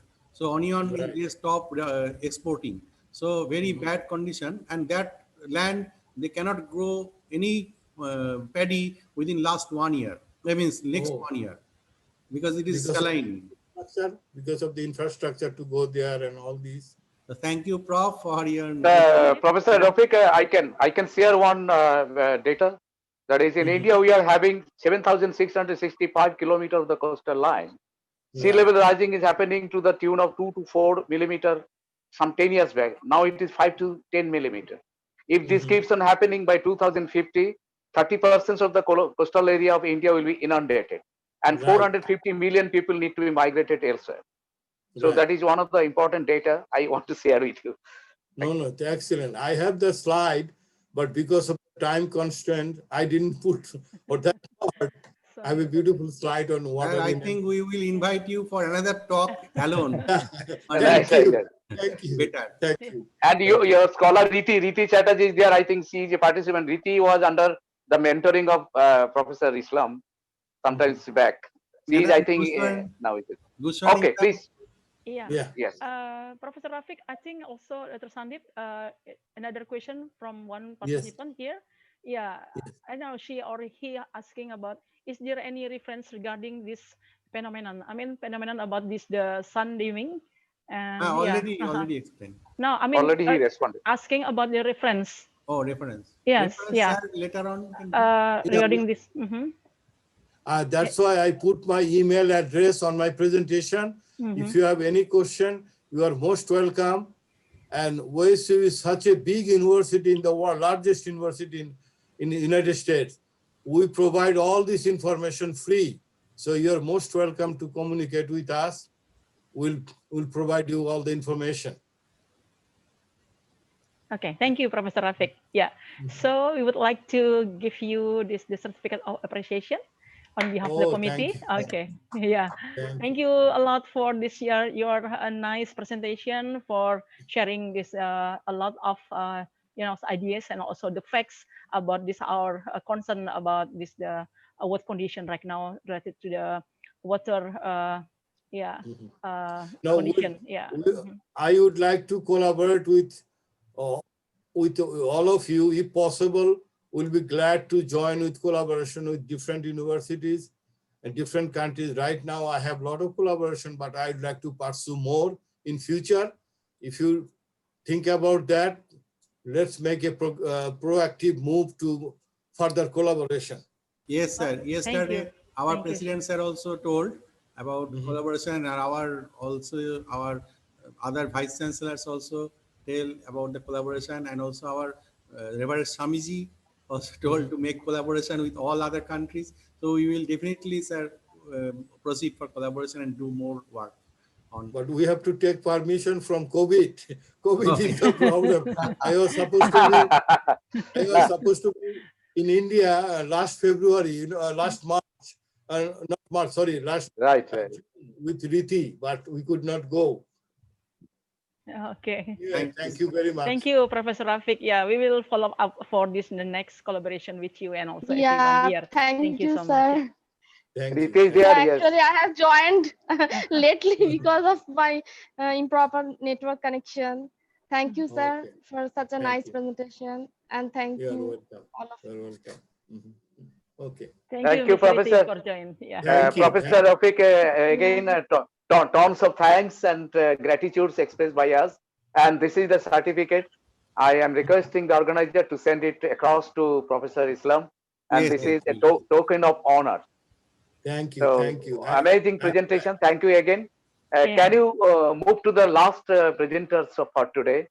I think Dr. Sandeep Poddar.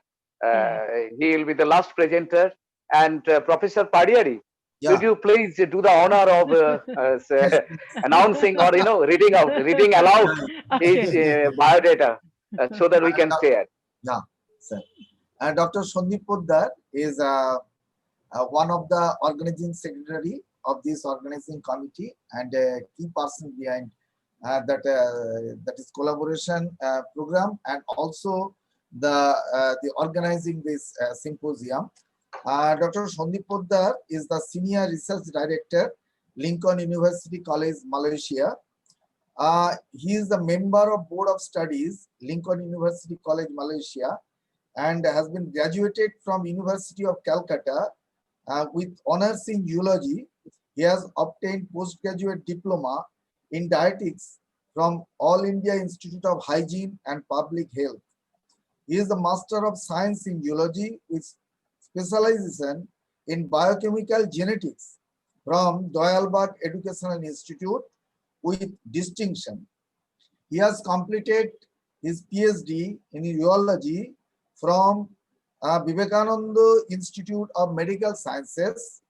After completing PhD, he pursued his postdoctoral research in different projects on hemoglobinopathies and oral cancer mutation. He has been working as executive editor of Malaysian Journal of Nursing, and he is the founder executive editor of Malaysian Journal of Medical Research, International Journal of Business and Tourism, and Lincoln News. So he is a very versatile person in all aspects. He has done his work. He is working as the reviewer of different journals. He has published several research papers, organized international conferences, and also edited many books in Malaysia. Dr. Sandeep is the founder, Assistant Secretary of Dr. Taraknath Poddar Memorial Foundation, Kolkata, India. So I welcome my friend, Dr. Sandeep Poddar, to now stage is yours. We are waiting for your speech. Dr. Thank you, Poddar, sir. please. Thank you. And yesterday, as Professor K.V. Peter was talking, I told that, sir, when I was a student of All India Institute of Hygiene and Public Health, That time we are working in under means with nutrition, etc. So that was the means we are memorizing that things when you are talking. So without wasting further time, I just, because we are running short of time, and I am the last speaker. So everybody want to stop their networking before stop, I should share some view. So as we are in the fag end, we are talking about the livestock dynamics. And as we know that global drivers of change for livestock, because we are more changing our food habit and demand for livestock is more and more. And that economic development and globalization is the moving factors to the livestock consumption. Market demand and the livestock revolution, there are different types of food available. What we call the every day that moving to the this type of livestock. Environment of climate change and science and technology. So we will just point out these factors when we see the next slides. So over 600 million poor people depends directly on livestock for their livelihood. And also many more are indirectly benefited from this livestock. So as we are talking about the food hunger, zero hunger, it not only directly we give the food, it is indirectly also we can be helpful if we go for the farming and etc. So we will see that in few slides. Multiple roles of livestock in poverty revolution, food, shelter, traction, and assets. Roles of livestock changing with increasing urbanization and market demand.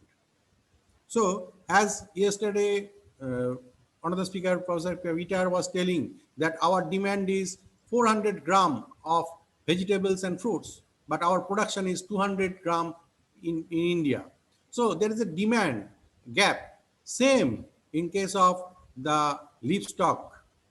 The sustainable livestock system contribute to food security, economic and environmental stewardship, and socio-cultural needs, and are vital for achieving most of the United Nations Sustainable Development Goals. Means all maximum goals is controlled by this livestock, sustainable livestock. Now, livestock production contributes to a sustainability through use of cultivatable land for food production. If land is not there, food cannot be produced. So that should be cultivatable, and conversion of the energy and protein sources. As we know that we need chicken, we eat chicken every day. Chicken eats soybean, and for that soybean need to farm soybean farm. The soybean farm means is farmed in all hilly areas. They make vacant to make the soybean farm. So there is a demand of protein source and that agricultural support for this live farming, livestock farming, and generating income and supporting livelihoods. That is the main issue. Many persons involved. Not only that, one person we go and they give the chicken, we eat that person. But behind that chicken come into the market in our plate, there are many background workers who are get benefited with this livestock food production. In the global scenario, you can see this picture I have taken from 2006 FAO, the slide, that there is a meaning different areas has been used and mixed, irrigated, grazing, areas are dominated by landless production, national boundaries, so mixed trend, and so different types of factors are there that are controlling this livestock farming. And landless production refer to existing of monogastric production. So if I am in desert, I cannot farm the required things. Like that time I am discussing with Dr. Professor Anupam that when I am in Malaysia, I cannot produce potato because the soil is not supporting to grow the potato. I have to export potato. I have to export onion from the Asian countries, the river-based countries. For that, India is benefited for the agricultural land. They have the river, the source of sweet water that is growing the phase of the what you call the production of the potato and etc. So when we are talking about the livestock, it also supports the greenhouse emission gases. So greenhouse gas is reduced up to 30% if we use this livestock farming. And then it have a sustainability focuses on environment. So livestock system generally contribute to sustainability, but poor managed livestock system may have adverse effect on the environment and human and animal health. As you can understand that few months back, last year, we are thinking that the COVID is spread from the livestock market. And even we are not sure that it can be transmitted by the animals or only transmitted by the humans only. And we are definite that it is not transmitted by a human only. It is transmitted by the animals. I will come to the next slides within few minutes. So as my previous speaker, Dr. Faroji, is telling, that when we are harvesting, there is a need of cow. Suppose we are livestock, talking about the cow. Then cow is produced the cow dung. That cow dung may produce the, what you call, the energy source. The gobar glass plant and in cow dung plant, they produce the electricity generating farm. And that cow need the land for grazing. The production of the vegetable need for supporting the livestock. So now, with this, you can see the cow, how they drag the milk. Is it sufficient for our consumption? The answer is no. When we go, we are seeing the duplicate milk. You can see the duplicate milk in my picture in YouTube. You can see so many videos are there. I don't have to show you. All of you may know that when cow is a mother and pregnant, she cannot deliver milk. After the giving birth only, she can deliver for around 9 months or 6 months. Then we got giving injection to give the milk more extension. So after extension, then have to breed the cow. So there is a limit that cow can produce milk. But during our festivals, we need more milk. We need more sweet. From where it will come? There is no source at all. So they make synthetic milk. The adulteration of milk start. So this is the major demand and drawback of the leaf farming, and we need this. Without this, we cannot survive. It is a need. So now, when we are talking about this, we go to next slide. You can see there are many farmings. Rice duck farming. Okay, let me show you rice duck farming. It is very famous in Japan. Guys, ipapakita ko lang sa inyo kung ano yung bago sa akin. So every morning, as my previous one of the yung mga itik na yan at sa mga pato na yan ay dito tumatambay sa mga palayan ko na yan. So sila yung naglilinis. It also gives egg na napanood ko sa YouTube. So when they lay eggs, they are also giving support to the user, means who are doing the, you can see the villagers. And is more severe among the rural small-scale farmers. Talagang ayaw nilang kainin yung palay. Population consume less calories than ideally required. Children under the age of 5 are more prone to be affected by malnutrition and its resulting problems such as being underweight, wasting, and stunting. In this context, livestock farming is being piloted as an integrated farming system to challenge the problems of malnutrition. Currently, it is being implemented in 3 different locations in Chitwan district, covering approximately 1.5 hectares of land, including 30 farmers. Rice duck farming is an eco-friendly farming system different from the intensive chemical-based rice farming. In this farming system, ducks are raised in the rice field, which provides opportunity to exploit symbiotic relationship between rice and the ducks for higher productivity and better net income with positive impact on ecology. Inputs for rice production and also provide better source of nutrition at household level, helping to combat malnutrition. As the system of rice farming provides higher economic returns to smallholder farmers, it needs to be scaled up to larger areas. For this, intervention is needed to be made in developing and strengthening docklings and dock meat market chain, and also strengthen the technical knowledge among practitioners. Okay, now again, you see the rabbit farming.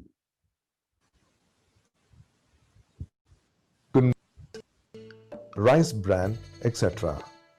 Do not use the feed with mold growth. It affects the health of the rabbits.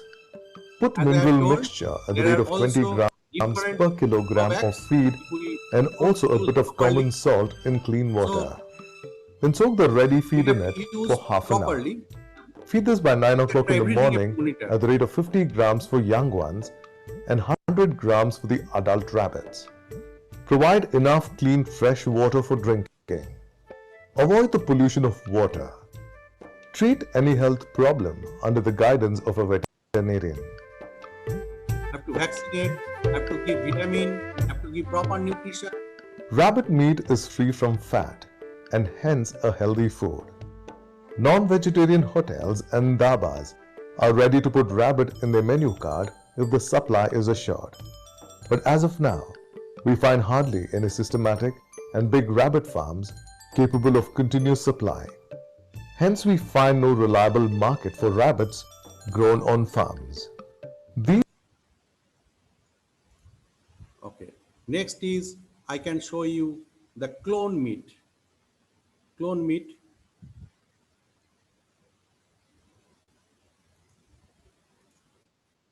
Land use and forestry emissions. And in the near future, lab-grown meat is going to be cheaper, faster, and more environmentally friendly to produce for our growing population. But how exactly does one grow meat in a lab? The process isn't as weird as you might think. Currently, the most successful method involves harvesting stem cells from cows. Stem cells are the building blocks of essentially everything, from muscles to organs, from which muscle tissue is harvested from the live animal in what is said to be a harmless, painless procedure. Culturing is where a cell is removed.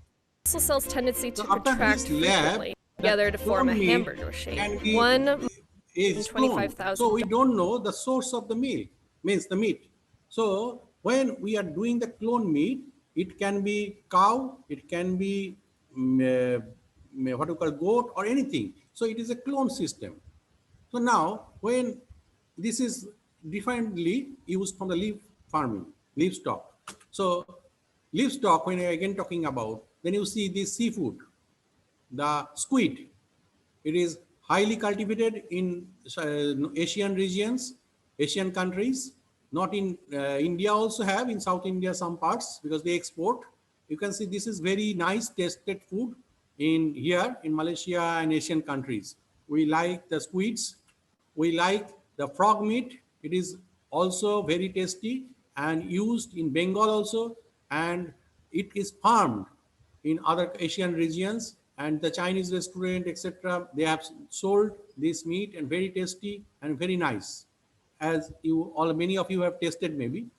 And octopus also, this is not a tank for keeping the octopus, it is a farm that growing the octopus, and the octopus also with different colors and having different types of nutritional value. Then turtle.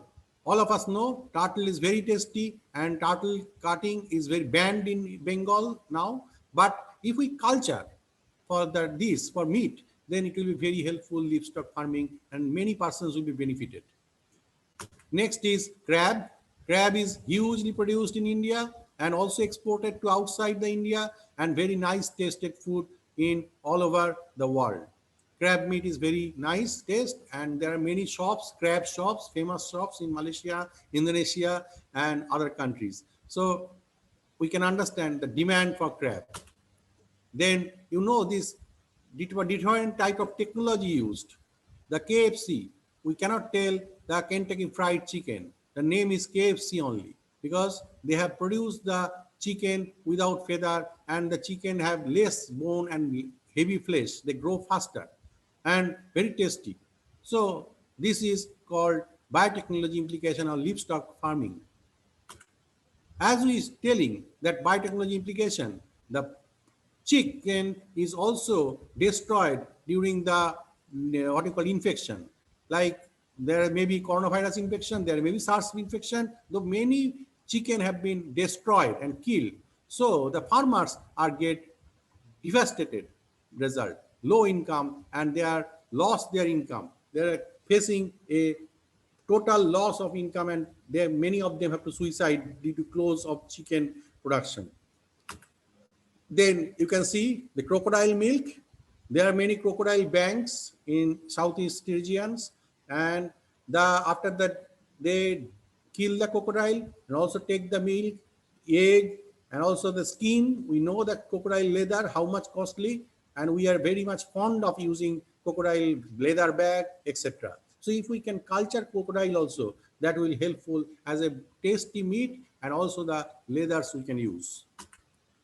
And as I telling that there is a bad and side effects also.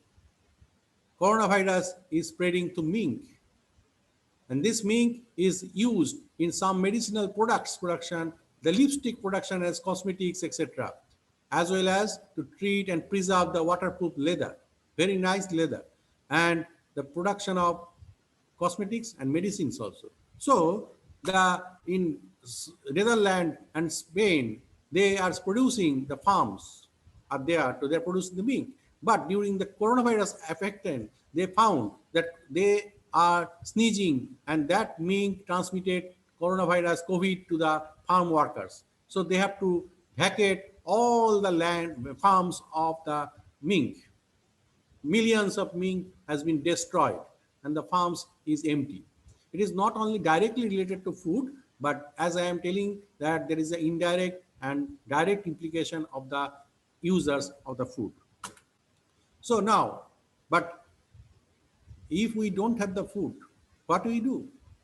All of us know, many of us in Calcutta, we know this news that the dead body of the animals have been piled up and supplied to the restaurants. So there is a more chance if we buy different types of means in front of not cut that meat, we are not sure that from which source the meat is coming. And it is a source of infection, and maybe different types of disease it may carry. Not only that, we eat a dead meat, it will die, but it is very bad. But we can eat dead meat. We eat dead animals only. We don't eat living animals. But we have to think the dead animals, which is the cause for death. We don't know that. And that is the main issue. And for that, we don't have to do this. We have to go for our farming. And we have to go for duck farming. We can go for rabbit farming. We can show you the salmon fish farming. The largest Canadian aquaculture company with about 500 employees dedicated to raising sustainable salmon. Let's take you on a quick tour of our business to show you how we raise one of the world's healthiest and popular foods, salmon. The story begins in a freshwater hatchery like Big Tree Creek on Vancouver Island, where eggs and milk from our brood stock are used to grow a new generation of healthy and fresh salmon. The eggs are placed into rearing trays until the sac fry are big enough to be moved into holding tanks. Several times during this process, the fish are divided and sorted to ensure they have the best, now called smolts.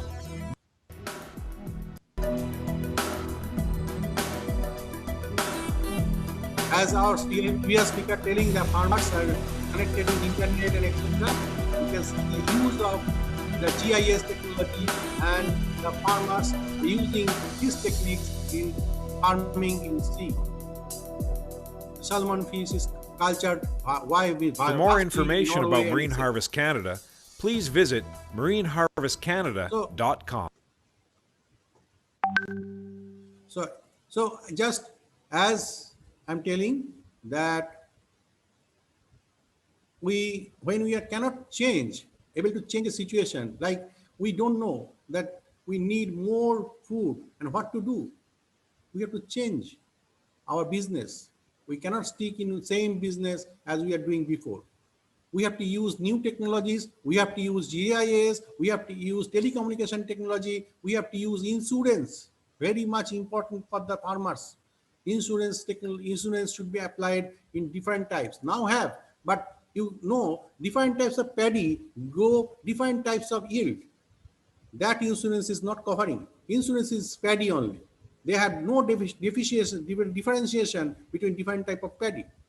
Same, all must do different type of thinking that how we can develop different type of farming and helping the poor mass to join and support the farming, and not that have to open chart and go for farming. You can see the pictures. They are very much, it means educated persons who are going for farming. They should have knowledge and skill to do this. They have to do some diploma program or something like the fisheries culture, etc. Then they can go. We all of us know that you are all agricultural persons. All of you know that we are doing this, that the fish and the sewage water is mostly cultivated in the same land. Then shrimp farming, prawn farming with paddy, many things we are doing. So we are changing ourselves with the changing environment. If we cannot change, we are struggling for existence and survival of the fittest, and nature will select who will stay.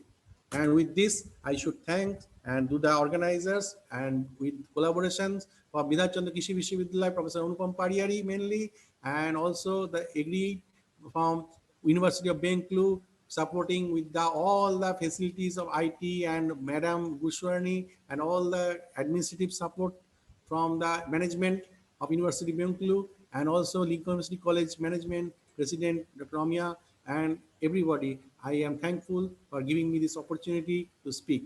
Thank you, sir. Thank you for your nice speech also. Because there was no livestock dynamics on that, there was no lecture. So you have covered an important part of our seminar. So now, Chairman, sir. Yes, thank you. And we spent, am I visible? Is it? Yes. Yes. Oh, okay. So thank you all the great speakers for today's. And as Professor Anupam Padiari, my brotherly, very brotherly, is nicely mentioning that, yes, it was really a day of success and very serious academic transactions. And as the chairman, I am feeling very much honored, and really it's a unique for me, and it has added to my experience of conducting chairmanships. It is a new dimension today itself. And I'm expressing my gratitude to the, those who are working, taking the notes, the rapporteurs. Professor Jitesh Hod is a very nice person, former Dean, Faculty of Horticulture, and great horticulture scientist.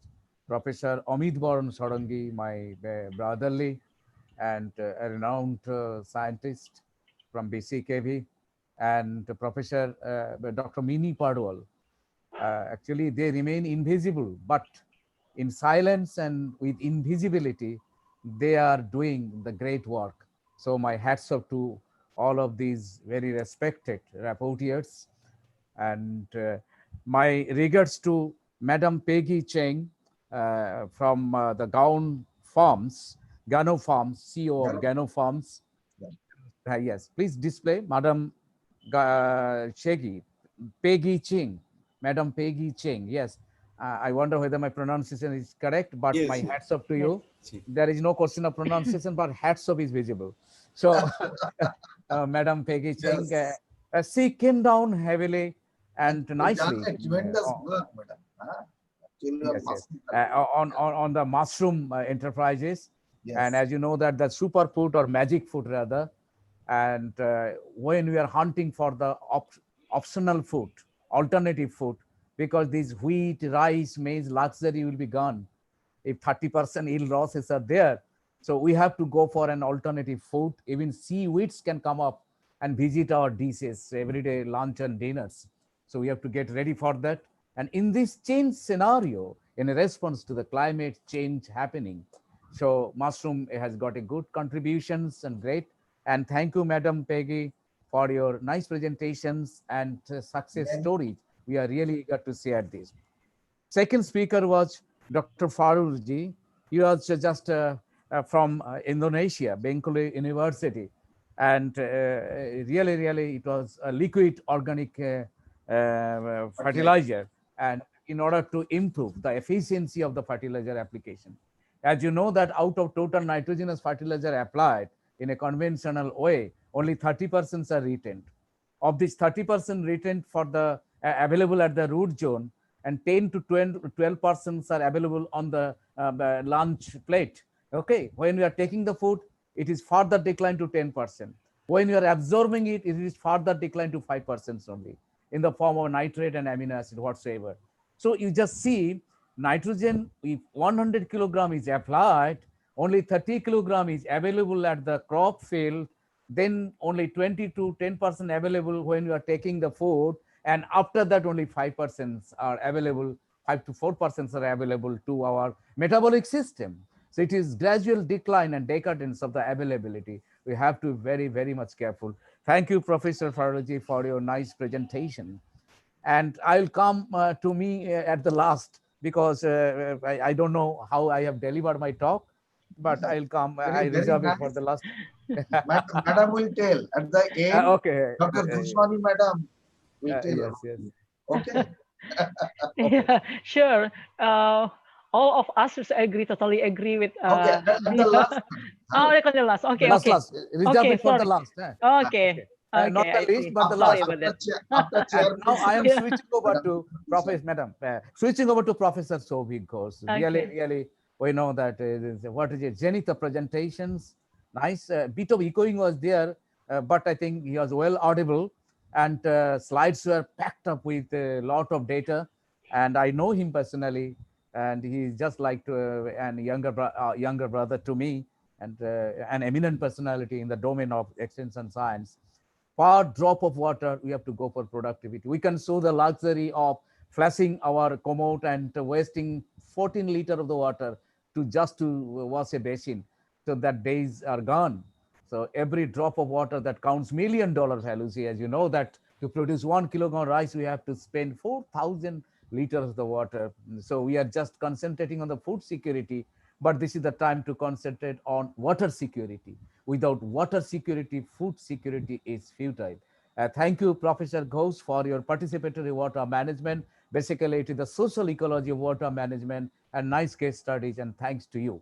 And after that, we had Professor Rajashri Rai Burman. Before that, it was Professor Rajashri Rai Burman from IARI, and he's also very younger to me and brotherly to me, although he's an eminent scientist in the domain of extension, genre of extension science. He was taking it from the perspective of application of ICT in market, in the Indian agricultural marketing. And as you know that from the production side to the farmers, our plate, food plate, from the farm plate to food plate. If you say that if 1 kilogram is rice starts traveling, only 10% are being availed by the farmers. 90% out of the 90%, 100%, 90% lost in the way of their traveling through the supply chain.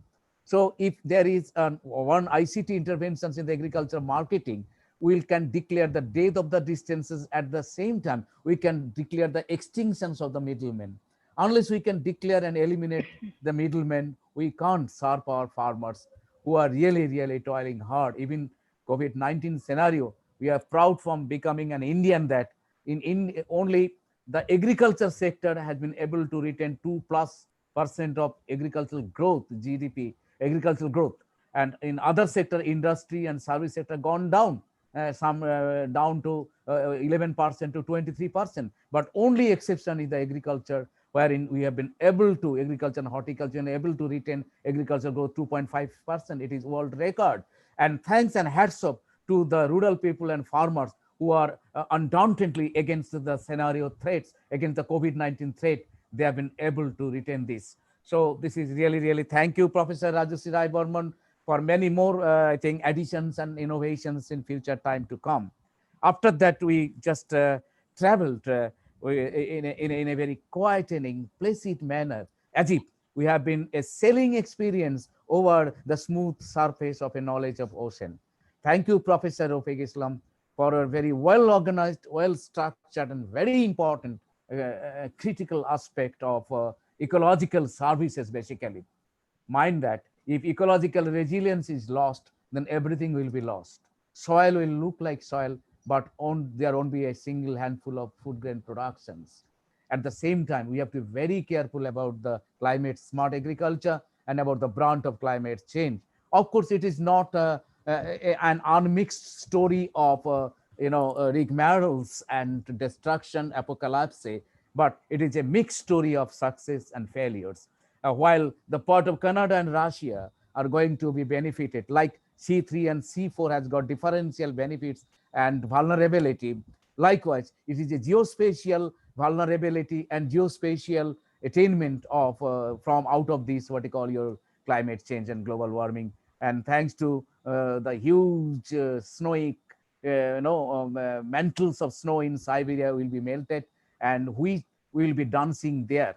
Okay, a crop which was driven by the threat of the icy environment, they will be warmly invited thanks to climate change and global warming and IPCC forecasting. The wheat and maize will be dancing in the terrains of Siberia. So we'll be waiting for that great day. And thanks to Professor Rafiq Islam for your nice and very elaborate presentation.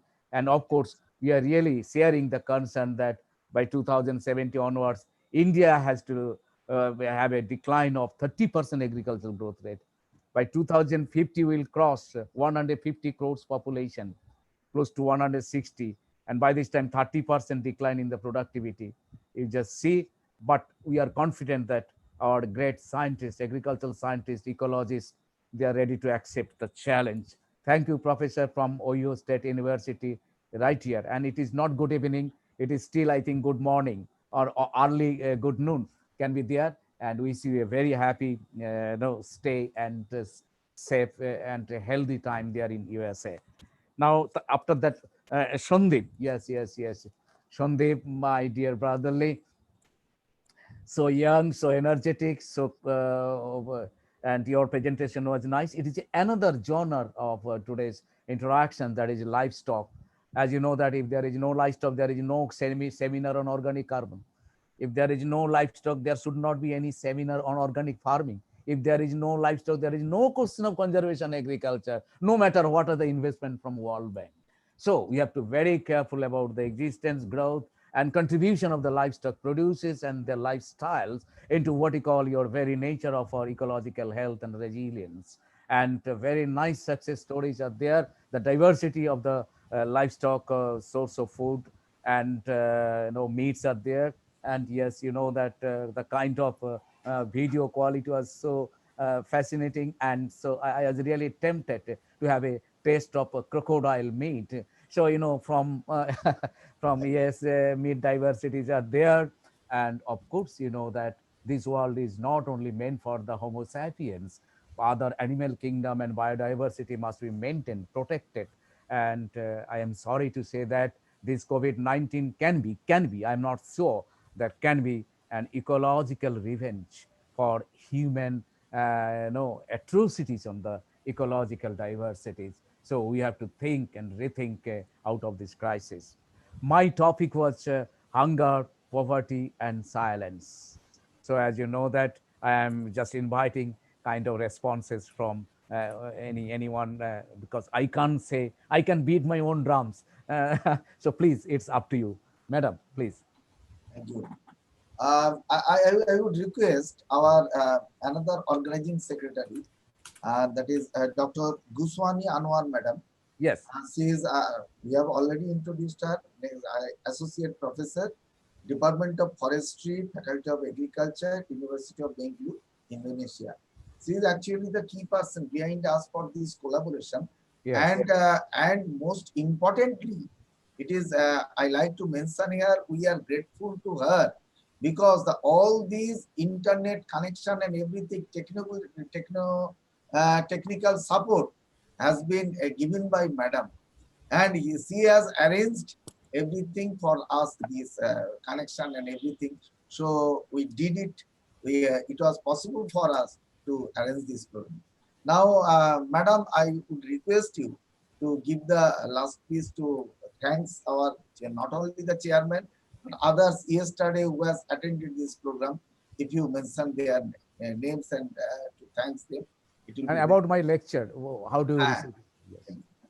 First, Madam, you mention about the lecture of the chairman and then others. Okay, Madam.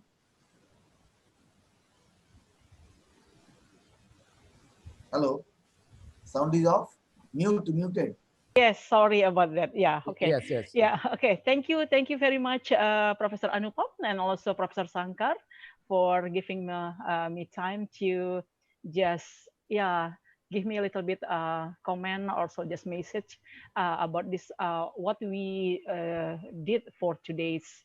And the first Professor Sankar, like I said before, all of us totally agree. Yeah, he is a really good teacher, professor, and also when after he finished his presentation, and I saw on the chat room a lot of compliments to him, and also on YouTube, because everyone's like happy and also grateful to get a lot of knowledge, ideas, and then how he spoke, like encourage everyone to pay attention about this our concern about why how the people, most of people like just keep silent about the hunger or everything about this. We have problem for the food availability.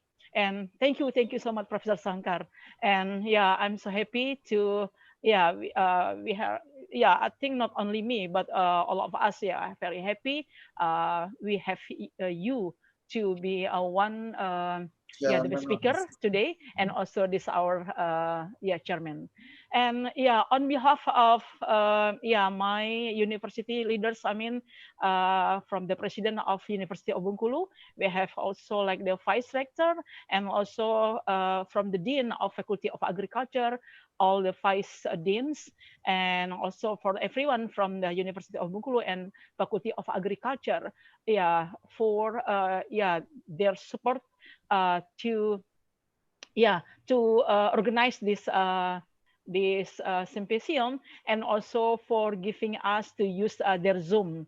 Okay, thank you so much, especially to Dean Dr. Dwi Wahyuni Ganevianti, and of course for the Vice Rector for Academic Affairs, Dr. Jansen, and who already like real support me to organize everything, to Dr. Agustin, Vice Rector for Student Affairs, Student and Partnership Affairs, and of course to Professor Anupam, to Dr. Sandip Podar.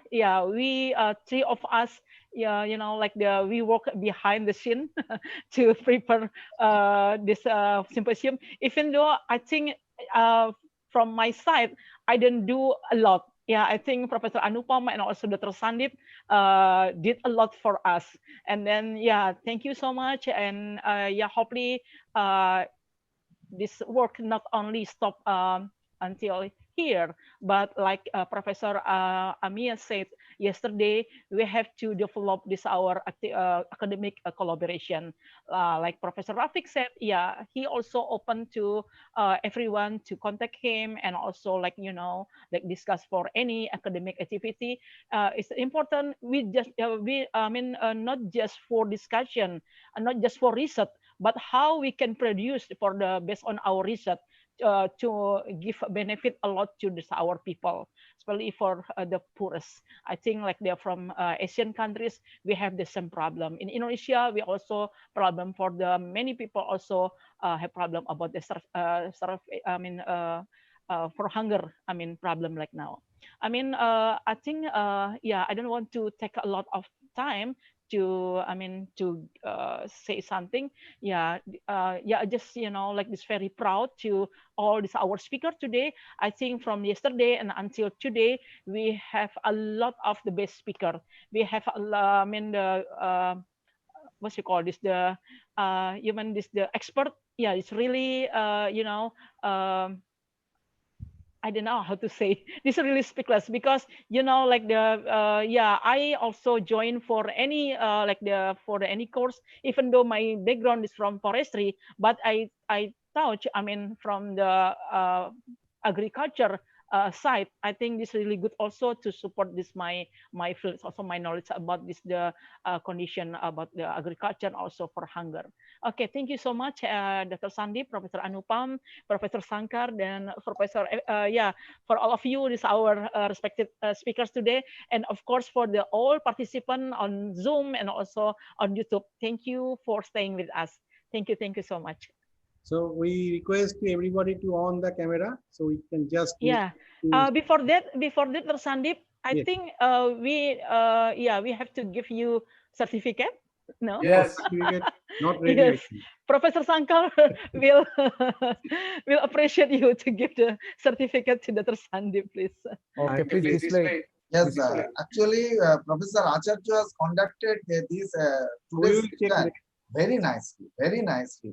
And after each speaker, his comment was very much important and also very useful. We have liked it.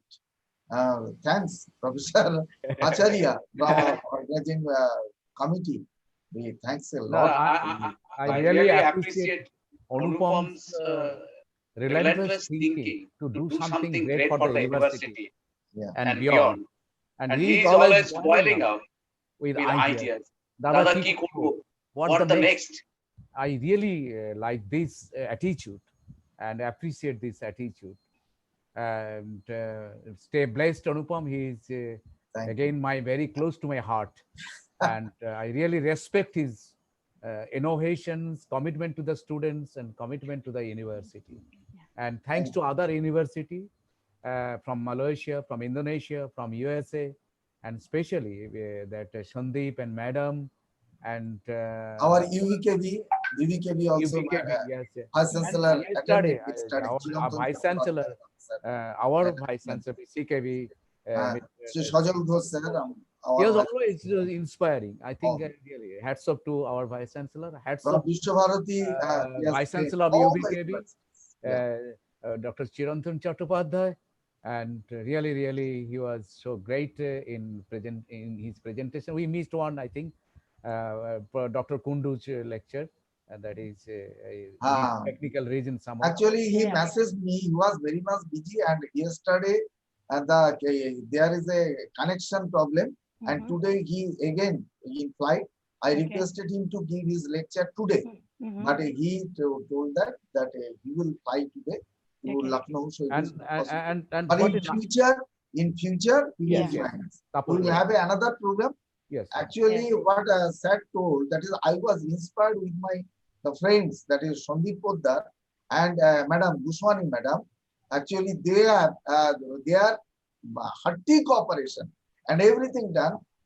Actually, I got that inspiration that we can do, because previously we have already done 2 seminars like this, webinar, and in future we will do another also with combination with other universities. Actually, so I am thankful to all of them.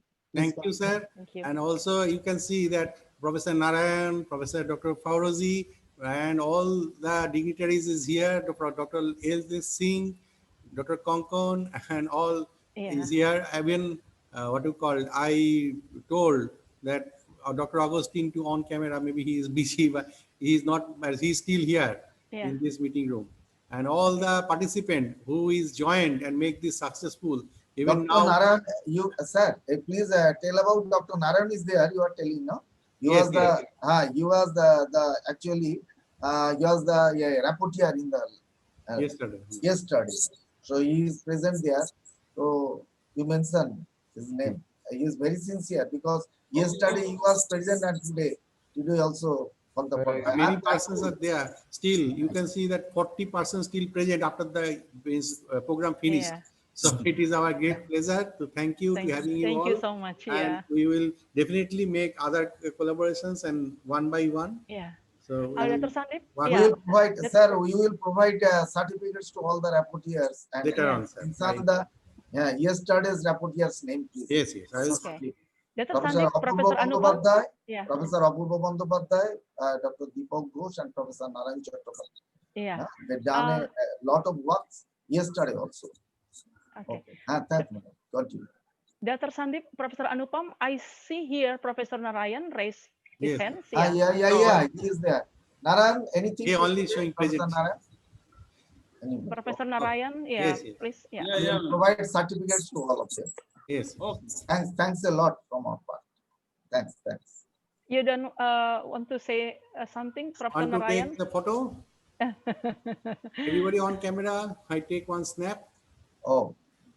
Okay. One. Sir, ready? Ready. One.